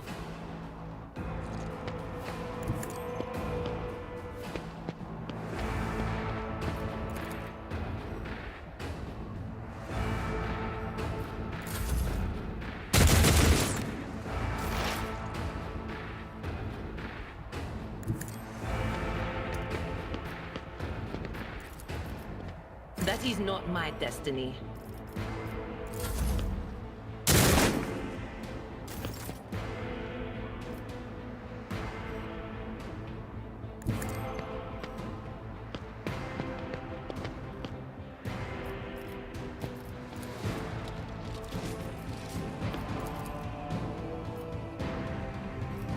I appear incarnate!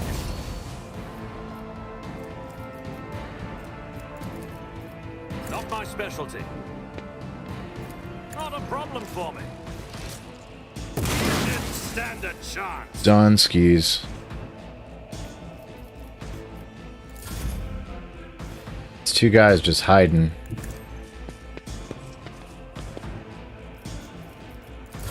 My faith strengthens me.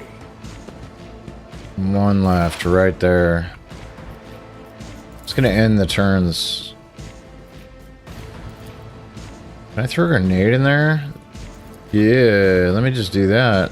This is unacceptable. I will not. Why? That is not the Emperor's will. Okay, well. Somebody better run over there and take this guy out, because he's really annoying me.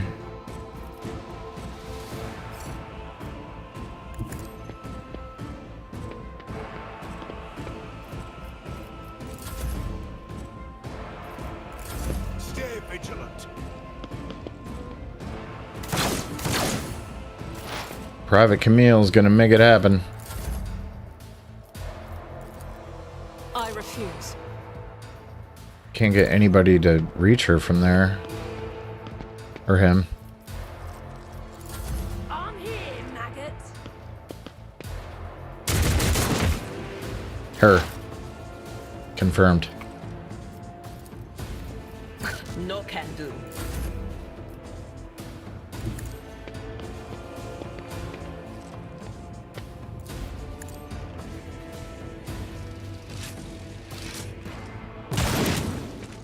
Boom.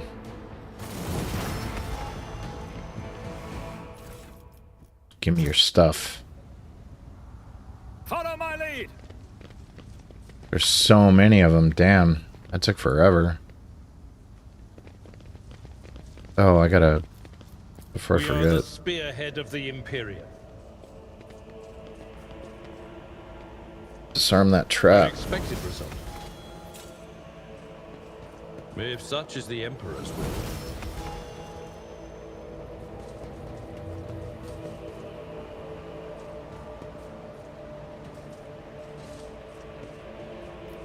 You are authorized.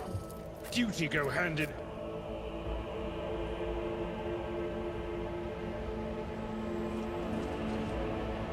Turn off the steam, shall we?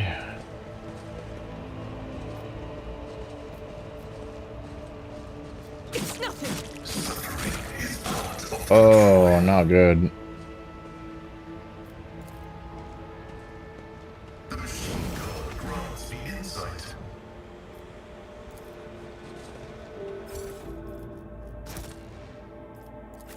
Let me guess. This is another entrance into the warehouse.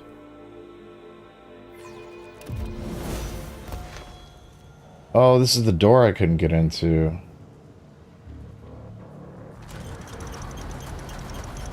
Another way in. That's pretty wild. I'll lay claim to the stars. Love these games, man. There's always like crazy ways in. Different entrances and side areas and...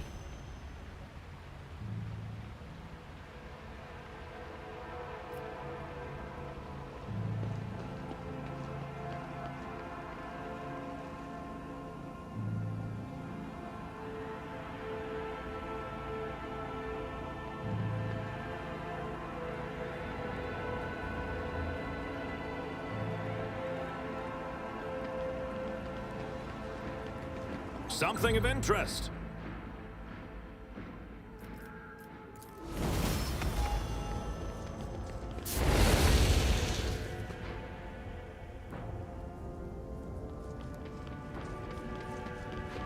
I won't tolerate weakness. Submit, and you'll die quickly. The Masters demand your death! This ocular implant was a worthwhile investment.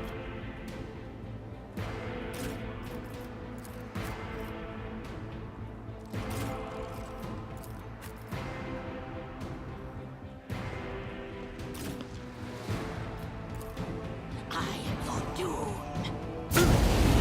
Hey, what's that? Crush the I bring ruin. Death to the weak!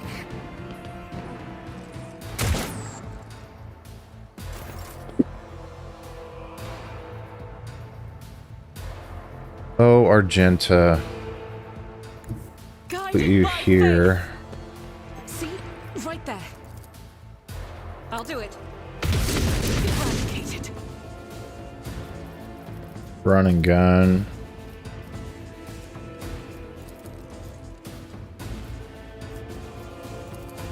As the Emperor commands, struck is a prayer. Make sure he's dead.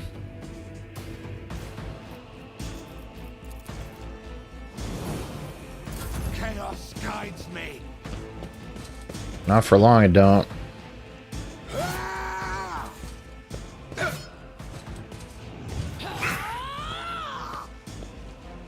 There's going to be a big cleave attack that's going to happen right there. Weapon at the ready. 3 of those guys are going to get real sad real soon.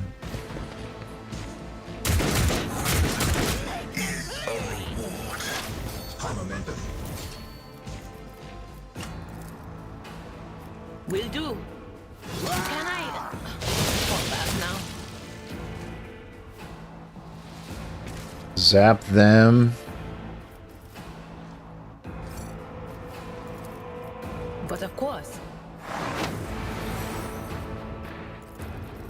Anything else? Debuff. Will do. The whispers must be appeased. Nice.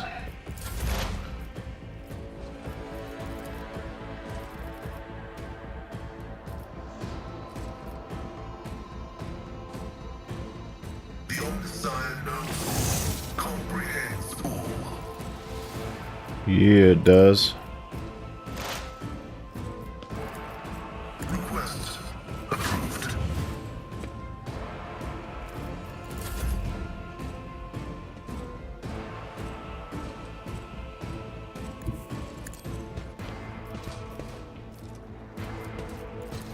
All too easy. Nothing of value has been lost. Done. Opposing me was your biggest mistake. Onk. So good.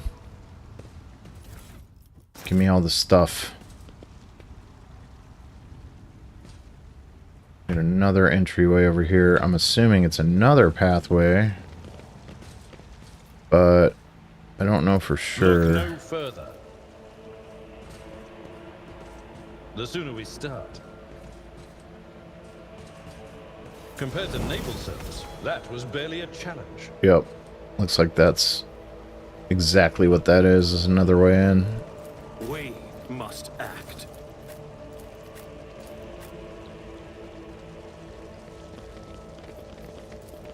The fountain's merry murmur seems to mock the surrounding chaos and desolation. A new challenge for me?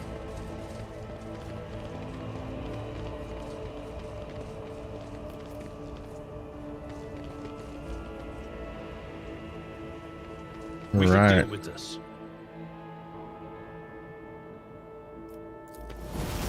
Your seneschal is always there for you. Don't blow up. Experience. Doubt is Nothing for the matters weak. more.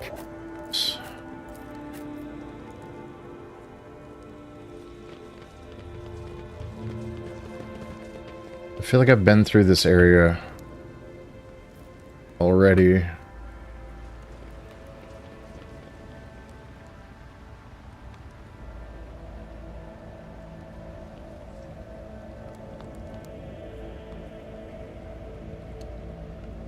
Yeah, that was the area that we took that went down below. None shall stand in my way. Let's see. We need to go to the starport.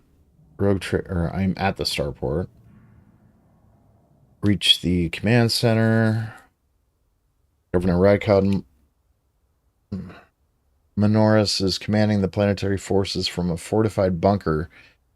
To reach it, the rogue trader will have to traverse the upper way, which is controlled by the rebels. Okay, well, I was already in the upper way, and I already kicked the shit out of most of them. There we go. That's what I'm looking for. Map. Loot I missed over there.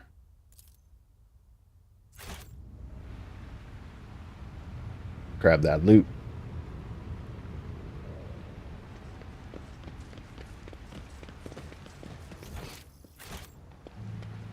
There it is.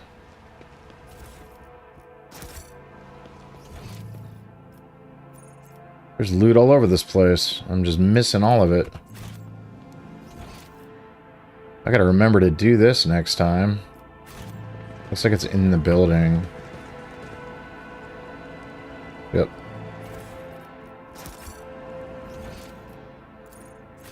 Victory awaits.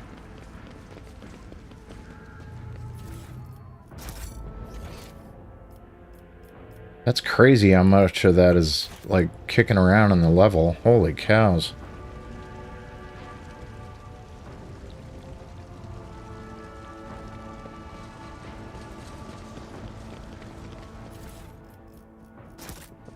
Give me that loot.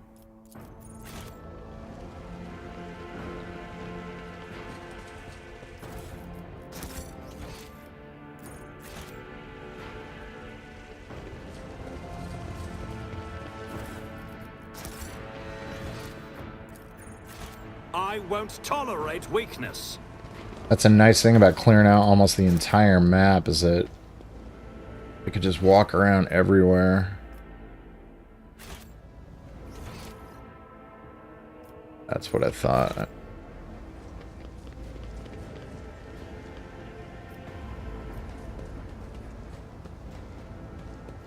Oh, there it is.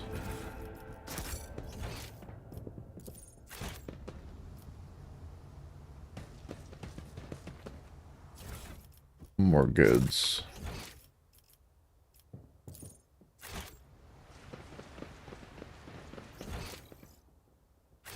Where would the loot be here is the question.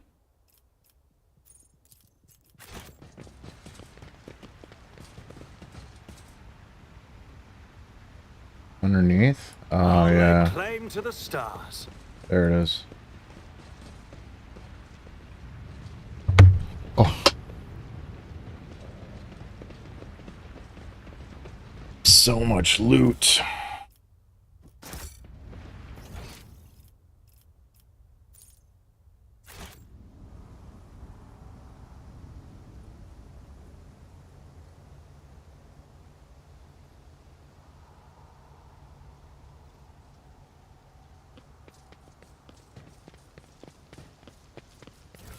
Mm-hmm.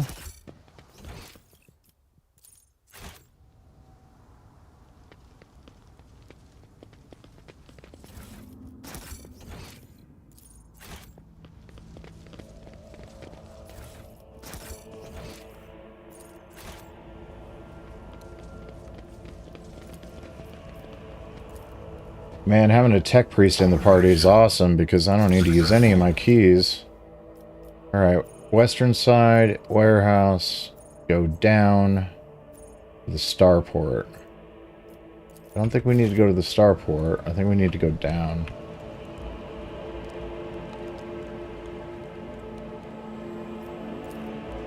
Well, we had already gone down.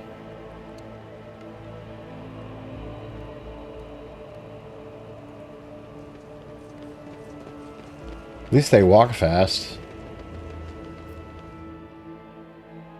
Now we're in the upper way. And I know that we already like cleared this out, but maybe I'm missing something.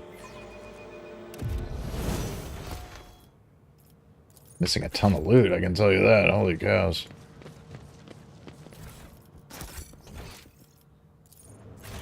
It's about time. Oh, there it is.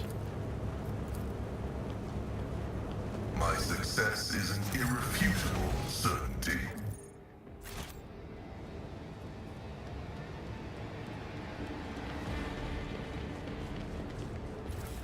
Gimme. I see what we missed. We are the spearhead of the Imperium. An expected result. Aurora's sermon.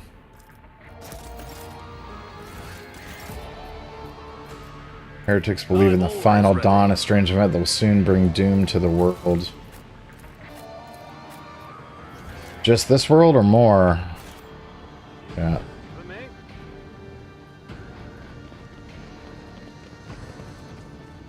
This is what I missed. Going down even further. Into the sewers. Holy cows. It's already 11 o'clock. I need to stop. I thought it was going to be over soon. But this is going to be a whole thing. I'm going to be down here for a little while, so we're in the Underhive now. We must act. So, I'm going to end it here. Let me go ahead and save my game. I'll pick it up again on the next episode. I'm having a lot of fun with this, but I think I need to increase the difficulty a lot. Actually, up to at least normal, if not more than that, because I just don't think it's hard enough. Like, I'm getting a lot of, like... I'm like one-shotting a lot of things, and I don't think I should be doing that. It should feel a little more complicated than that. So, anyway, guys, that was fun. Awesome. I will see you again on the next episode of Rogue Trader. Having fun with this, for sure. Have a good night.